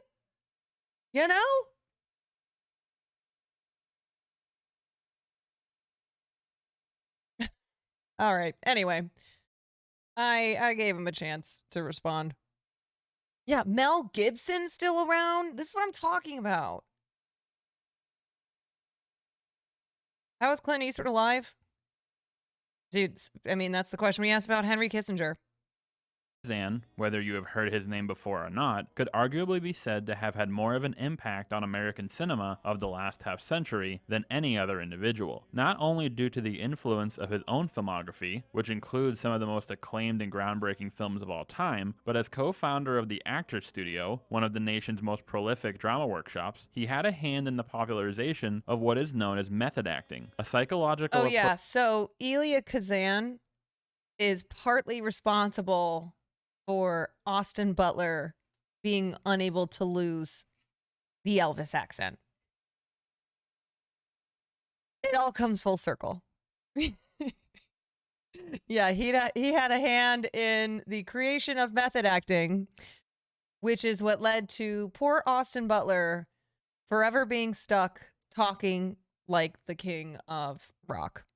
Approach to acting that was later brought to mainstream prominence by actors such as Robert De Niro, Al Pacino, and Dustin Hoffman throughout the 1970s, all of whom were students of Lee Strasberg, referred to as the father of American method acting, who took over as artistic director of the studio in 1951. Said approach would go on to change the face of American cinema over the next several decades, and inspire some of the most acclaimed performers of our generation. KAZAN's contributions to the medium have been praised by other acclaimed directors, with Nicholas Ray calling him the best actors director the United States has ever produced, and Stanley Kubrick stating KAZAN was without question the best American director. But perhaps Elia's most notable and vocal admirer is director Martin Scorsese, who in 2010 made the documentary film A Letter to Elia, where he speaks of KAZAN's influence on his own career and cinema as a whole. And thus, you can imagine it must have been quite the honor for Scorsese when he, along with Robert De Niro, was given the chance to present KAZAN with an honorary Lifetime Achievement Oscar at the 71st Academy Awards in 1999. But as you will see, not everyone was as enthusiastic about KAZAN being honored.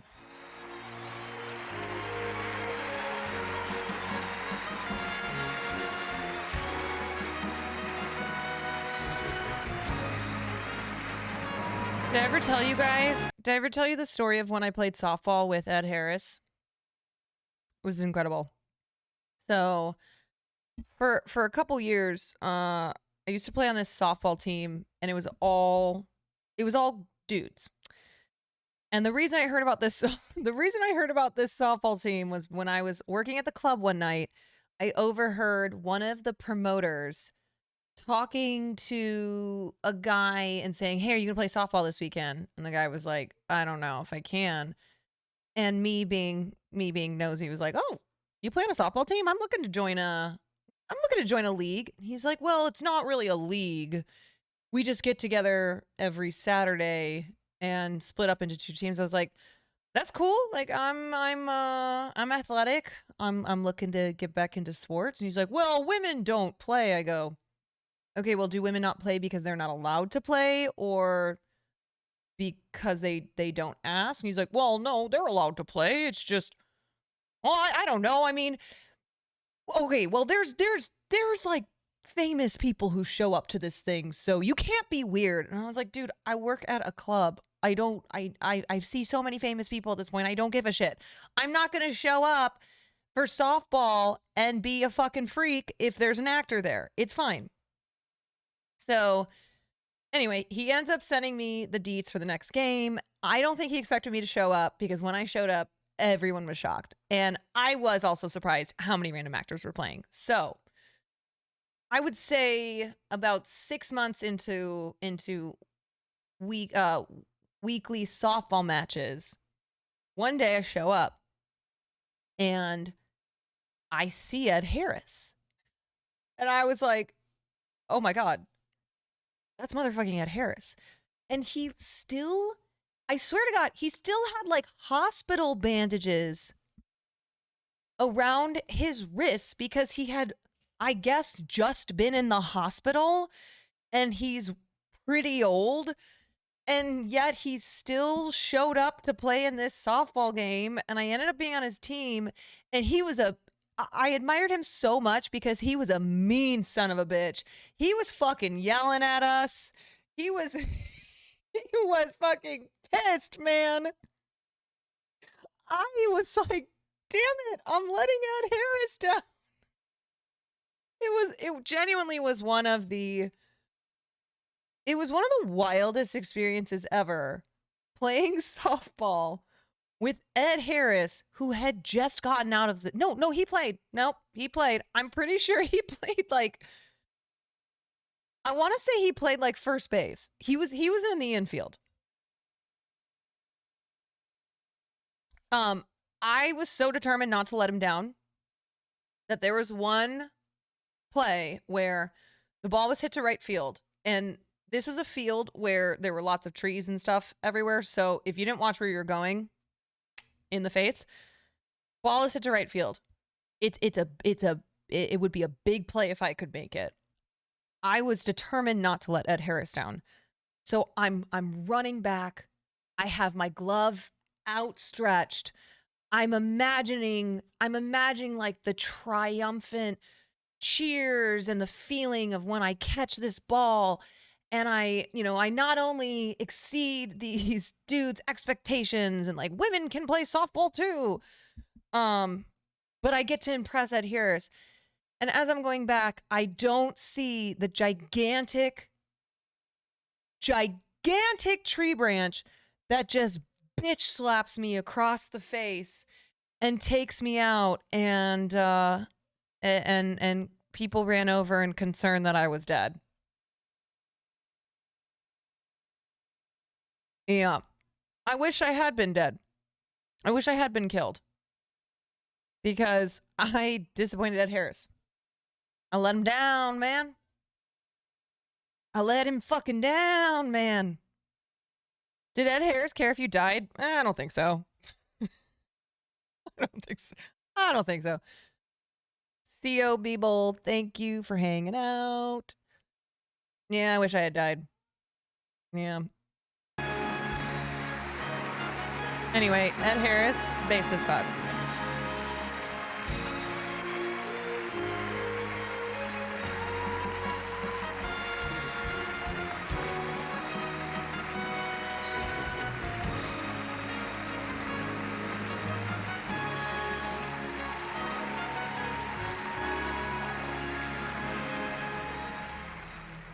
Make such a film. Chère mademoiselle, you have chosen the wrong, because ELIA KAZAN is a traitor. For them to be again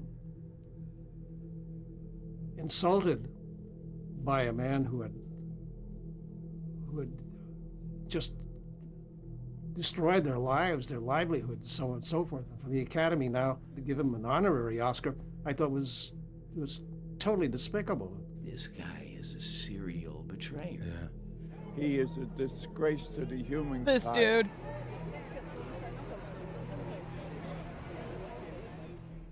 The billion people are going to know that there are people in Los Angeles who will not be silent. You can't separate his art from his life, and you can't separate his life from the lives he ruined.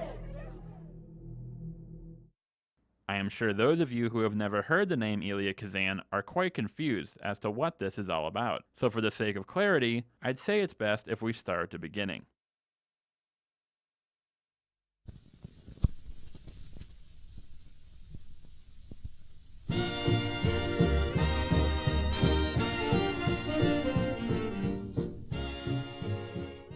The son of Greek immigrants, Elia moved to America at the age of 8. Upon reaching adulthood, Elia set out to pursue a career in acting and would later find what he would call the greatest thing that would ever happen to him in his professional life, the group theater. Formed in New York City 1931 by Cheryl Crawford, Harold Clurman, and Lee Strasberg, which would be the precursor and inspiration for the Actors Studio. The group consisted of writers, directors, actors, all of whom came together in a collaborative effort to hone their artistic aspirations, producing works that dealt with timely and controversial social and political issues. It was here that co-founder Lee Strasberg would develop what is known as the method, the framework that would fundamentally change the landscape of American acting over the next near century. Despite being told by both Strasberg and Clurman that his acting chops were nothing special, Kazan became one of the most notable actors of the theater. But it was his turn as a director that would cement him as the towering figure he is considered today. Kazan directed a number of highly acclaimed stage productions while still with the group theater, and after its disbandment in 1941. He made his feature film debut in 1945 with an adaptation of Betty Smith's A Tree Grows in Brooklyn, aka that book we all read in grade school at one point or another, and would go on to win Best Director at the 20th Academy Awards for 1947's Gentleman's Agreement. That same year, Kazan would form the Actors Studio with Cheryl Crawford, co-founder of the group theater, and director Robert Lewis. And in 1949, Kazan would direct the original Pulitzer Prize-winning Broadway production of Death of a Salesman, penned by legendary playwright. So,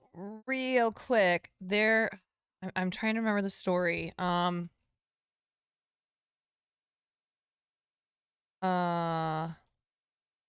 With Arthur Miller and Elia Kazan.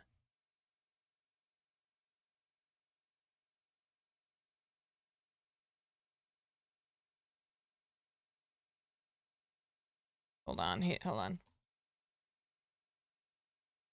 Oh, and also, if you don't know Arthur Miller, I mean, he's an amazing playwright, but you also might know him as one of the husbands of Marilyn Monroe.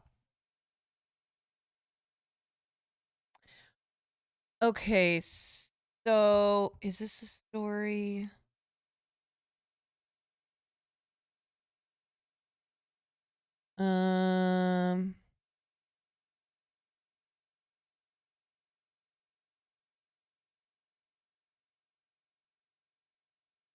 Shit, I don't know if I can find it. It had to do with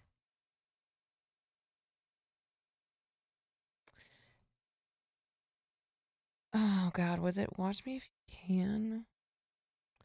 So for a long time, Arthur Miller and Elia Kazan were very, very close collaborators. Elia Kazan is very famous for directing Death of a Salesman. And there's some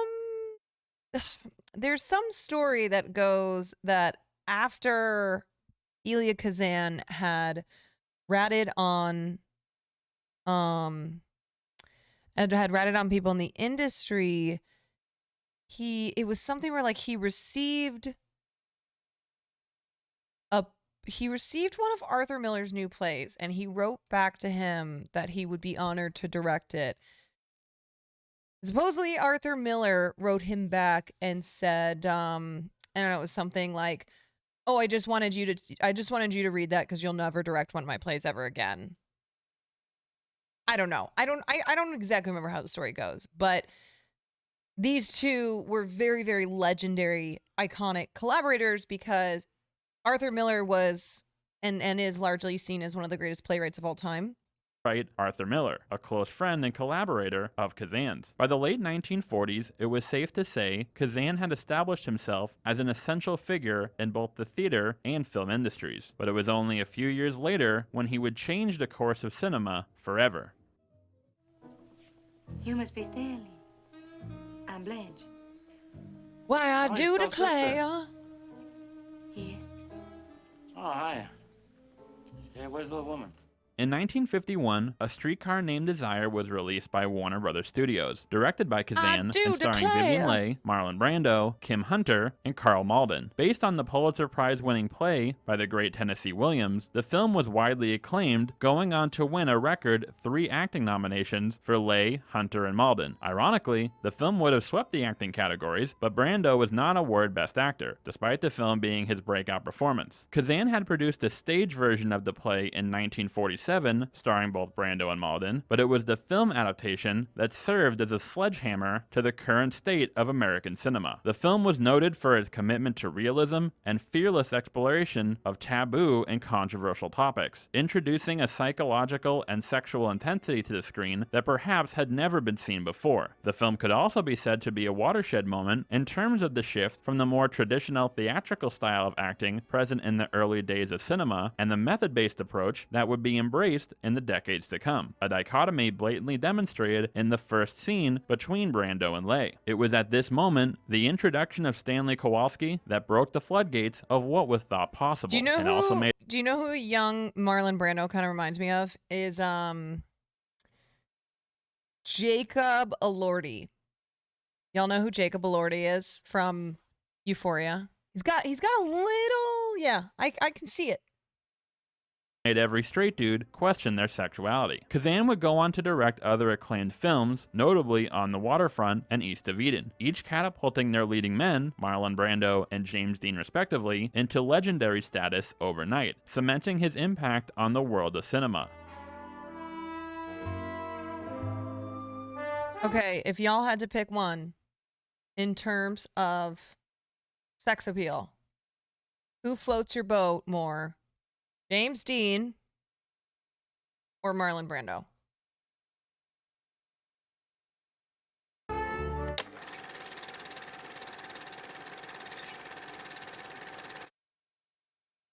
Got a lot of love for James Dean.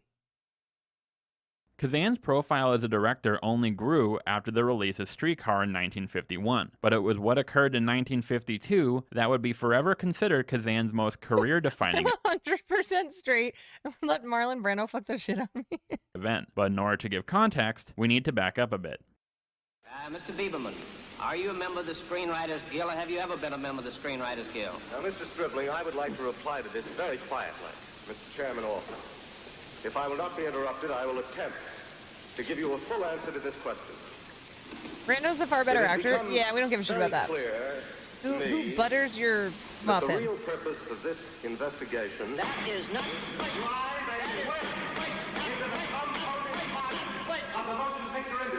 Ask him the next question. Ask him the next question. Are you a member of the Communist Party, or have you ever been a member of the Communist Party? Are you a member of the Communist Party? Are you now, have you ever been a member of the Communist Party? In 1938, the United States House of Representatives formed HUAC, the House Un-American Activities Committee, to conduct investigations on those with alleged sympathies to fascist and/or communist ideologies. Following World War II, fearing that the advent of mass media entertainment could be used to spread anti-American sentiment, HUAC set its crosshairs on Hollywood, which led to the creation of what is commonly referred to as the blacklist. In short, if an industry member had ties to any pro-communist organizations, had merely expressed pro-communist sentiments, or even if they were merely whispers that they did, regardless of the veracity of said claims, that individual could find themselves completely barred from working in the industry in any way. I'm still waiting for that one chatter to provide the evidence of how this is what the left is doing to conservatives in Hollywood today. I'm still waiting. I'm gonna go get I'm gonna go get a little snack. I'll be a right shape back. or Let me know form, if they effectively let me know if they destroying their pop career in the blink of an eye. Even if there was no suspicion of an individual having any communist ties, simply refusing to appear He's still before typing HUAC his at answer. all would more than likely result in that individual finding themselves blacklisted. In 1952, Kazan was called upon HUAC in regard to his affiliation with the U.S. Communist Party, which he was a member of for only 18 months in the mid-1930s, over a decade prior to a subpoena. Though he originally refused to name names in his first testimony to HUAC, which was held in private, author Martin Gottfried revealed in an interview in 2004 that someone from the committee, despite the committee itself having no plans to hold Kazan in contempt of court, leaked Kazan's private testimony to the press. But ironically enough, it was an informer from the committee. LMAO, did I seriously miss someone? Yes. And I wasn't even being mean. I was like, please provide me some examples. Who told some newspaper in Los Angeles that Kazan had not named anyone and had refused to. And that was when Spyros Skouras, the head of 20th Century Fox, said, you better name names or else you're never going to work in Hollywood again. His career at risk? Ultimately, Kazan gave to the committee the names of 8 fellow members of the Communist Party, all former colleagues of his at the group theater. Actors and spouses Phoebe Brand and Morris Karnofsky, actor Tony Kraber, actor Ted Wellman, actor Louis Leverett, who had starred in Kazan's Gentleman's Agreement, playwright Clifford Ordetz, who had made a deal with Kazan that they would name each other in their testimonies, and gave to the committee the names of the same individuals Kazan did, but unlike Kazan, suffered irreparable damage to his career. Actress Paula Strasberg, the wife of Lee Strasberg, whom Kazan had stated was like a father to him during his group theater days, and actor J. Edward Bromberg, who had been blacklisted the year before Kazan's testimony after refusing to cooperate with the committee, resulting in him suffering from a tremendous amount of turmoil, which may have contributed to his fatal heart attack in December of 1951. Following his testimony, Kazan took out a full-page ad in the New York Times to deliver a statement in regard to the rationalization behind his decision, namely his extreme distaste for communist ideology, and throughout his life, he was consistent in regard to its morality. Do you regret the decision now that you did that? No, I don't. I'm the opposite.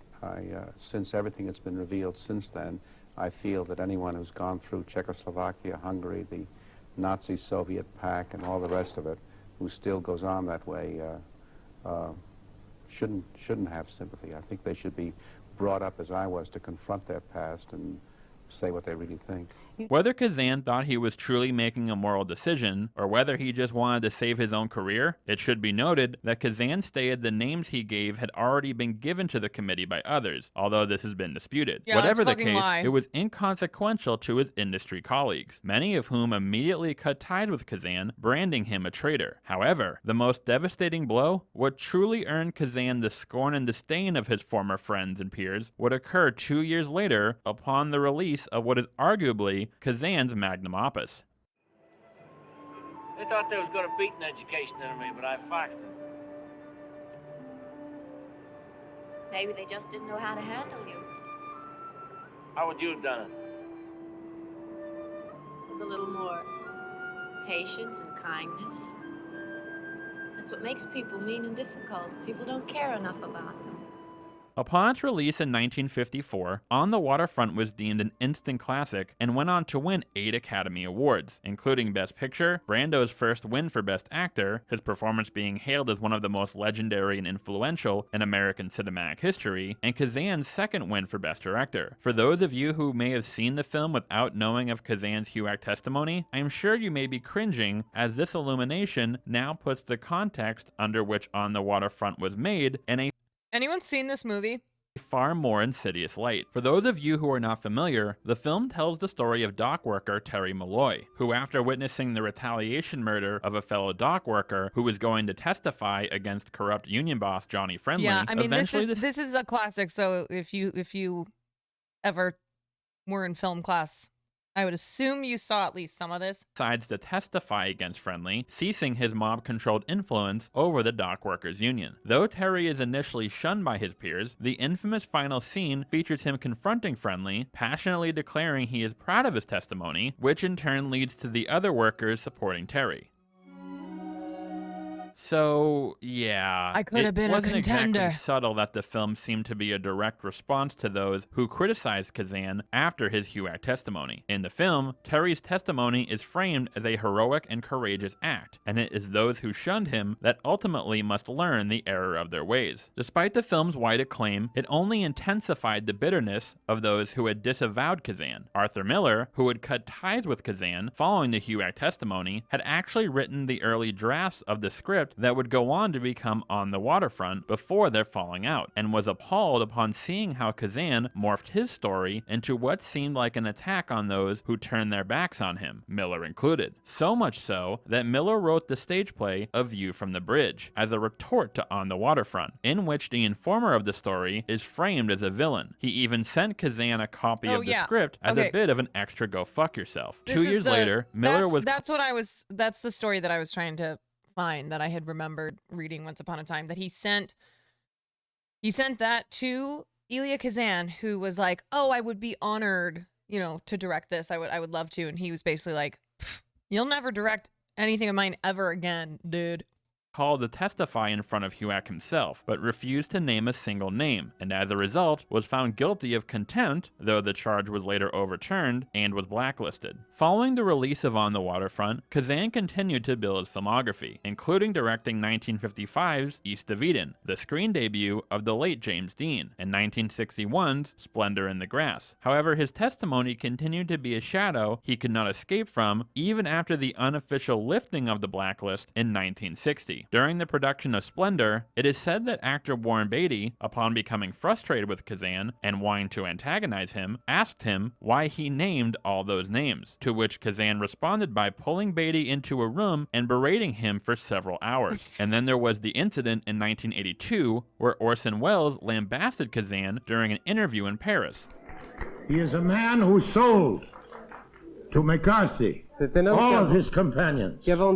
He then made a film called On the Waterfront, which was a celebration of the informer. No question which uses him as an example can be answered by me. Though Kazan stated he felt no remorse over his decision, he has acknowledged the dark times that followed as a result of losing the friendship and admiration of many of his colleagues. Though Kazan did make some of the most notable films of his career post-testimony, note that despite him making 14 films in the 15 years between his debut in 1945 to the lifting of the blacklist in 1960, he would go on to make only 5 films in the next 15 years. His final film, The Last Tycoon, starring Robert De Niro and Jack Nicholson, being released in 1976. Whether or not this was as a result of his contentious reputation in the industry cannot be said. Despite it taking place nearly 5 decades after his testimony and over 20 years after his retirement, the announcement that Kazan would be receiving an honorary Oscar at the 1999 Academy Awards sparked controversy and protest, and his acceptance of the award marked his final major public appearance before his passing in 2003.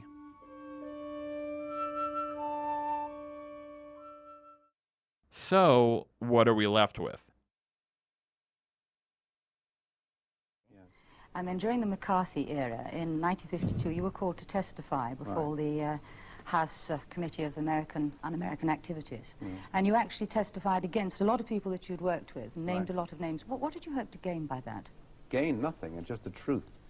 The only thing I had to gain was the feeling that I was doing the right thing. I didn't have a damn thing to gain about it. It meant a lot to me to say that... But a lot of people didn't do that, did they? They would have protected people that they'd known. Well, they can do it. They do what they thought was right. I did what I thought was right. Why did you choose that time when you were in fact called to testify to speak out? I mean, if you felt as you did, why didn't you say something before? A while back, I posted a poll asking my community for their opinions in regard to the death of the author. The origin of the concept was established in a 1967 essay by French literary critic Roland Barthes, who criticized the practice of incorporating the views and/or background of the author of a particular work when interpreting said work. The idea is that whatever an artist meant to imply with a particular piece is completely irrelevant, and their interpretation of their own own work is no more or less valid than anyone else's. However, over time, the term has sort of been co-opted and been used to refer to the discussion in relation to how we as the public reconcile with the fact that the art we love and admire may have been created by morally reprehensible individuals. Can we separate a piece of art from the artist? The consensus of the community was that most felt the same way that I do, which is that an artist's work can be separated from who they are as a person. Now, that is not to speak to one's emotional reaction to a particular piece of art due to the actions of the artist. This will vary from person to person. Personally, the knowledge of an artist being a subpar individual doesn't seem to affect my emotional reaction to their art, outside of cringing a little every time I see the Weinstein Company logo pop up before a film. But it seems that most would agree that, say, stating a film is immaculately directed is not an endorsement of the director's character. However, things get complicated when we discuss the other elements surrounding this topic, particularly when the artist is still alive and working to this day. Despite its horrid subject matter, I can say Birth of a Nation is a revolutionary technical achievement without worrying if I am raising the profile of director D.W. Griffith, as he has been dead for over 70 years. But what about a director who is still alive and working? Perhaps I can praise a film they make without praising them directly, but does buying a ticket or renting the film on a streaming service fall into a gray area, as I am to some extent supporting them monetarily? What about popular actors who work with a controversial director? Should we criticize them for doing so? But then again, films are made by many people. Is it reasonable to hold PAs accountable if they agree to work on the film? If we don't financially support the film, are we hurting the careers of all the other artists involved with its production? Does the severity of the director's transgressions play a role? What if they are simply accusations as opposed to proven facts? And then, of course, things become even more serpentine when it comes to the accolades. Goes for Roman Polanski. For the pianist. Yeah, I mean, And you to know, that- there's a famous clip that I think I showed here on stream of Roman Polanski winning an award at what is the equivalent of the in France, the French Oscars, and Celine Sciamma, who is the director of Portrait of a Lady on Fire, as well as Adele Haenel, who is the lead actress, standing up in protest and walking out as he's receiving this award. I mean, this was like 3 years ago, maybe. 2002, the Academy Awards award Best Director to Roman Polanski, who, in 1978, fled U.S. jurisdiction after being convicted of unlawful sexual intercourse with a minor, which is a somewhat less horrific sounding way to say he drugged and raped a 13-year-old girl. Multiple other sexual assault allegations have come out in the years since he fled to Europe. So what are we to make of this particular case? Is the award meant to celebrate Polanski as a person, or simply his directing? Should the Academy have given him the award regardless of the film's merits? Was simply nominating him at all paramount to condoning his horrible acts? Should Adrien Brody not have won Best Actor, or even been nominated for his role in the film? Was him taking the role, if not an endorsement of, akin to overlooking Polanski's actions? Were those in the audience who applauded celebrating Polanski as a person, or simply showing respect for the artistry? Is there a way to do one without simultaneously doing the other? I don't think I know what the right and or wrong answer is. I don't know if there is a right and or wrong answer, and I don't know if right and wrong even factors into it at all. And that is mainly why I think conversations in regard to this topic end up becoming so tumultuous, as there are so many nuances and asterisks that kick the legs out from under any conclusion one may come to. This video essay is actually a revival of a project I originally... Listen, this dude is asking, he's asking a lot of questions, and I get it, because we have this conversation all the time, right? Because here's the thing. Across art forms, music, literature, film, really, really anything, right? There are more of the greats in these various art forms. There are more of them who have really just got some stains on their personal lives for a variety of reasons. There are more of them than there are less, right? That's why when we're having a conversation about literature and about authors and books that we should still or should not read today, if we stopped reading classic books by authors who were problematic and who did bad things, we would there would just be too many to count. Now, personally speaking, Rosemary's Baby is one of my favorite films. I consider it one of the greatest horrors of all time. But I will no longer support Roman Polanski. So if Roman Polanski were to come out with a new film, or like, you know, the films that he has come out with since he was found guilty of drugging and raping this girl, I would not be consuming an award, or one of his films, nor do I think that he should receive an award. Consume the art, shit on the artist. However, if somebody were to watch, like if you were to continue to watch Woody Allen films, you know, I wouldn't sit here and say, fuck you. Because like I said, now I think that there are some people who are just, I don't know. I mean, it gets complicated. I mean, because Harvey Weinstein is such a fucking monster, but the amount of amazing films that came out of Miramax is too many to count. I grew up watching Cosby, right, exactly. Like, I wouldn't watch a movie that came out now that had Bill Cosby in it.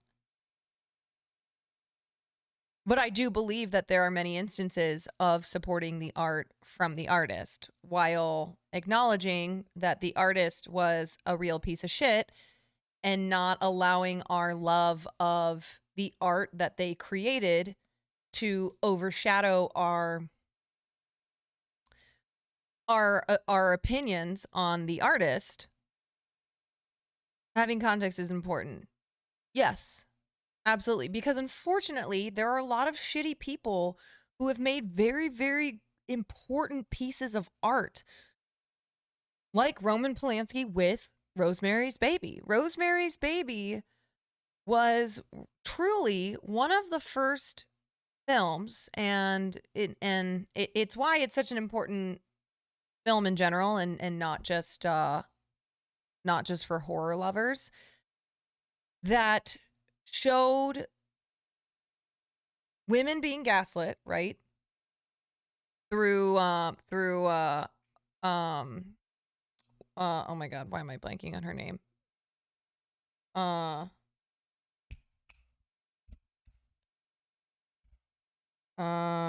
Somebody help me. My brain, boop, beep, boop, boop, boop, boop.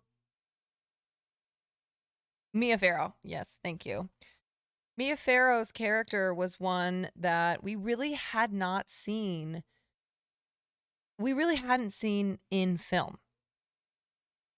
And the themes that are presented in Rosemary's Baby were ones that had not really been tackled in film, and that's why it is such it's such an important and significant movie.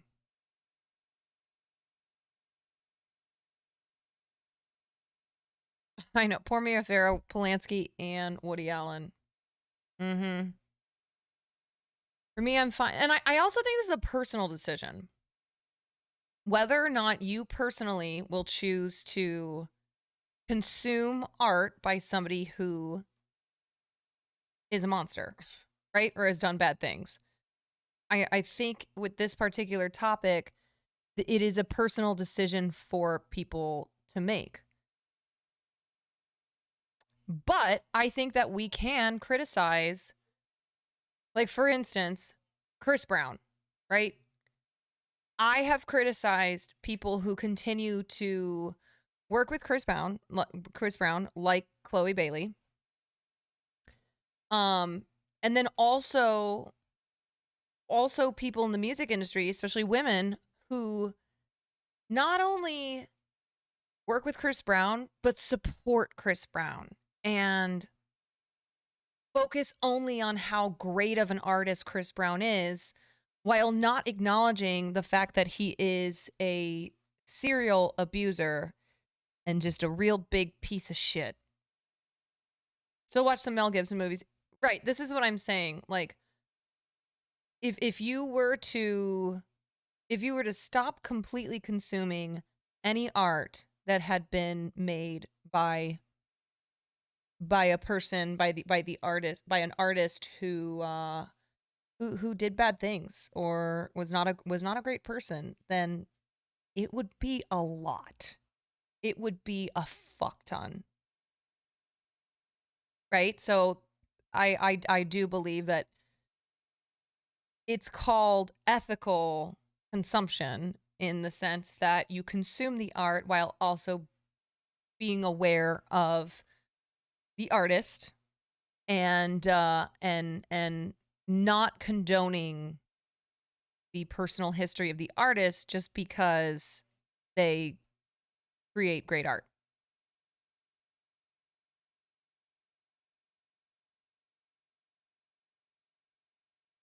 Directly working with the person when you know they're shitty and have the luxury of not doing so is pretty messed up to me. I agree with that. Yeah. Yeah.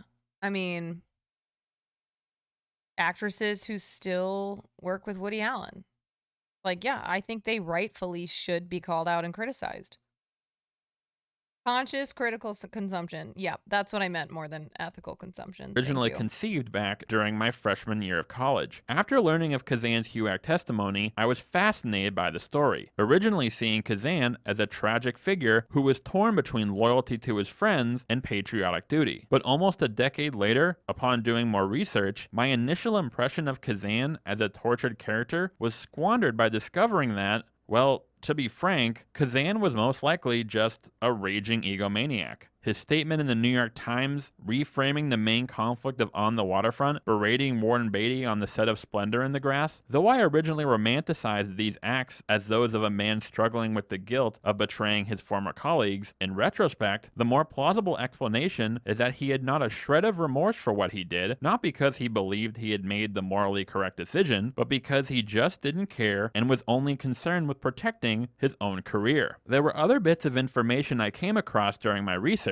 many found in the selected letters of Elia Kazan, a collection of letters Kazan wrote throughout his life and his autobiography that only bolstered this theory. A sexual assault allegation, extramarital affairs, an array of regressive and misogynistic comments, an air of rampant narcissism. Earlier, I featured a clip of an... Yeah, that's just pretty par for the course in this era. Thoughts on Louis C.K.? Yeah, I mean, he's gross, and I don't think that he really faced repercussions for his actions. And like, do I think he's a Harvey Weinstein? No, but there's also a scale to being a piece of shit. Interview from 1978 in which Kazan speaks of how he found comfort in the fact that, while he lost a number of friends following his testimony, he found solace in the friendships of those who supported and stood by him. You did in fact lose a lot of friends through that, and you were blacklisted for a time. Did it make it more difficult for you to work in Hollywood after that? It did, because I had a certain notoriety. It did make it more difficult for me to work, but I don't mind losing friends if it's in a good cause. And I also gained a lot of friends. A lot of people admired what I did. Well, about that. For the 30 years after he decided to retire from the film business, he wrote a memoir.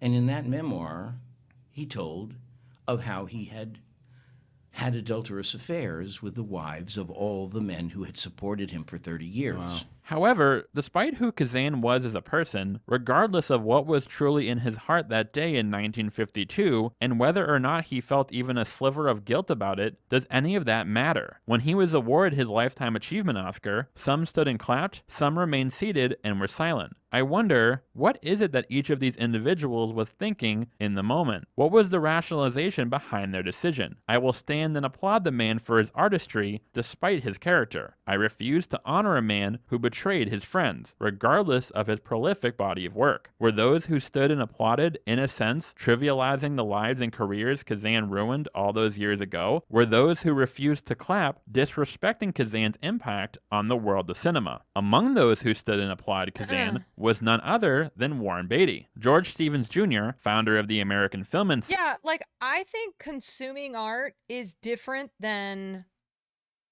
giving accolades and awards to people who did really bad things, right? Like, if I were at an award show and Roman Polanski was receiving some type of honor, right? And people were standing up and clapping and applauding, I would be fucking livid. I would do the same thing that Celine Sciamma and Adele Haenel did, which was get up and leave and say, I will have no part of it. I will have no part of it.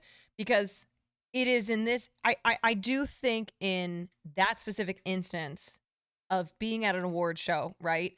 And choosing to honor and award a fucking monster, that is not separating the art and the artist. Institute speculated as to why Beatty, despite his contentious encounter with Kazan while making Splendor in the Grass, decided to applaud. I believe we were both standing for the same reason, out of regard for the creativity, the stamina, and the many fierce battles and lonely nights that had gone into the man's 20 motion pictures. Ironically, the Institute ended up voting against honoring Kazan with their own Lifetime Achievement Award. Though not all members were on board with this decision. Said one executive, "It doesn't matter whether Kazan ratted on his friends, just as it doesn't matter whether Orson Welles and John Huston treated their wives badly, or Alfred Hitchcock was a misogynist, or David Lean was not a terribly nice man. It doesn't matter finally. All that matters is the movies. You're honoring a person's body of work." Conversely, in 1997, after the Los Angeles Film Critics Association decided to not award Kazan their Career Achievement Award, the New York Times released an article accusing the association, ironically, of blacklisting Kazan. In response, VP of the association, Joseph McBride, sent a letter to the editor, which was, also ironically, exactly what Kazan did back in 1952, same publication and all, where he retorted, "Your contention that the political dimensions of an artist's life and work should be considered irrelevant to such honors is naive at best and dangerous at worst. It would compound and perpetuate the moral wrongs of the blacklist era for film critics to honor a career built upon the ruination of other people's careers. Personally, I can't say I completely agree or disagree with either statement. This discussion, one that isn't restricted to American cinema." Yeah, this was Roman Polanski pour J'accuse. A controversial win for the Franco-Polish filmmaker. Actresses stormed out of the theatre. Yeah, this is what I'm talking The face about. of France's Me Too movement, Adèle Haenel mouthing the word shame as she exited. One that isn't restricted to film, one that isn't even restricted to the arts, will continue to generate contention. Contention which has been seen to have the capability of causing division among friends and colleagues. Among those who remained seated during Kazan's acceptance of his honorary Oscar was actor Nick Nolte, who stated doing so cost him his working relationship with Martin Scorsese, who took offense to Nolte's refusal to honor his idol. In my video discussing male body transformations, I alluded to concepts such as parasocial relationships and celebrity worship, when I discussed how when we as an audience, due to our emotional attachment to and perception of an actor, celebrity, or athlete, regardless of whether or not we have even met them, are faced with information that conflicts with that perception, we may ignore it, if not react with hostility. In the case of Scorsese, was his frustration with Nolte driven solely by what he perceived as disrespect for the craft and Kazan's body of work? Or was it also, at least in part, due to the emotional significance of Kazan's films on his own career? I also want to thank Marty. Where are you? Where are you? Hiding behind me? Come on here. Right behind you. Where's Marty? Right here. Thank you. Thank you. and said frustration was caused by Kazan's sordid past being brought to the forefront. Ironically, as you may have noted from the opening of this video, Scorsese's own Goodfellas tells the true story of mob informant Henry Hill, who testifies against his associates in the film's finale. And, unlike in On the Waterfront, rather than being framed as an act of courage, it is framed as one of self-preservation. Looking back, I wonder if my own initial romanticized view of the circumstances surrounding Kazan's testimony was as a result of not only my desire to derive a compelling narrative out of the tale, but my admiration for Kazan's films, particularly Streetcar, which was a film that knocked me out of my noob phase when I was in my teens, and exposed me to films of the golden age of American cinema. But today, as perhaps a demonstration of Occam's razor, I must say it is far more likely that the most simple and disheartening explanation is the correct one, that Kazan made his choice to protect his own career, regardless of how many others it destroyed, and didn't feel a shred of remorse for doing so. Despite my view of who Kazan was having changed quite a bit since I originally conceived this project, I can't ultimately say whether or not the Academy honoring him was the right decision, nor can I make a judgment as to who among the audience that night made the right call. Is honoring his filmography paramount to reducing the severity of his actions and setting a precedent that an artist's character shouldn't matter? Does refusing to honor his work imply that one's art should not be separated from who they are, and the quality of their character should always be a factor in how we perceive said art? In that same 1978 interview I mentioned earlier, Kazan was asked why he decided to testify before the committee. Whether or not his rationalization for making the decision was genuine, I found one of Kazan's quotes from said interview to be applicable to my conundrum. Why did you choose that time when you were in fact called to testify to speak out? I mean, if you felt as you did, why didn't you say something before? You were in fact kicked out of the Communist Party. I mean, were you in a way trying to get back at them? Not at all, no, because not until I was actually in the position of making a choice, which is essentially a very difficult choice, did I make it. You never know what you're going to do in those circumstances, Valerie, until you're confronted. You either must do this or that. There are choices in life, Valerie, that either way you go are painful. I didn't like to do it, but I thought, when I thought about it very carefully, I thought it was the better of two mean alternatives. And with that in mind, I ask you, as I have asked myself, had you been there that night, what would you have done? Would you have stood and clapped? Would you have remained seated and silent? And if you think you know what you would have done, ask yourself, does it come with a cost? Okay. Okay, thank you all very much. I think I can just slip away.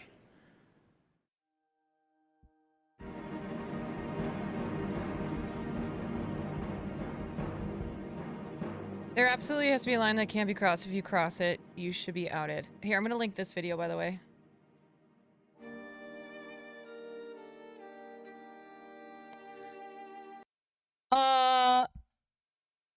Yeah, I mean...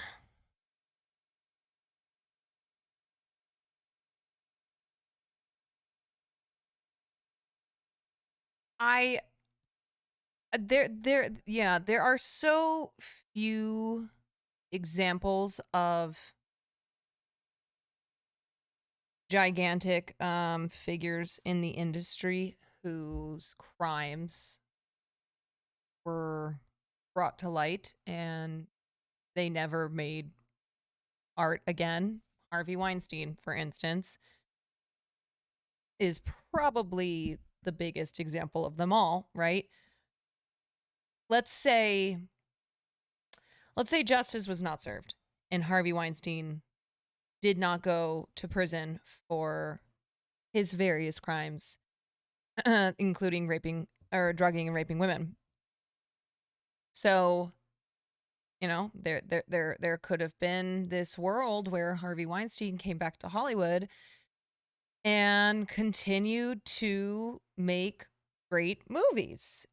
I mean, who knows, right? But we'll never have that world because he did go to prison.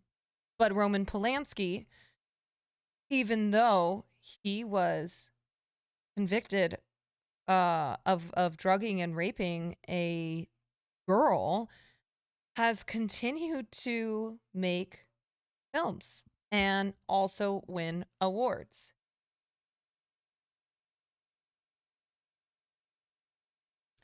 So, you know, do we get to a point where if the crimes that someone has committed come to light and are so heinous that they genuinely should not have opportunities ever again, is, you know, would the best way to would the best way to handle situations like this be just never allowing them to make films again, right? Like you can watch their old stuff. So you can watch Rosemary's Baby, you can watch old Roman Polanski films, but he shouldn't be able to, I mean, listen, he can go make a movie if he wants to, but he shouldn't have like studios financing him, actors working with him, and then receiving awards for those films.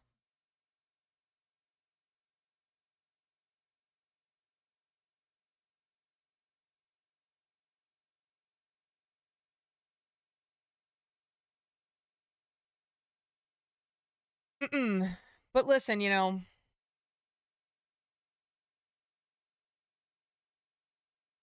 it is hard sometimes to know where to draw the line, right? What counts? What is a line where you cross it and that's it? That's all.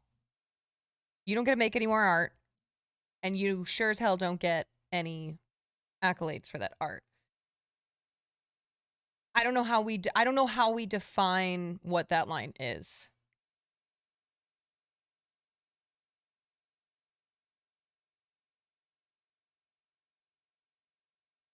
I don't know. I think that this is a conversation that I, just like the guy, what's his name? Macabre Storytelling. Just like him, I don't think I have the answers to these questions, right? And I don't know if anybody really has the complete correct answer. And I think it's a conversation and somewhat of a debate, I guess, that we will continue to have, because unfortunately artists will continue to be exposed as heinous, reprehensible beings, and will have to constantly contend with this question of separating the art from the artist. And it is, yes, it's different for everyone and for every situation. And like I said, at the end of the day, I think the easiest thing is that people should make a personal decision on what art they consume, and bada bing, bada boom, you know? I'm glad you came up with my suggestions. This stream's a vibe. Hey, thanks. Harry Potter's the same shit for me. Like, you have to draw the personal line. I'm trans, so I have enough self-respect not to fuck with their shit, even though I don't expect everyone to stop as well. Yeah, I mean, the whole... Oh, Jesus, the whole Harry Potter conversation that had overtaken Twitter like a couple weeks ago. It was some of the same stuff that we've been talking about here. I thought about what video creator brought up around parasocial relationships and your personal relationship with artists. I wonder how many of those who sat during KAZAN's award were given a standing ovation during Polanski's award, and vice versa. Yeah, right? I mean, and it was the same thing when he talked about Orson Welles, who we applauded for sticking it to ELIA KAZAN, but Orson Welles also is very far from a perfect person and has his own shit, right? And bad things that he did. And no, he didn't rat out his peers and his colleagues, but he's done some things that are not so great as well. And like this, you'll just continue to go in this circle, and so many times, you know, this happens all the time, where we'll see a tweet of somebody or a quote from some someone and will applaud them, will be like, hell yeah, that's based. And then someone will be like, yeah, but how about the time that they got arrested for domestic abuse? And you're like, oh God, that's true too. You know? I'm sure people who chose to sit during ELIA Kazan's receiving the Lifetime Achievement Award, I'm sure there's some overlap with people who stood when Roman Polanski was honored with the Oscar, and I'm sure they stood and clapped for him. It's, I don't know, we could go in circles and circles and circles and never come to an end.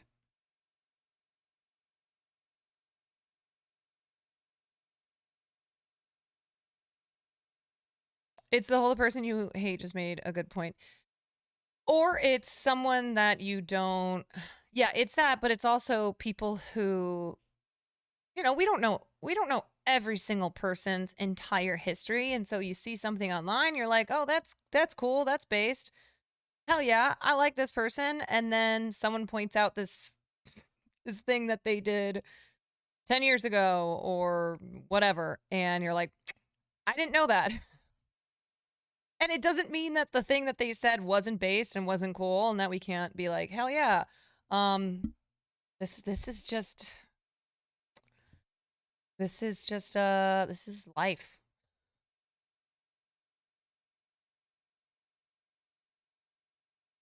Unrelated, but I just finished my paper about gay medieval women. Hell yeah. Medieval lesbians. Let's go lesbians.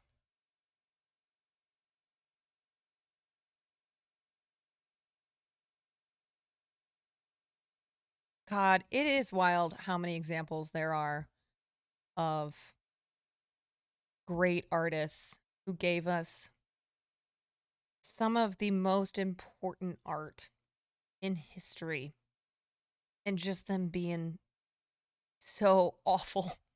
Just shitty human beings.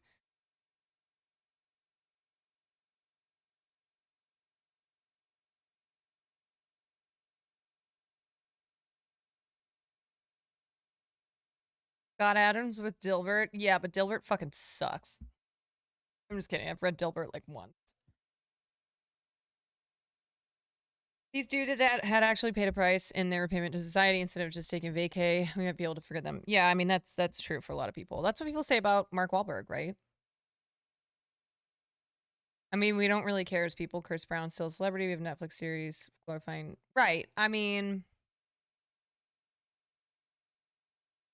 that's why this is a conversation and not something that we have a solid answer to, because of the fact that, yeah, so many artists who are awful people and have done awful things continue to make art and be supported.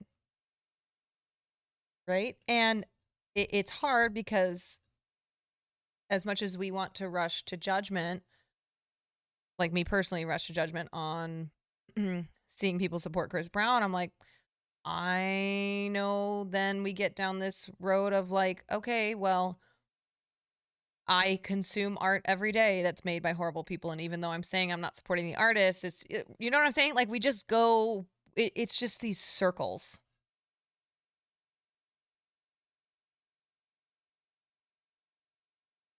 Where there'll always be a like, gotcha.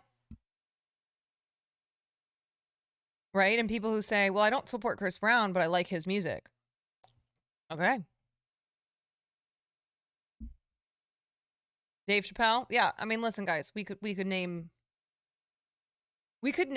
example after example after example across all genres of art.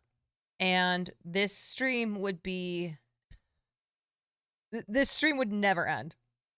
Maybe I'll do that for my first ever subathon, is like every 5 examples of horrible artists that we come up with adds an extra 5 minutes to my subathon. And then I would stream for the rest of my life.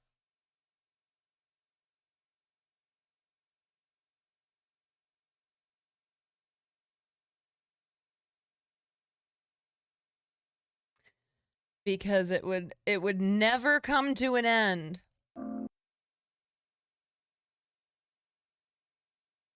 Right? Like, what fucking author doesn't have a history of racism, sexism, et cetera, especially like certain time periods in history? It's safe to say that almost every great artist who came out of those time periods had problematic as fuck views and subsequently probably did problematic things.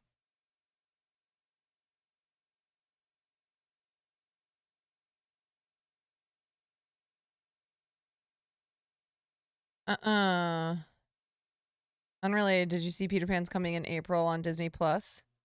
Twitter's mad about the casting. You know what I'm mad about? I'm mad about the fact that once again you can't fucking see.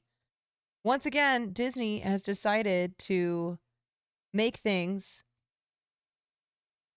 on screen as dark as possible.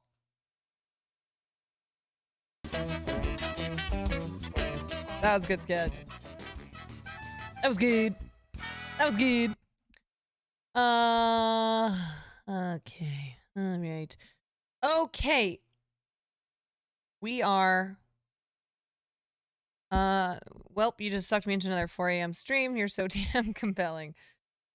Hey, listen, I appreciate you guys being here, even when it disrupts your sleep. Okay, so anybody who wants to keep hanging, I'm gonna do some Resident Evil 2. Yes, I've seen Provo's Most Eligible. It's on my list of potential reacts. So, smell you later to anybody who's going to bed. Thank you for hanging out. For those of you degens or, you know, people who just want to watch some gaming, I'm going to get back into some Resident Evil 2. It's been since I left for Austin, so I don't even remember where we left off. Oh, I forgot who I was talking to. Wait, I can't remember if I was talking to Nick or somebody, but I was talking about my like what I do on stream and stuff. I was like, I'll usually do like news, pop culture. I like to kind of pick one or two big stories that I'll cover on stream and then sprinkle in, you know, like TikToks or whatever shit is happening on the internet during the day. I'm like, and then if we're watching a show, I will react to that. And then I do about an hour of gaming. They were like, an hour of gaming? I said, yeah. I like to round out the stream with an hour of gaming. Oh, wait. Oh, I was talking to Chance. Because I asked him, I said, if a new game comes out or you're playing a game, will you play it start to finish? And he was like, yeah, especially if it's a game that you can beat in like 12 hours. I was like, wow. So you'll just play it till you finish. He's like, yeah, because that's how you have to play games. He's like, that's the best way to do it. You start a game and then you don't end stream until you finish. And I was like, yeah, I definitely don't do that. It took me about 3 months to finish Portal. And he was like, what? Like, yeah, I do about an hour of gaming a night. Sometimes more. Depends on the night. But he was like, an hour of gaming? I said, yeah, it's a little titsy. It's just to round things out. Like I said, sometimes I do more. Gotta sleep now, awesome stream. Jeep GC15, thank you for hanging. I hope any new people who are here tonight decide to come back for more. Hi, I'm new to your chat. Hello, Raymond310. Welcome in.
Night. We both talked about Ed the Man Harris. Okay, let me pull this shit up. He turned half of us to the light. You guys all gay now?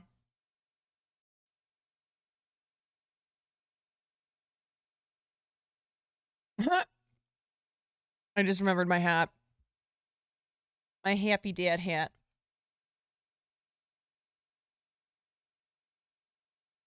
Okay, let's get this going.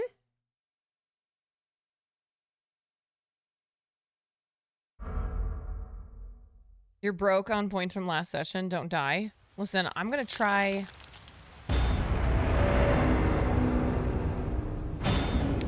I'm gonna try my absolute hardest not to die. I don't even remember where we're at.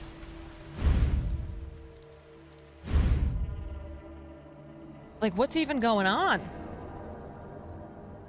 It's been like 5 days since I've played. I think I'm pretty fucked up. Hold on.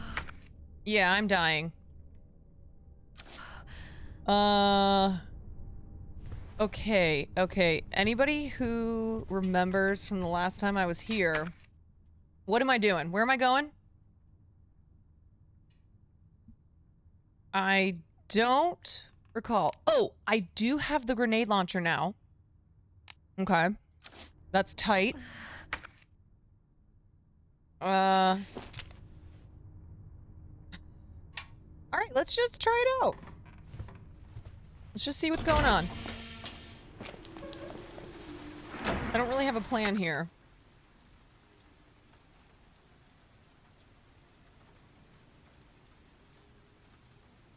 Shit, I gotta move this over. There we go. There we go. Okay. I have tons of flare ammo. I just don't really know what mission am I going on? Am I trying to go to the library?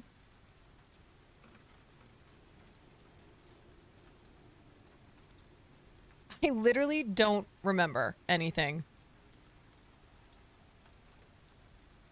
La da da dee dee da. I don't really think I have. Oh, the USB. Oh, I remember. I've got the USB, which means I need to go to the computer. Yes, and the computer, the files are in the computer. Okay, so that means I need to get to the computer room, which is the armory. Okay, so I gotta go upstairs, go through the shower, and then get into the armory. All right, I've got a plan.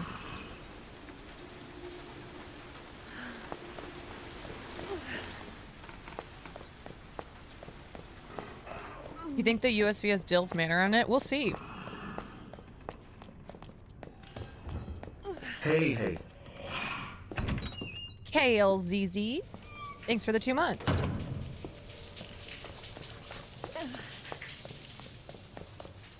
Okay. Jesus! Oh God! Oh, that just hurt my abs. Oh, fuck! Oh, I just cramped. Oh. Oh, that was like double side cramp. Ah. Okay. Oh my God. Oh my God, this is like literally a video game injury. Oh, fuck. Oh. Oh. I just cramped so badly.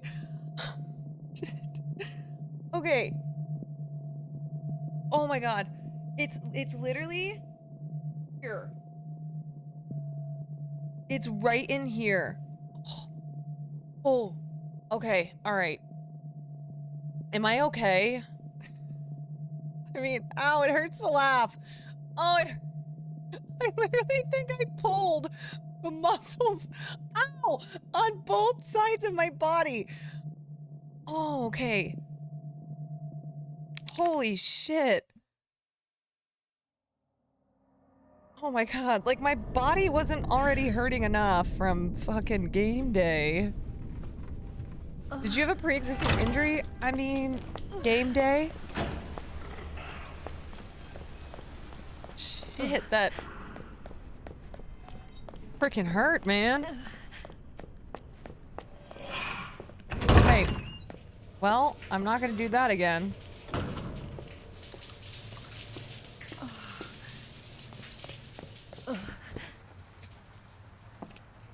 All right, oh.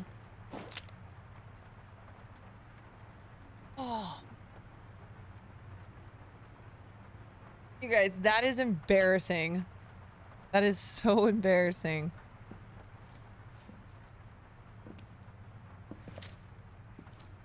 Okay, come on, bitch. Open the door and then...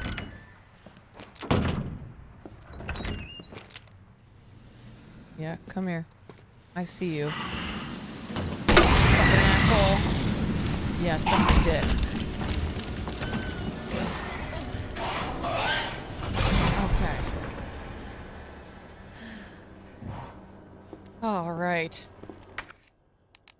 Jesus.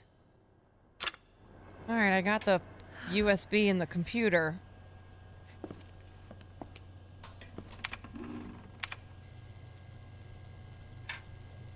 Am I gonna go back down to game day?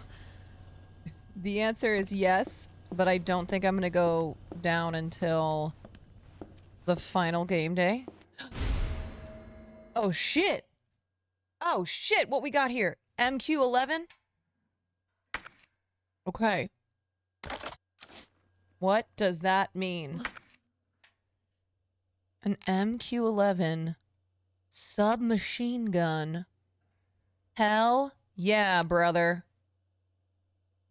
Alright, I'm still kind of vibing with... I'm still vibing with this guy, though. My grenade launcher. Okay, now where should I go? Yeah, I've gone this whole game, you guys, with one measly little gun. I just got the grenade launcher, and now I just got the submachine gun. Okay. What's the move now? Oh, there's still shit in here for me to get?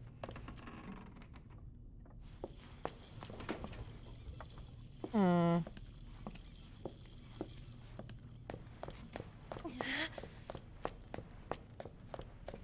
Gun go brrr.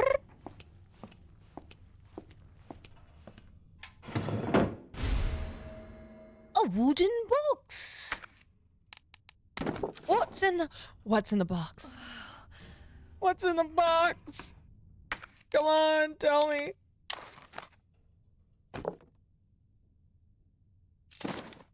High capacity mag. I'm really loving my life right now. Things are going well. Okay.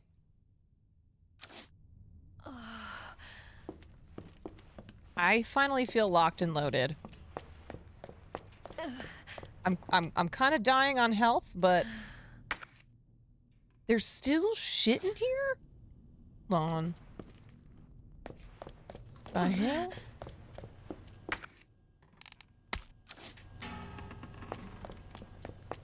What the hell else is in here? Oh. Okay. Europe is amazing. Way to rub that shit in. Jill, if Claire tries to contact you, please let her know I'm okay. Chris Redfield. Am I supposed to know who that is? This does not sound like Chris. Chris. Okay, now that's got to be everything. Yeah. Okay. So... I'm done with this room. Where should I go next?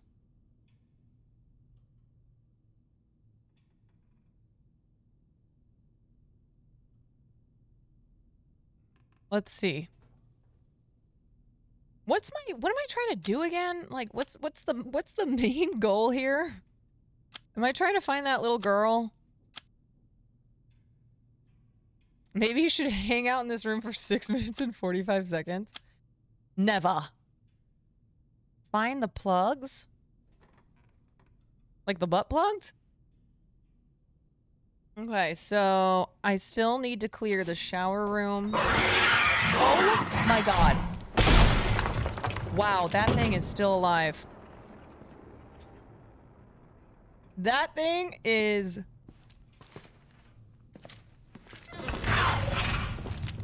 Come on.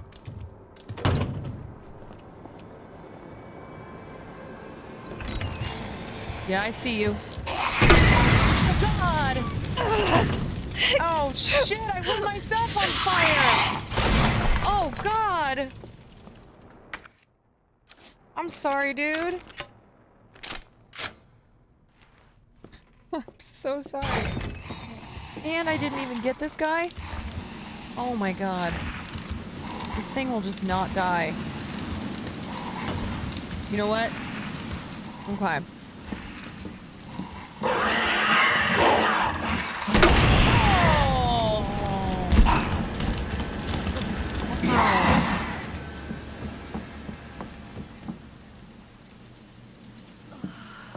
Oh my god, please. Oh no. I thought that was herbs.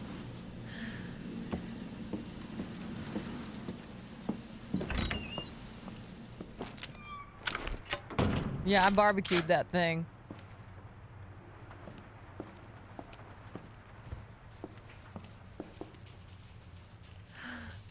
Okay.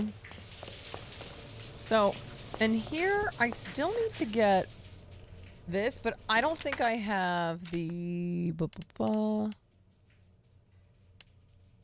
I don't think I have the code. No. Right? 3F. I think I already used DCM. I'll try it again, but I'm pretty sure I did.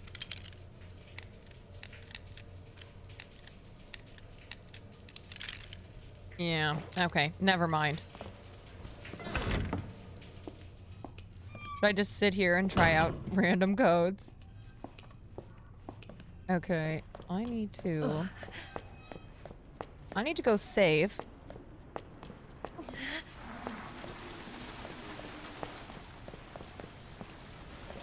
All right. Time to save. And then I want to... I think I've got extra ammo. Oh, hell yeah. Submachine gun ammo? Let's take that shit out. I think I'm... Am I done with the dongle?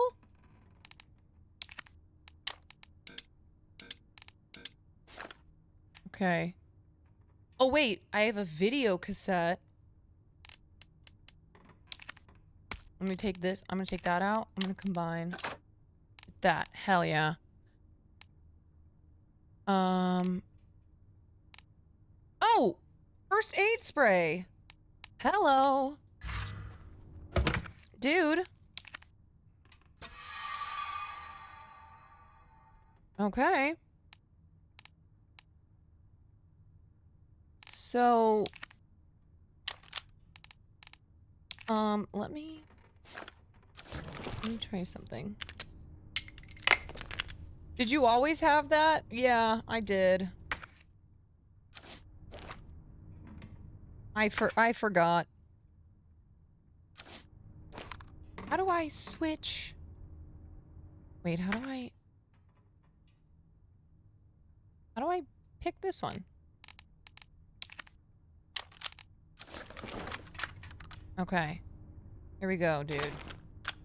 Locked and loaded, baby. All right. You know what? I'm just gonna save again. Fuck it. Save early, save often. Okay, so I'm in a good spot. I got full health. I got my submachine gun. So I think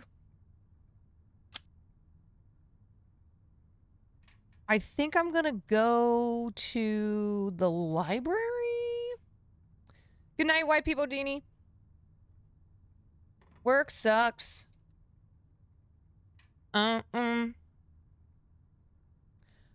Okay, shower room, library, waiting room. Let's do it. Let's go to the library.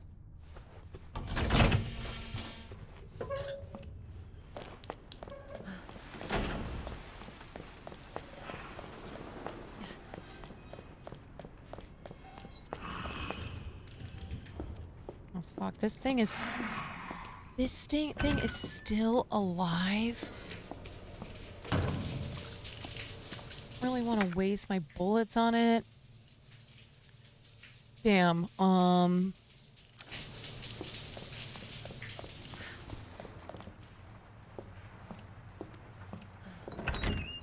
think I should cook it again?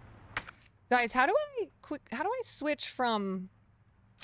how do I switch weapons?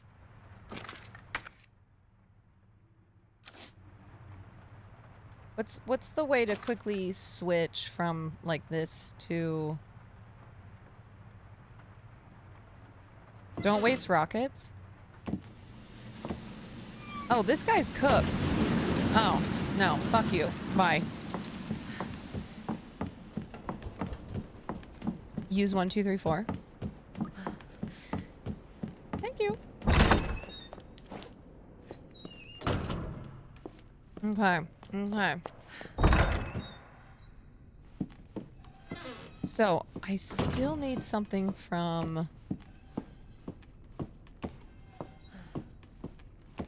Still need something from this room, but what?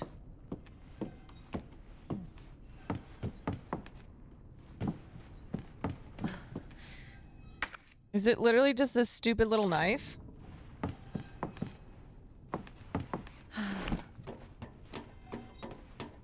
Are you on controller or keyboard? I'm on,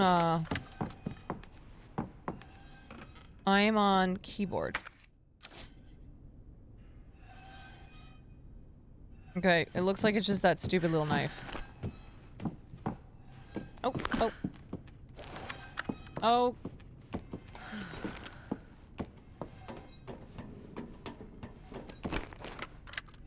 Okay, so... Maybe I go out? Man, I really fucked up some shit in here.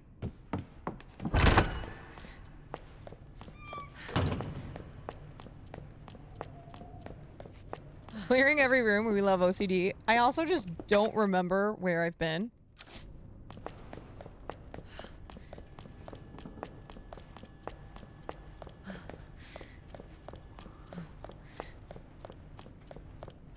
Okay, I think I gotta go back.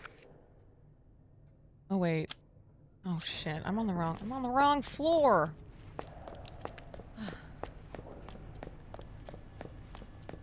Oh, do I need to go back down there? Caroline, how you feeling now? I'm gonna be honest, my side still hurt from the accident.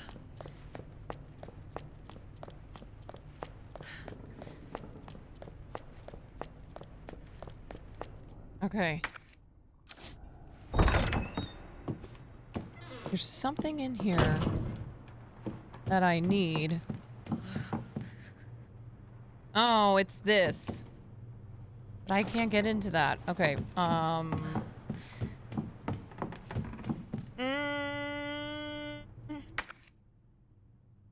Where the hell am I going?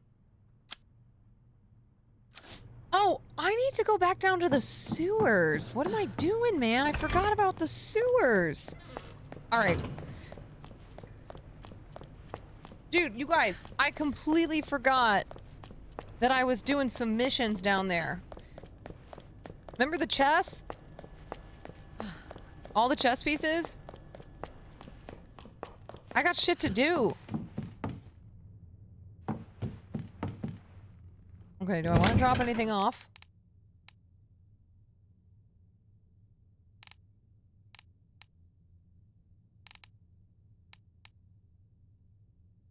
Plugs. That's what you're talking about. The plugs. Yeah. All right. Should I get rid of any of this shit? Maybe the dongle.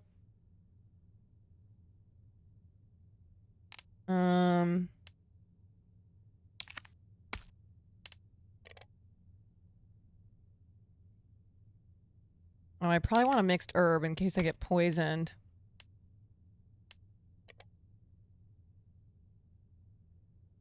Okay, I'm gonna take out the dongle.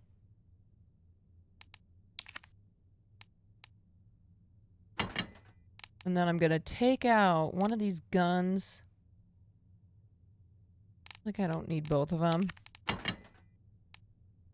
Cause I have hella submachine gun ammo. And then this I'm gonna combine. Oh, I can't. Okay, never mind. Never mind.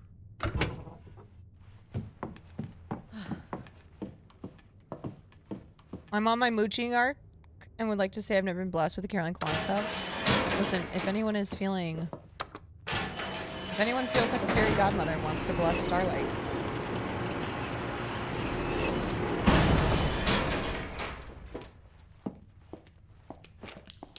Alright, I'm back, baby.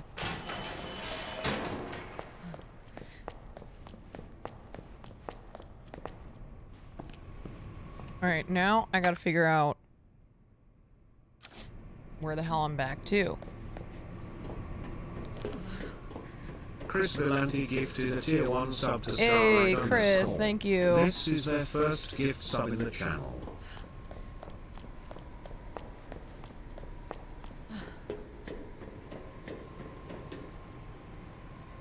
Gracias, Chris. Shit, I've already done all this, haven't I? Okay, I need to get down. I need to get down. All right.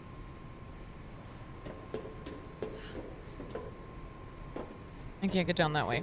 Never mind.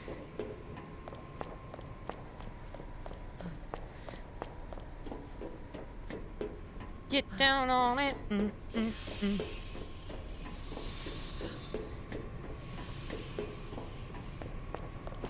Here we go.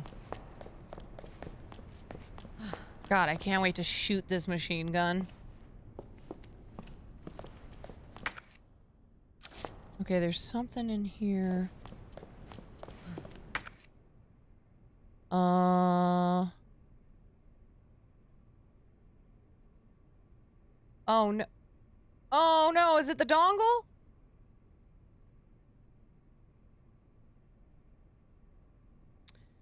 Do I need the dongle for this? The one that I put away in... Fuck! Ah, shit! God! Damn it! Oh. Ooh. Okay. Alright, listen. Mistakes were made. I'll be back in 1 second.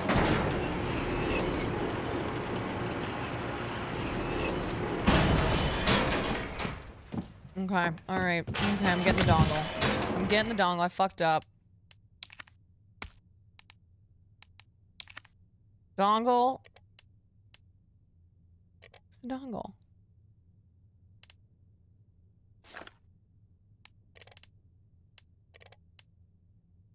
Am I cray cray? Oh, it's up there. Never mind. I am cray cray. Okay. Okay.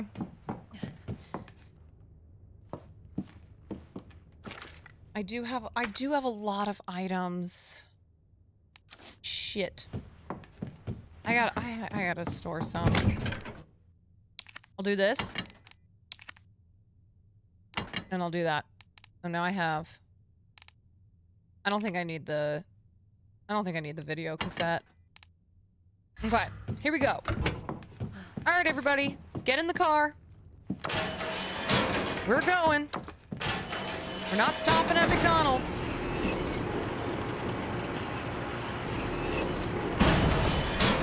No McDonald's whatsoever. Don't even ask. Nope, nope, nope, nope, nope. No chicky nuggies. Uh-uh.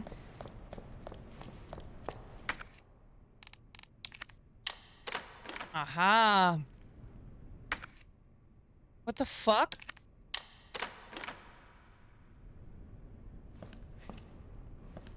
I don't understand.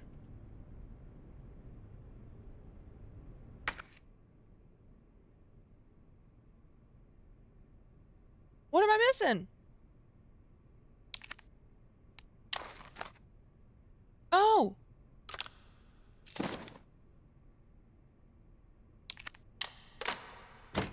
Oh. Tricky, tricky.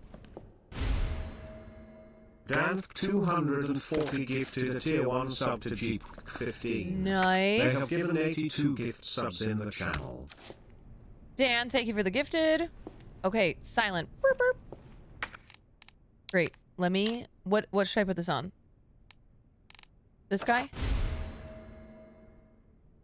Nice. Okay. Dude, I am locked and loaded, man. It's time to go crazy.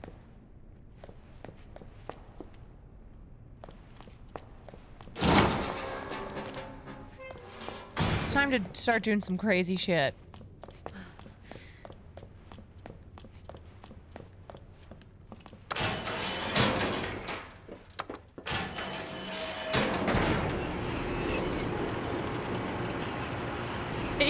Good God. Well, we love you for it.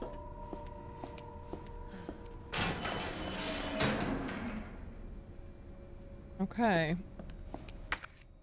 Here I am. Upstairs. Oops. Okay.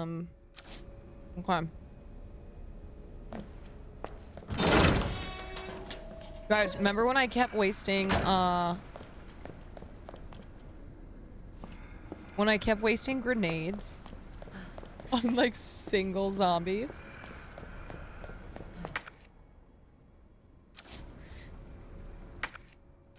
Okay. Kind of just, like, re-getting the lay of the land here, because I don't really remember anything.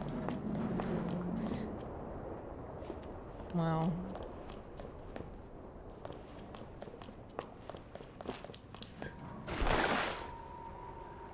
Okay, I feel like shit is about to go down.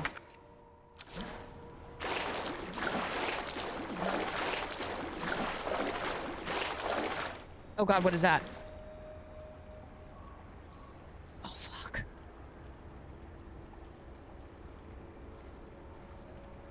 That's a thing, right?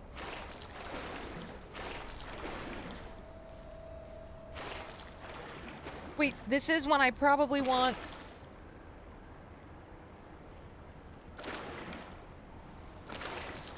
Wait, how do I switch?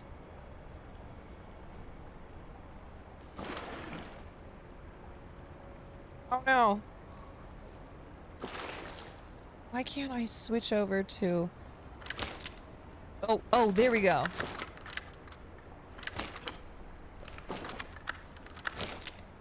There we go. Okay. Yeah, that's a thing. Yep. Ready? You want to watch me blast this thing?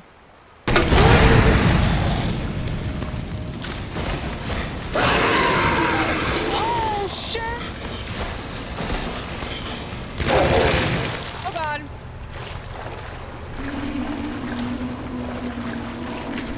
Why is this not killing it?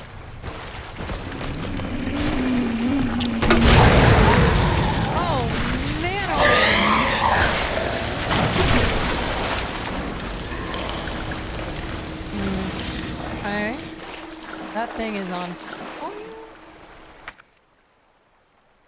Alright, there is something down here that I need.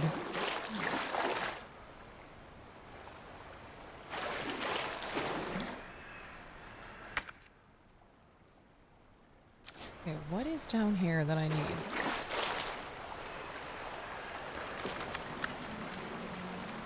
What's going on here?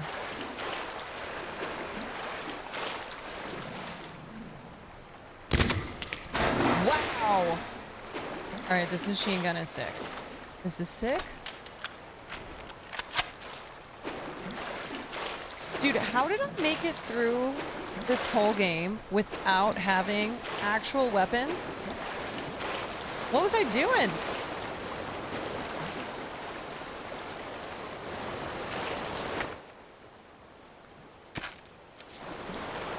Okay, did I get everything down here? Yeah, got it. Got him. Dying? That's true. I was dying. I may ask, will you do the cosplay thing on the weekend? Oh, shit. I forgot. Oh, I forgot Emmy invited us to do a cosplay. Because I wasn't going to go down to Austin this weekend, but I really want to cosplay.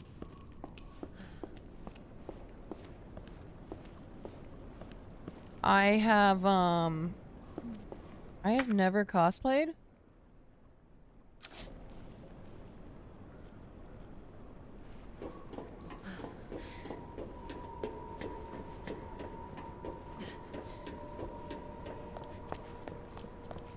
Farm those Insta pics. Dude, I haven't posted on Insta in so long, too.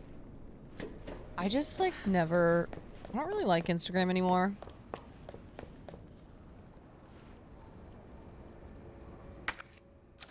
Okay, wait, I'm gonna go this way. And I also just feel like I don't have anything interesting to post on Instagram. So I just don't post. I don't know how people post every day.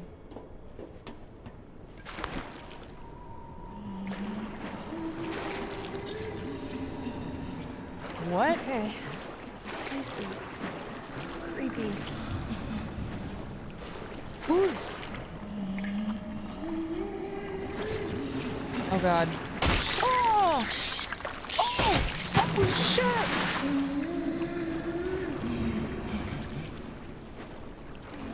Oh my god! Oh no, where is it?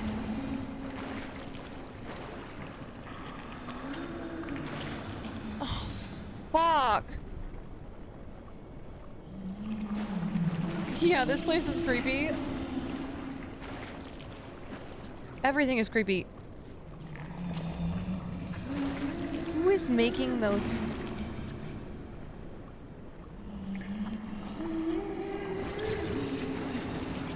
Who is making those fucking singing noises?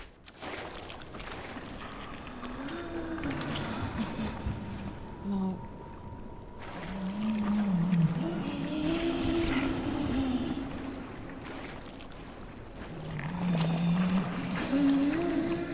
Oh god, this place actually is disgusting.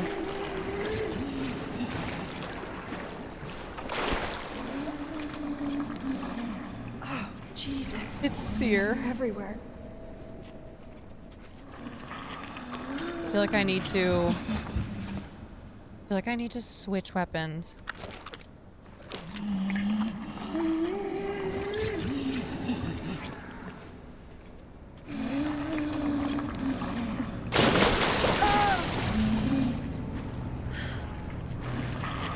Yeah, this is kind of what I look like after I've had a chemical peel.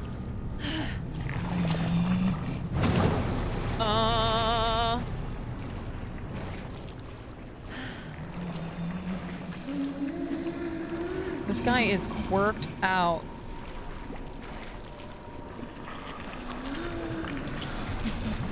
Oh.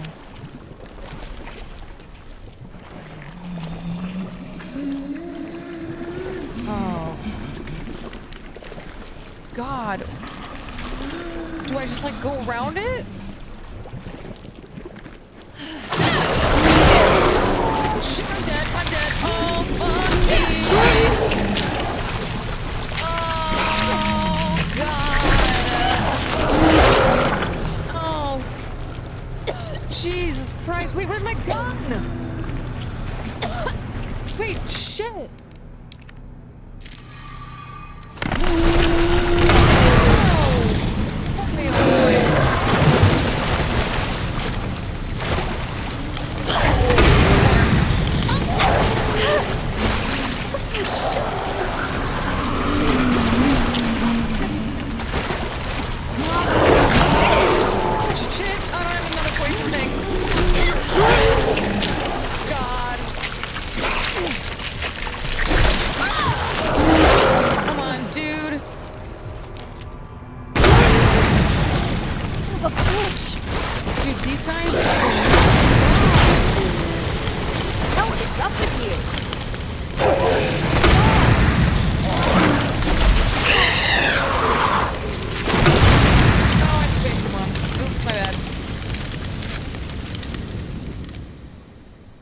It's okay, I got lots of these.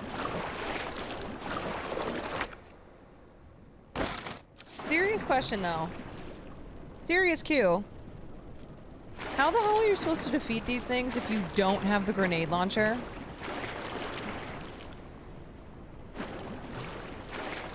Yeah.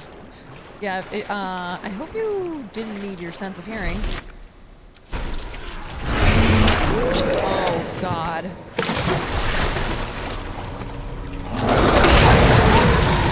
Oh, man. Okay. Alright. Taking my time. Taking my time. Here it comes. Yeah. Alright. Boom, baby. I cooked him right in the eye.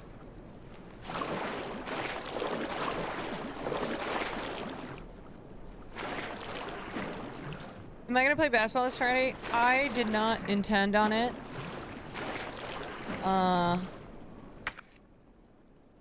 You did good playing soccer? Thanks.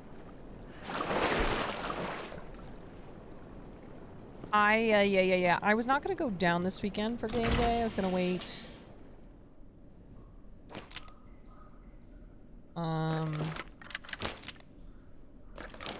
Sorry, hold on. There we go. I was gonna wait to go back down until the final game day, but I haven't totally made up my mind either. It is kind of a lot to go back to back. Plus, I feel like I'm still recovering. Do you have a background in soccer? I played soccer in junior high. You know what? I'm gonna leave those uncombined for now. I played soccer in junior high and then 1 year in high school. But I wasn't like great. I wasn't technically great. I just I'm just someone who tries really hard.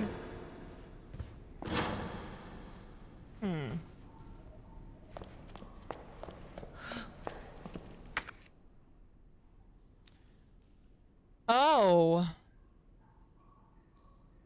I need the king plug.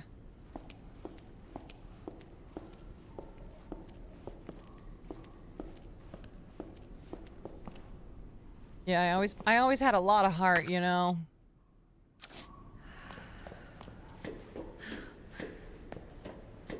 And I wasn't afraid to get hurt, which I've carried with me to my adulthood, and that's not always a great thing because I am no longer 14 years old.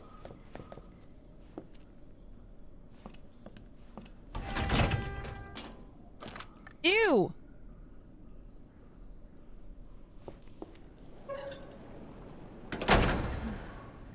God, I gotta get this guy back out.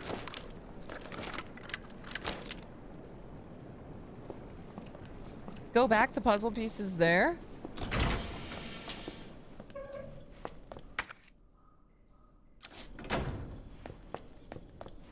I don't see it.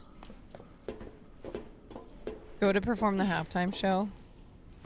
Who do I think I am, Rihanna?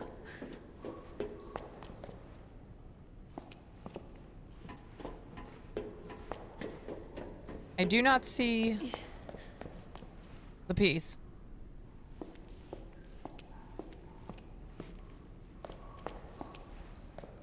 Oh, oh! Hold on. There she is. Oh.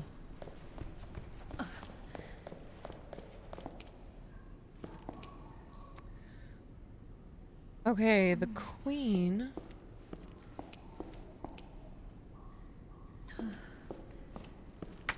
What's going on here?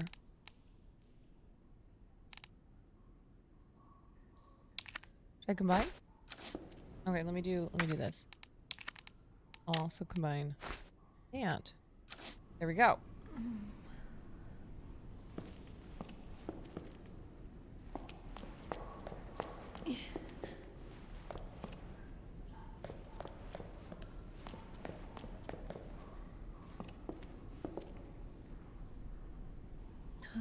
Daff has the voice of an angel. I've never heard her sing. Okay, I don't have the queen plug. But I have the king now.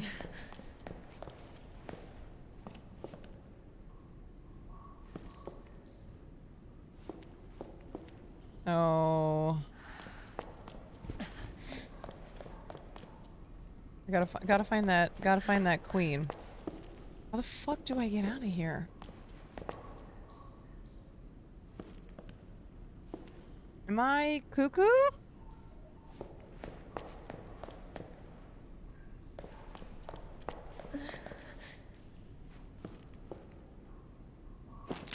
Oh, pro tip, if you examine the plug. Oh! I gotcha! I see. Okay, so that's the queen. So...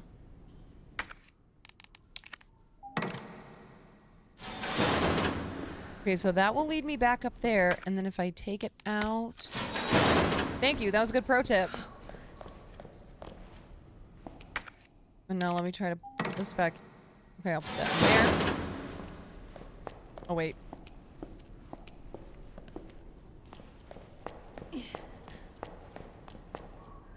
King plug. Okay. Oh, I still need to find...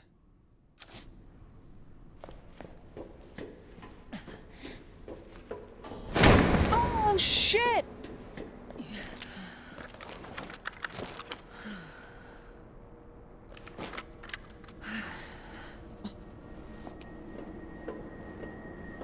Where did it go? What the fuck? I swear to God there was a zombie.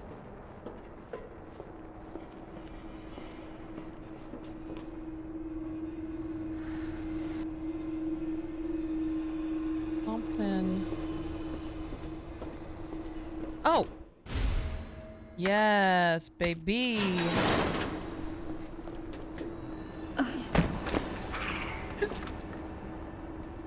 Shit! I knew it.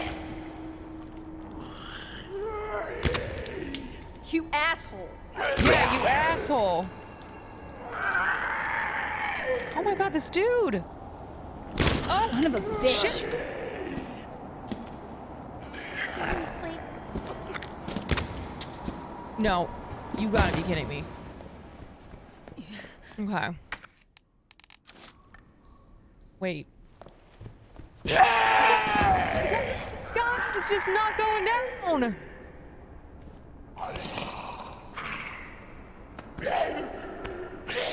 Gotta hit him right in the head.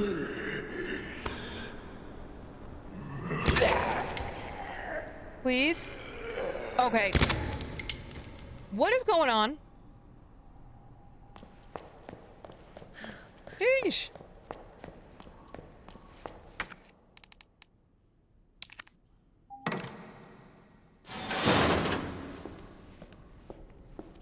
Guy was like, me during the soccer game. Spark shot. This gun fires wired metal prongs into your target, allowing you to fry it with electricity for as long as you have the weapon raised. And continue to stay focused. However, if you let the gun send too much power over the wires will snap after one final surge. Oh, shit! Okay, so...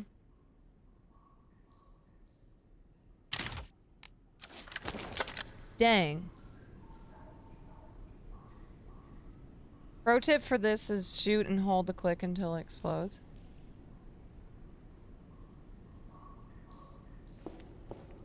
Interesting weapon.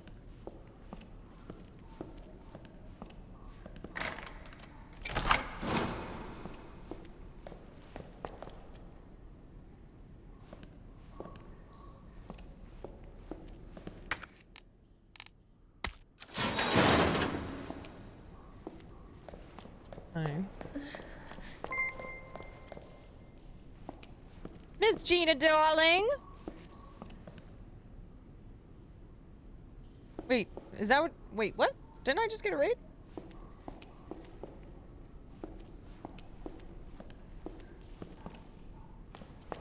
Yeah, I need to get to... Hi, there you are. What's up? I was like, wait, I swear I just saw Gina.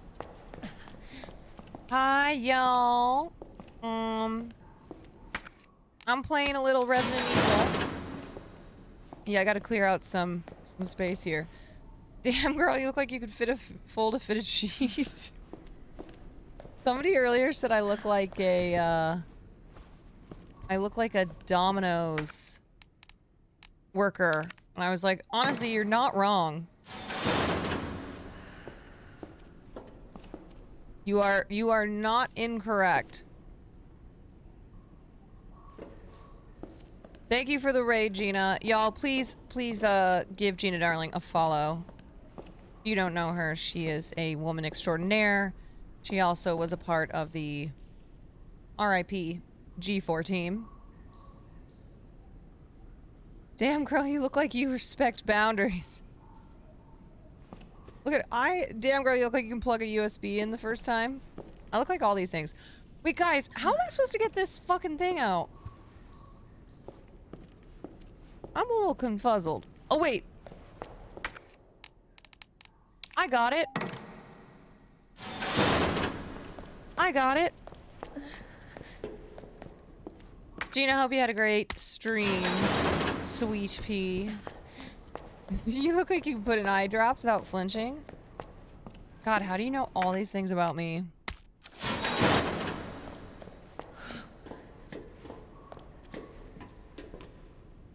Wait, did G4 die? Goonies never say die. You look like you never get UTIs. That's certainly not true. Okay, so I gotta go to... Where do I go for... Is this the room with the plugs? Yes. How the fuck do I get up there? Lower?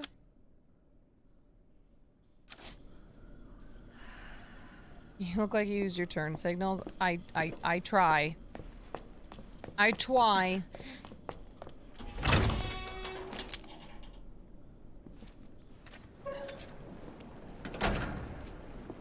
Fuck.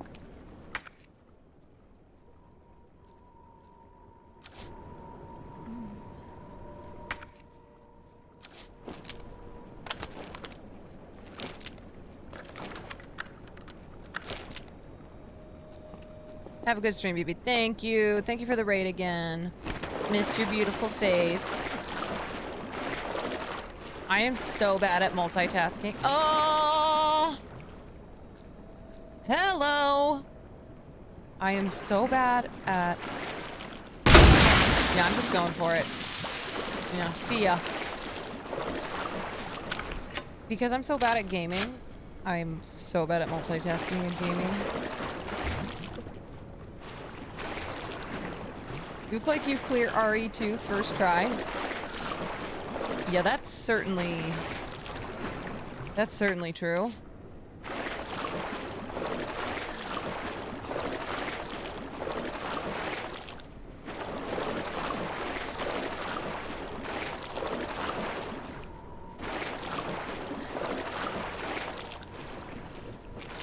Oh, how do I get back up there?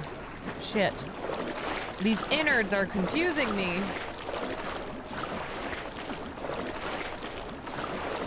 I took a wrong turn around the long intestine.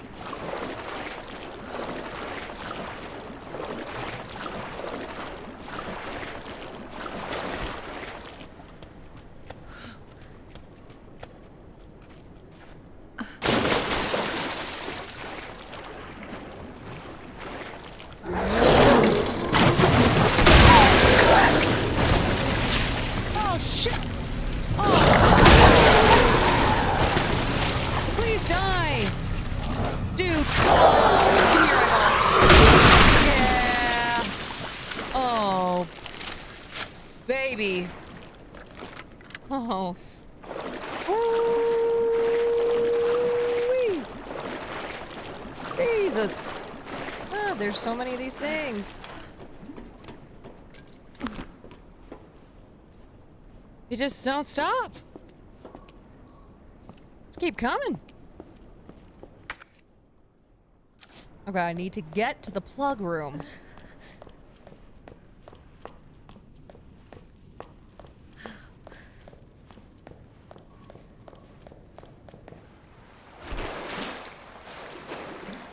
Nope. See? I see you, you piece of shit. I know you're there. Bobo Fuck, how do I- 999 LLJW gifted a Gotta tier go. 1 sub to Miss Okay, Gina so Darling. I'm They have on. given 3 gift subs in the channel. Bobo, thank you for the gifty. Wait. How do I fucking get to... He's dead? Oh, did I kill him? Did I kill his ass? How in the fruitcake do I get to the other side? Is it as easy as this? Could it be so simple?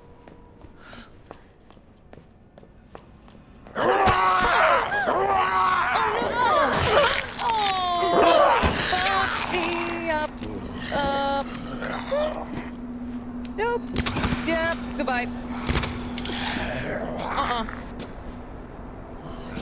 Shit! Please. God. Damn you. Damn you.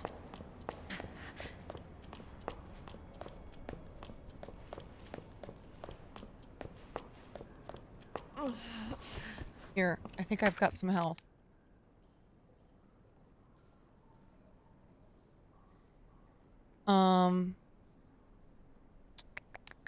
I want to use that yet?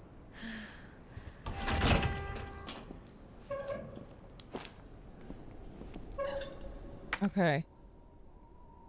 I gotta get to the pool. Yes, I'm almost there. Oh no, girl.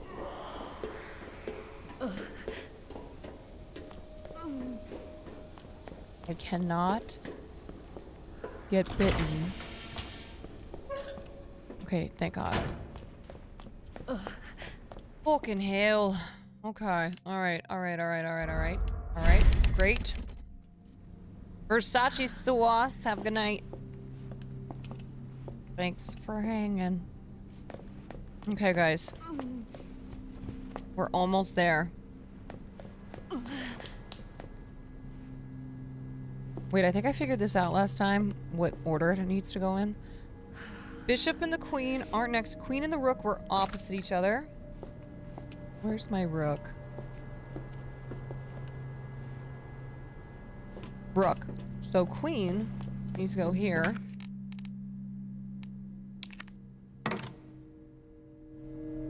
Okay, one last butt plug. Gotta be the king. Yep.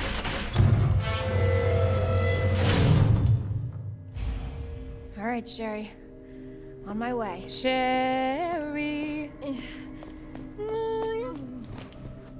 Okay, I gotta get rid of some stuff. Let's get rid of Get rid of that. Key with a label on it?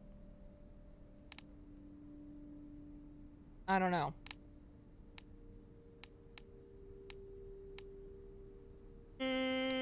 Sure. Okay. Oh! The VCR! Hold, please. Oh, yeah. Yes. God, I love being able to use things. Please. Oh, please, stop. Stop. No, no, no, no. Power here, you freak! Don't hurt him. Oh, shit!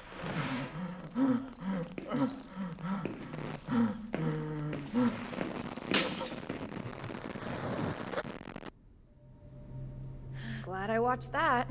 Mine eyes have seen all. Glad I watched that.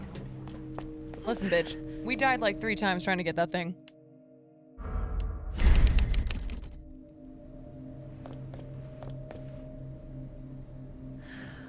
Hi, I'm almost done.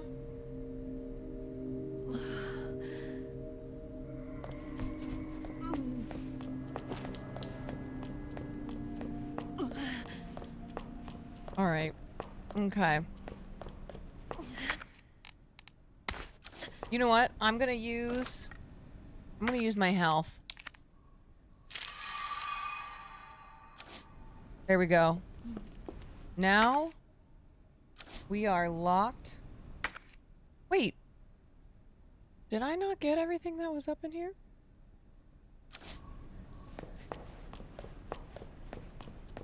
What did I forget up in here?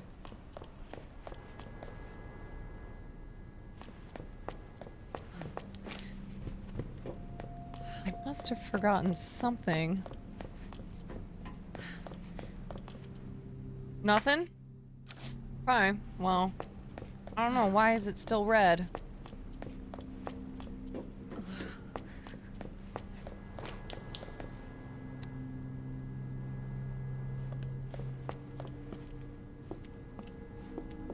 Je ne sais pas. If there's anything important that I forgot, just, holler at your girl.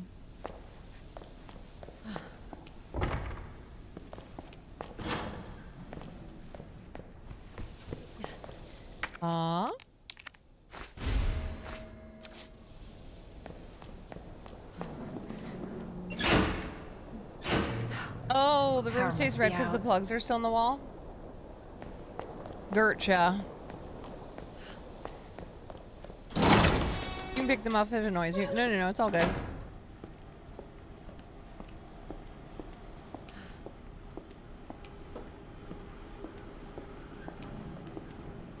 Yes, pink herbs, yes.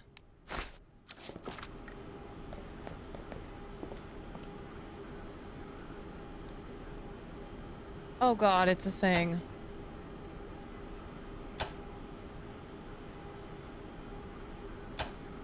What? How did I do that right? I don't know. I don't ask questions. Solved by accident? Straight up, though. Shit! God! Jesus!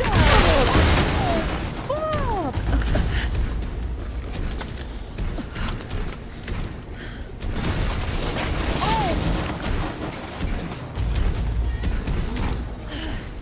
Oh, shh. Oh! Oh! Oh, shit! Wait, I gotta switch to this.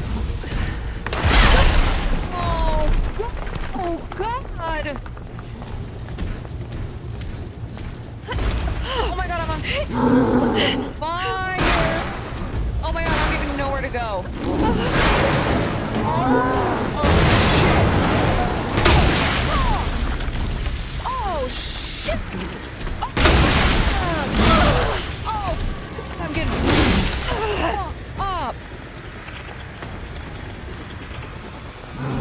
should have known you wouldn't die. Holy shit.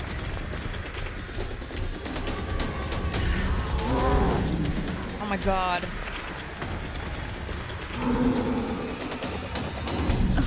Oh my god, I gotta people run.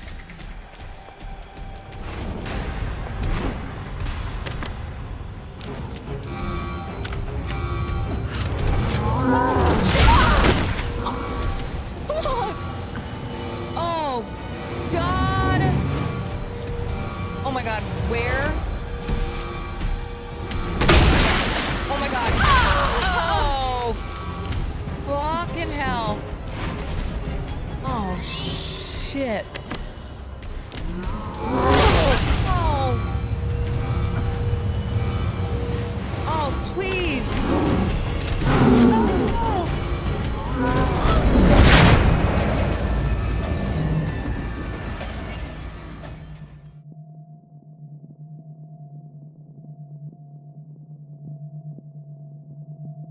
Yikes. Okay. I think it's probably quitting time, because I gotta get up in the morning. Shit, I just got my ass destroyed, man. Yikes. Yikos.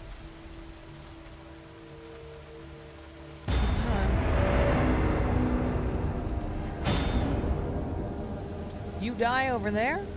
I swear, if I didn't know you were streaming, it sounds like you're cheating on me. In the other room, all I hear is, oh shit! Oh fuck! Oh shit! I just got my ass destroyed. Like the last 10 minutes, dude. What is going on? What are you even playing? I don't know, I'm playing this game. Also, how do I get out of the game? Okay. Alt. It ain't working. I'm afraid to Alt F4.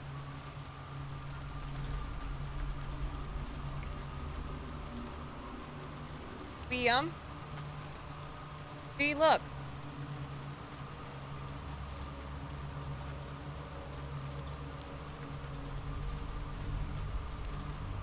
I can't.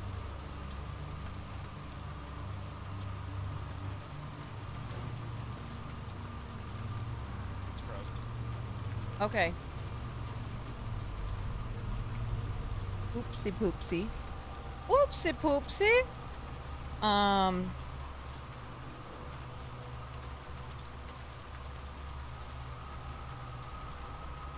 Yeah, I guess, I don't know. So, I guess video games,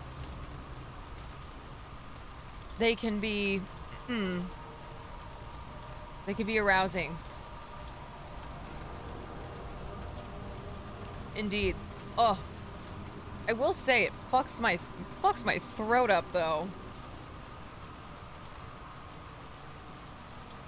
What?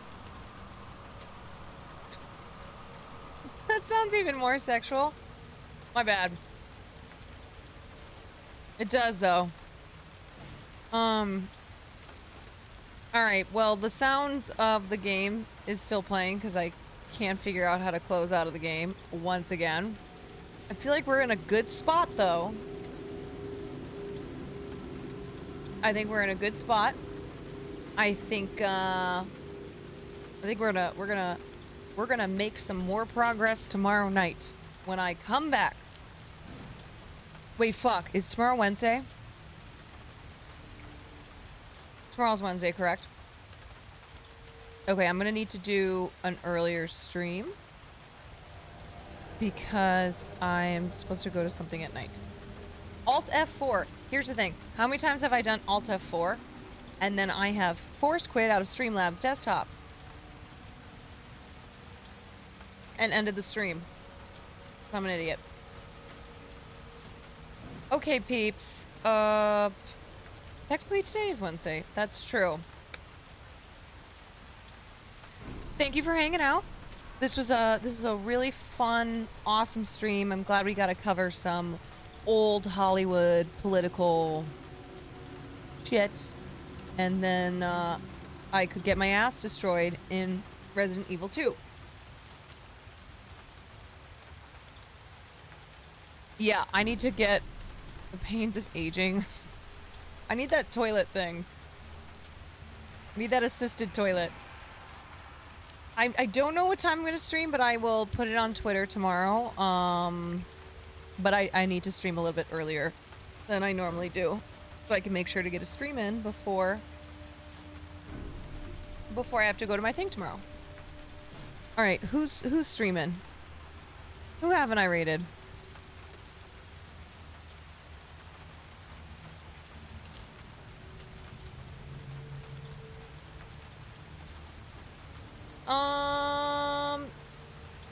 Oh, I'll raid VO.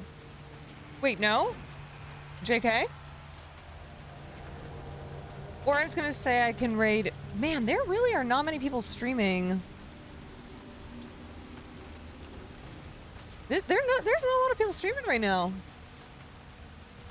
Nesta is on. Okay.